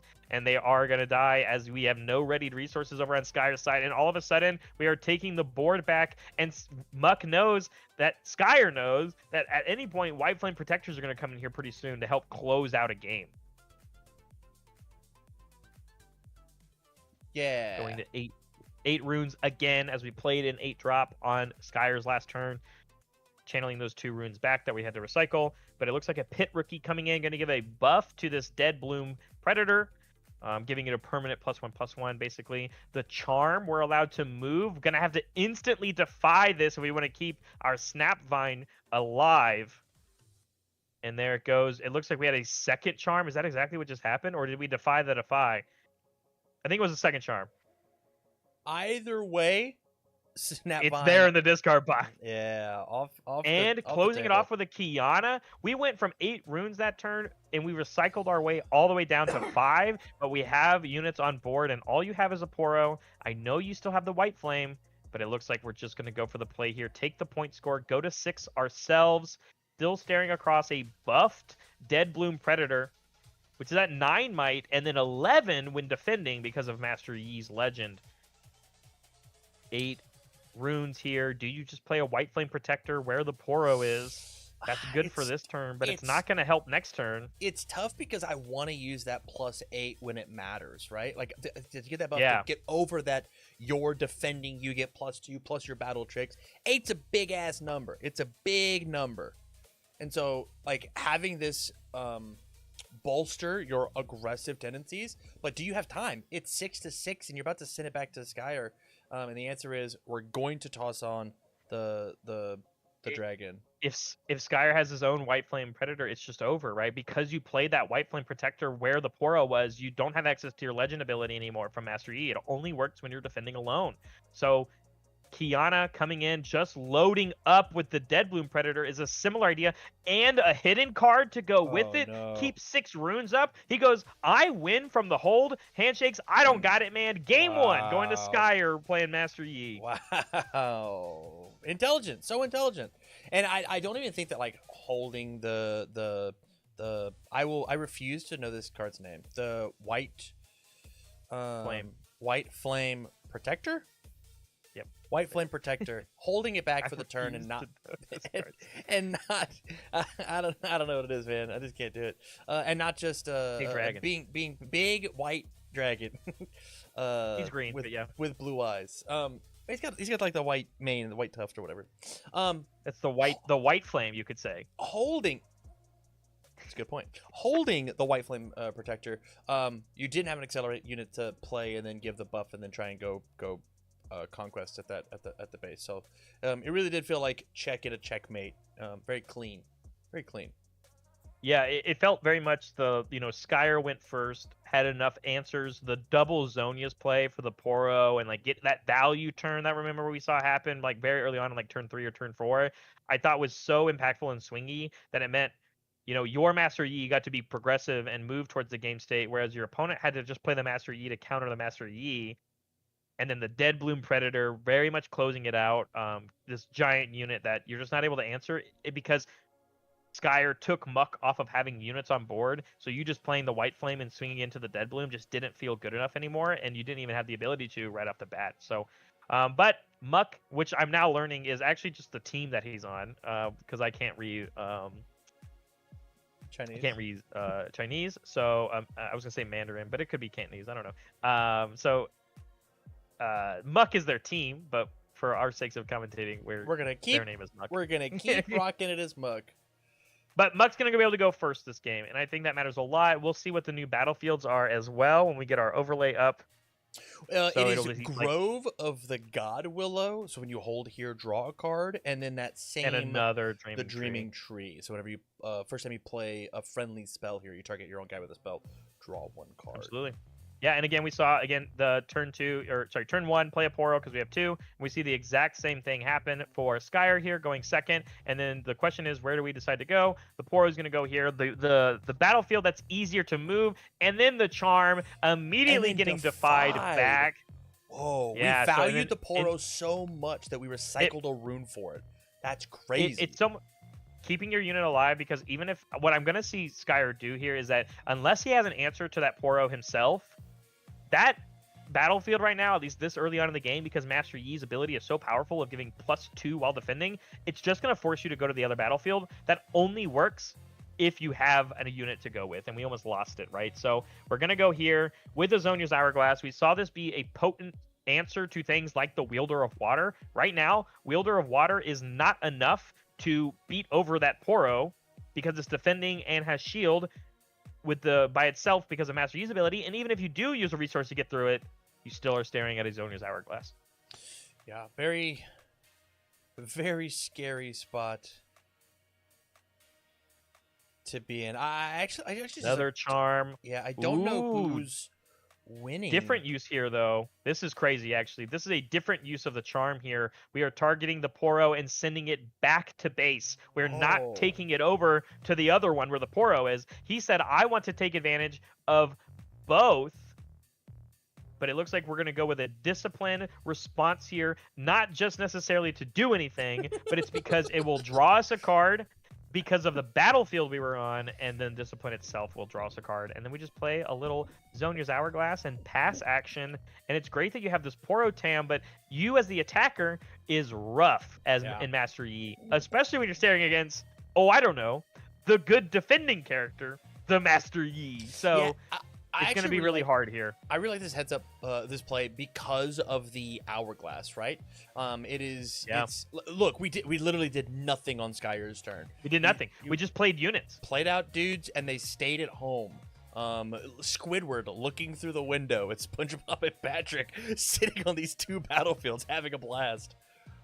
And that's the thing is like when you go into your turn, Tam, and you have a double hold score at the beginning of it. We just double hold scored right here. Went to 5.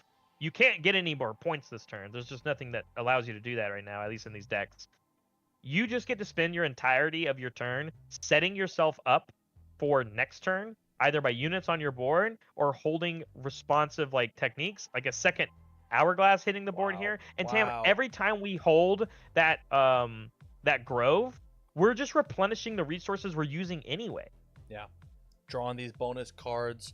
About to go up to 7 if Skyer cannot figure out a way to interact with this board at all. But it looks like we have a Dead Bloom Predator. Dead Bloom. Oh, it is Dead Bloom. Oh, you're right. Yeah. We had 8. So, yeah, we can slam this right off the bat. Defender, thoughts? You got that one. It is the defending unit, but the problem is that this one's so big, and because we didn't have to use any of our resources to do anything crazy last turn, we get to play a Primal Strength, win that battle. You tapped out.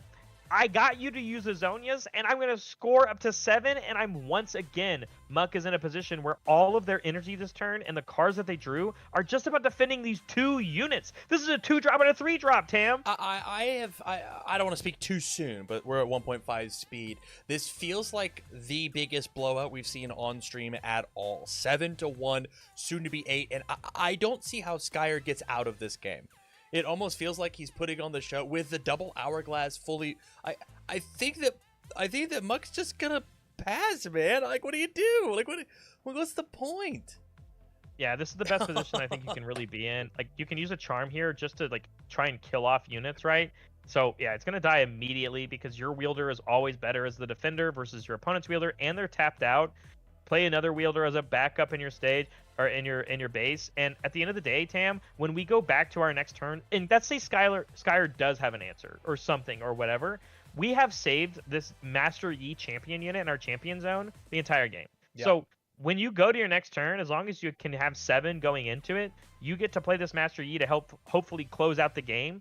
If you have some more units at home, which we do, we have the Wielder of Water, and then that Master Yi to kind of take over and win both battlefields. So it's just 7-1 scoreline is so rough to come back from. I don't care who you're playing. Even a board wipe here is so scary because it doesn't actually wipe the board, Tam. You're staring at double Hourglass. Yeah, it just sends everybody back home. And he Wow. says you're allowed to have the battlefield, man. I'm gonna come up and I'm gonna swing all the way through, making room, I'm sure, for the Master Yi on the next turn. He said, Wow. bring He them said both back. he goes, dude. He said even if you had removal, it doesn't matter. I'm gonna bring them home, and then next turn, all I have to do is take both battlefields, and the game is over. Yeah. And he got to hold all of his resources, including his Zonia's hourglasses, because he moved everything back home.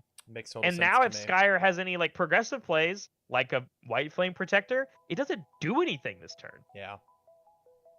Wow, that's so cool. That's so cool. Yeah. A So lot of thinking here. It makes sense. I think Skyer knows that it's checkmate and just trying to figure out what his out is. But when you're at 8 runes, if you play Master Yi, that's your whole turn. If you play another White Flame, that's your whole turn. If you play a Dead Bloom, one, it can't even go to a battlefield. None of them are occupied. That's your whole turn. Right? That might actually be the other thing that we're playing around, right? Is if you could move Dead Bloom up one, Dead Bloom up the second, use both these hourglasses and get rid of that, rather than I'll just retreat them and then I'll do the math on my turn rather than you do the math on your turn. Yeah, I mean, at least attempting here. So we played a Kiana, which comes in exhausted, but then we played a first mate to ready the Kiana. We swung with it. It conquered. We drew a card, which is nice. And now it's just about how much do you fortify and defend these two places. I think if you're Skyer, you kind of have to put everything at battlefields right now. I know that Master Yi only works. I think there's just Kiana alone here is just not going to be enough. I think you should probably bring the shielded Poro and the first mate along with the Kiana to just try and stop Muck here taking a double conquer turn. Ouch. Oh, we saw it. I saw it. Yeah. I saw it. Why did that with a rune prison saying like stun this Dead Bloom? The rune prison though, yeah, the rune prison's nice for keeping your units alive, Tam, but you do still have to win the might battle to take the battlefield. So the rune prison's great, but unless you get over, like Life Flame's not going to use all of our energy. We're going to give +8 to one of these Wielder of Waters, which again, as the progressive player, that 1 +8 is enough to power through this Dead Bloom. Yeah, I guess I was like thinking about what. Oh, and he says we just get to take it. Just dies, can't score, get to draw, draw, and now you have 2 extra readied units here to try and get through this Kiana, and they don't add up, so you just actually have to pass. So Skyer actually defended and didn't lose the game on the spot, but now again, thinking forward, Tam, you still have double hourglass on the board. You have to defend. You have to now take over this Wielder of Waters battlefields. So if we have a Dead Bloom, that might be the answer once again. But the whole point going to 4. Oh, I thought it was a Dead Bloom. Did we just tap it's either that or it's a Snapvine, right? Snapvine. Which Snapvine is also an answer. It certainly is, but it just eats an hourglass, right? Yes. But again, if you are the Master Yi deck, as we saw the dominant performance at the beginning of this match with Muck, you just have to get on the battlefields and your text is online. Yeah. And that would be an opportunity for Skyer to get on the battlefields and become online. Yeah, scary spot. I think this if there's a turn for Skyer to get back in, it's now because Muck is completely tapped out. There's no battle tricks coming. We have to figure out what to do, and it looks like we're tapping 8.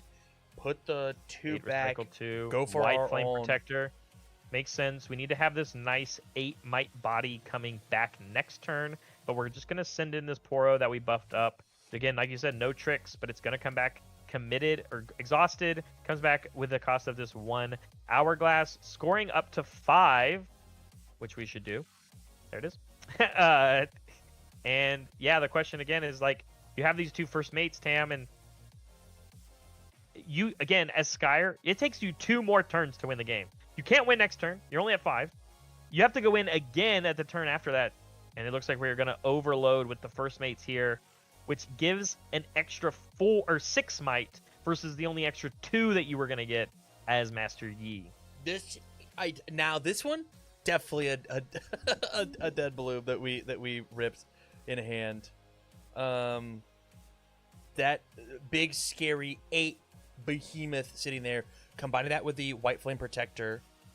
Dead Bloom to contest the Poro immediately by itself. I mean, this basically says checkmate, right? I mean, this one card kills that one off. You swing your own white flame as well as the other 4 units you have, contest it, and that's going to be the the game 2 going to Muck. I thought it was the match. I was really afraid. Master Yi won game 1. Master Yi won game 2. Certainly did. But game 2 going to Muck, who basically had a dominant performance that entire match. Skyer coming back just a little bit, but I think just lost a little bit more on the resources and overall tempo of the game. Means that you kind of lose out really quickly. But Skyer gets to go first game 3. Do you think the decider of this match might have gone down to who went first, who went second? As we are now seeing another Grove here, but a different battlefield, at least for the Master Yi decks. This is the Altar of Purity, I think. Yeah, when you hold here, grab a recruit, which is Unity. Altar of Unity. Interesting, because normally, as we've seen this entire match, this deck wants to defend alone, and so grabbing a bunch of recruits, grabbing a bunch of weenies to like sit at the base doesn't really fit with the normal game plan. I'm interested to see. I believe this is Skyer's base. Muck's pick, because normally they're like on the left facing. Yeah.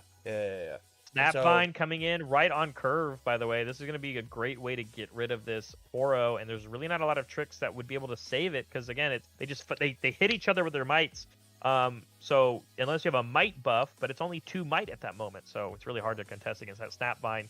Gets it off the board, no Zonia's Hourglass, so instead you have this Wielder of Water on the side of Skyer. The games they're picking on where they want to go with it, and this Pit Rookie giving a buff to it as well is going to feel a lot better when you're staring across that Snapvine. It means that it can actually hold its own against it when defending, going back onto that Grove, going to 2 points, because the Snapvine's great, Tam, but we still are at 0 points, which we saw this be the detriment last game for Skyer. Yeah. Muck ended up at 7 points, and Skyer was only at 1. Yeah, and now that Skyer has taken over this this Grove, going to be drawing those cards that we saw Muck draw every single turn last time. And the big thing here is if we thought that it's not Protector of Water, it is it? Wielder of Water. Wielder of Water was terrifying before. Now it has a buff because of the Pit Rookie. Pit Rookie. Thank you. I got you. I knew what you wanted to say. I'll get these names eventually. I'll get them eventually. So the other thing we saw is we actually played a first mate on our turn, and we didn't ready anything. We just didn't care. We didn't really need it. It was just to play an extra body. And then we played a charm, and we got that Snapvine to fight with our Wielder, and then it immediately ate up the Zonias. So that kind of same tempo play that we saw Muck do last game, Skyer is now the one doing it this game.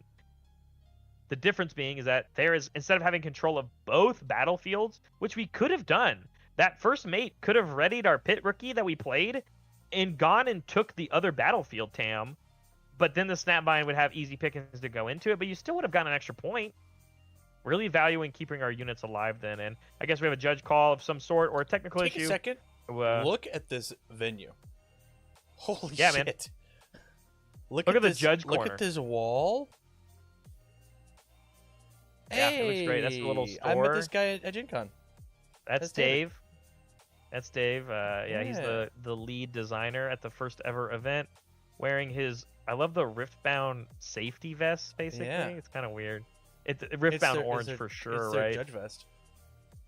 I dig it. Yeah, and then, so I don't know exactly. Oh, we have a Snapvine now that killed off a Wielder with a Discipline. It looks like that was played. So we did actually end up killing off their Skyer's Wielder of Water and getting our first point for the game. But again, we're now down to like 5 runes. And, you know, Skyer's going to be able to go up to 7 on the next phase. So what do we do with these 3? What do we do? We're looking at it. We have a lot of tricks, but you can only pay for a certain amount of them, right? Tricks with no kids. I'll get there. There's a joke here. Okay. Zonia's Hourglass is the one we played, though, keeping 1 up, which is enough to play a Defy, just to keep that in mind. We're asking a ruling. Another question here. We're at 7. What are we doing with 7, Tam? We playing Master Yi? I mean, we pointed to 2 cards in our hand, so I doubt it. Okay, that's different. Come on. I don't think I'm allowed to play Yi on 7 because there's no protection for him, right? Like he costs 7 itself. There's no defy. There's no tricks. There's no trades, whatever, right? Yeah, he also only trades with the Snapvine, and the Snapvine would live because of the Zonias. But instead, the Pit Fighter is going to go in. We're going to finally take over this Altar of Unity. And then we're going to play a Clockwork Keeper. And we are going to pay the recycle cost on it. We're a little ahead on our runes, right? Get an extra draw. Cards in hand seem to be very advantageous in this mirror match. Yeah, I mean, cards in hand just means more tricks to do. I assume you only get to use each battlefield once. Yes, you get to do it. And do you pick which one you use at each round? You do get to pick. And you pick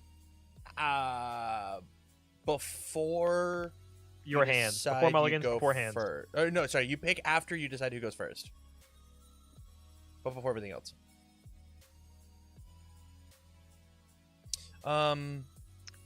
So from here, Skyer contesting the other base, now 2-3.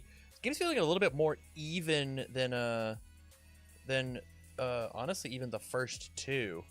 I don't know if our players are just playing a little bit more conservatively, or if it's the cards that we've drawn. We just haven't had these explosive turns as before, but we have seen our first recruit of this match. Let's go! Altar of Unity coming in here, giving us also our scored point, going to 4. But just like that, I mean, Muck got theirs for keeping their Snapvine. You know what I gotta do? We have both. What's that? I have to. I am gonna be a Victor main exclusively so that I can make recruit tokens of all of my friends, and it's like print out like really nice recruit tokens and be like, here's Barrett, here's Andrew, here's cool. there's the squads all here. Send them in. All right, I'm in. I figured out what I'm doing. I'm a Victor guy now. You talked about playing slower, not using as many things. I think the biggest thing for me is that Muck has so many combat tricks in his hand that he's not actually even able to play a bunch of units on the board, even if he wants to. He must keep the ones that he has alive, though. Yeah. Meanwhile, Skyer is very quickly getting more and more, and both of these players are keeping up so much of their runes. Yeah. Last turn, Skyer kept up 4, and they didn't even get used. Now Muck also keeping up 5 of their own, and we are just perfectly content of trading holds here right now until somebody pulls the trigger. Because at least in the hold point acquisition game, Tam, Skyer is winning, but the battlefield that Muck has is giving him way more draw power. Yeah. And draw power. Dead so Bloom. that you can top deck Dead Bloom and slam we it went on to that 9 first runes. mate. With the 9 runes, get to play this Dead Bloom, and there's just not much you can do about it because it was just a dinky little first mate. I wonder how many now first this thing's got mates deflect. Misfortune is lost by just like this big, massive monster just coming up and eating one, and she's just like, all right, we'll find another guy. Let's find another first mate to come in. Yeah, the Dead Bloom being the first player this game to play the Dead Bloom, I think is pretty big. Like, it's great that we have 4 of these units on the side of Skyer so that we can continue and try and do something. But when your biggest might on one of your units is 2, and the biggest one on the opponent's side, or sorry, the medium one on the opponent's side of the board is 6. Yeah. What did we just play? It's Snapvine. Okay. So Snapvine picking our opponent's Snapvine, which means that they're just going to trade. The question is, what tricks do we have available? Any thoughts? Yeah. Oh, hey, look at Defy. I would love to give +2 and then draw. That's discipline for discipline. The +2 draw. Sorry. And then but Defy. We are going to defy the discipline. Yeah. So that gets countered, which means they just trade, and the Zonia's Hourglass keeps Mux alive, but it does free up the battlefield, which I think is exactly what Skyer was looking for, going to 5 points and now having access to their own battlefield and still keeping up quite a few of their own runes. So a Pit Rookie coming down and giving it a buff, but we get the hold here from Muck on the Altar of Unity, and now they have a recruit of their own. Yeah, love that. Got to pick which side. Another Hourglass? What a crazy draw. Oh. So from here, 5-5, keeping it competitive. We've got the snap coming in. But is 3, 4, 5, 6 to the Snapvine 6. They do trade, but the offensive stun on the tie means think that we're trying to figure out, did we already decide that the battle was over? Did we move too quick? You ready? It's just like Universes, Tam. If you're the offensive player, you have to make the decision first before you pass priority. I think Muck might have moved a little quick with it. Yeah, if you pass priority, I'm gonna move past this. And the Skyer says, "No, I'm good." Then you just go straight to combat. There's no more time to be playing stuff. That is how it works. Yeah. So yeah, we are getting the official judge call is what I think is happening. Dude, look at Dave. He's so happy, man. You know, the TriCast. There's 5 of us. There's 5 of us. Quintuple cast. The Whoa. quintuple cast. Hold on. We're sitting behind the desk. I'm not moving the boxes. I thought about it, but it's not. It's not quite there. Wait, and you can see the 3 of them in that, and then you can see the 3 of them behind that. There's 11 of us, guys. Well, I would like to show this. Whoa, they're showing us the replay of the board state replay and then breaking it down. Or they're talking about the game. They're talking about what happened in this game so far. Look, they're going play by play of the game with a representation. Excuse me? Yeah, that's what they're doing. Look at them. Look. They're going turn by turn so far what's happened in the game. You ready? What is this? You see the little play? You see the play bar at the bottom of this? Yeah.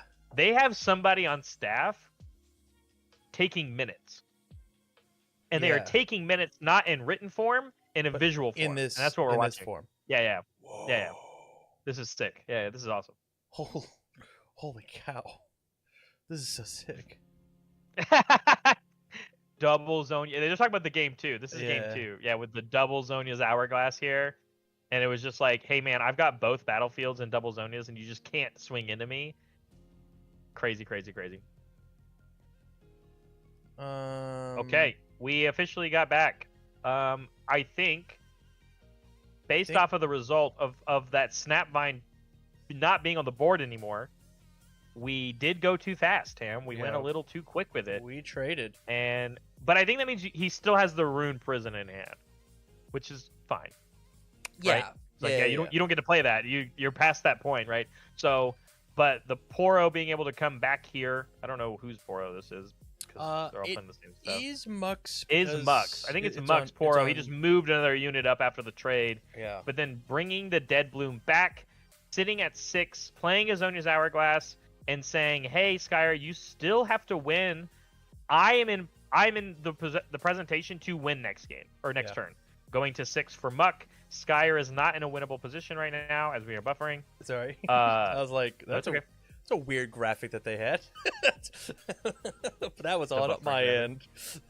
So it is definitely much harder. We're in that same kind of scenario where it's like Muck is the one on the battlefield. There's a Dead Bloom sitting at home. White Flame Protectors are great when you're making the offensive play. But if Skyer plays one here, it only gets him to 7 points. And if Muck plays one next turn, it wins him the game. Yeah.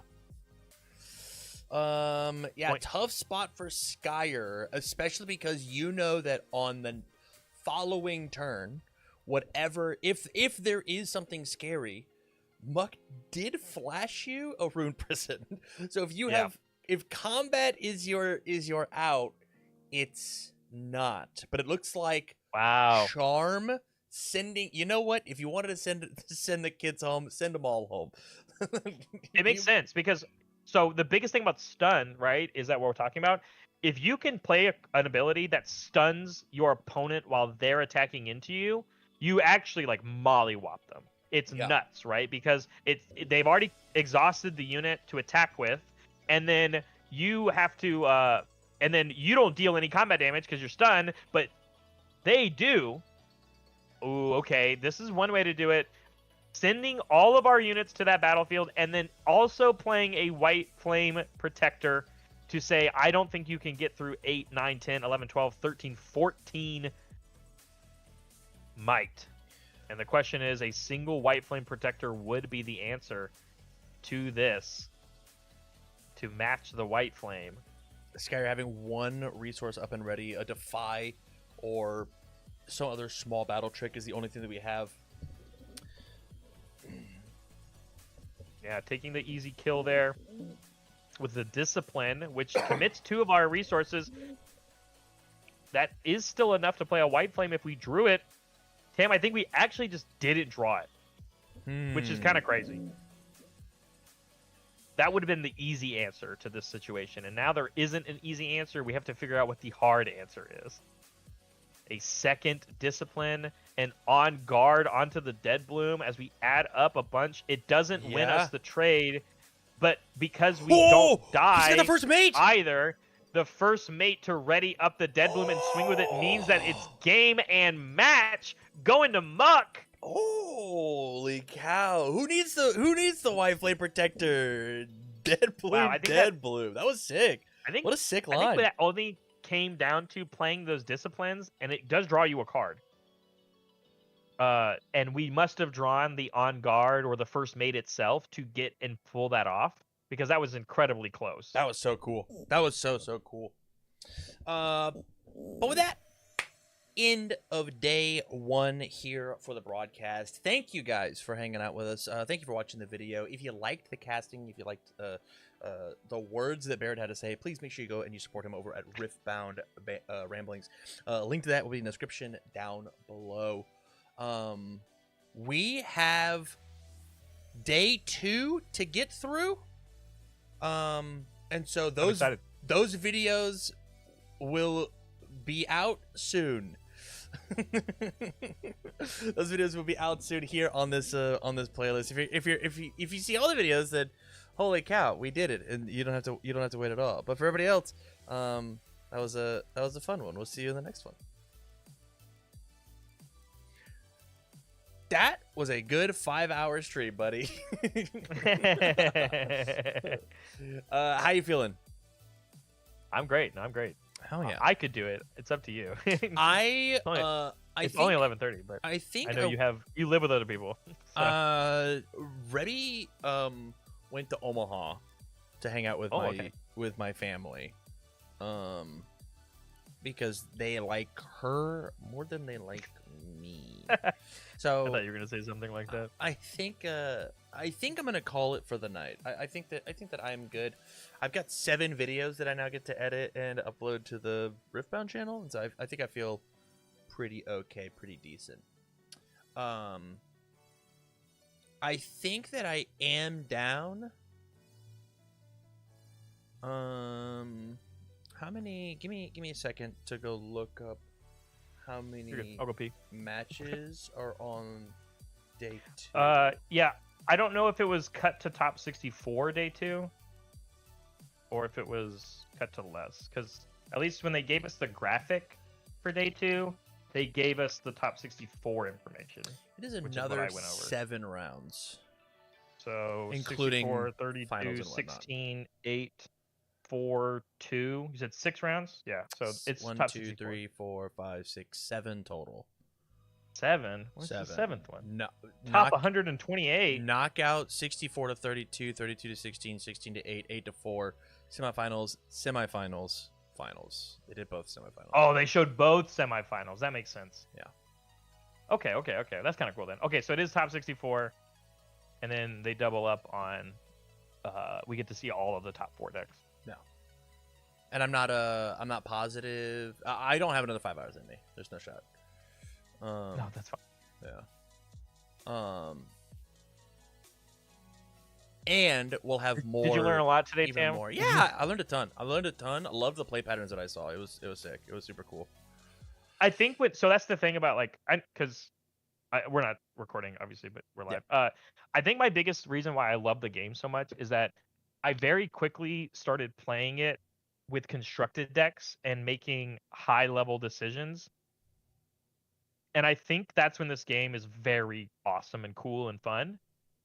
I can understand that at a casual level or a missed match, it's probably not very fun. But I think when you have competitive players making competitive decisions, this game is tight. Like, it's actually tight.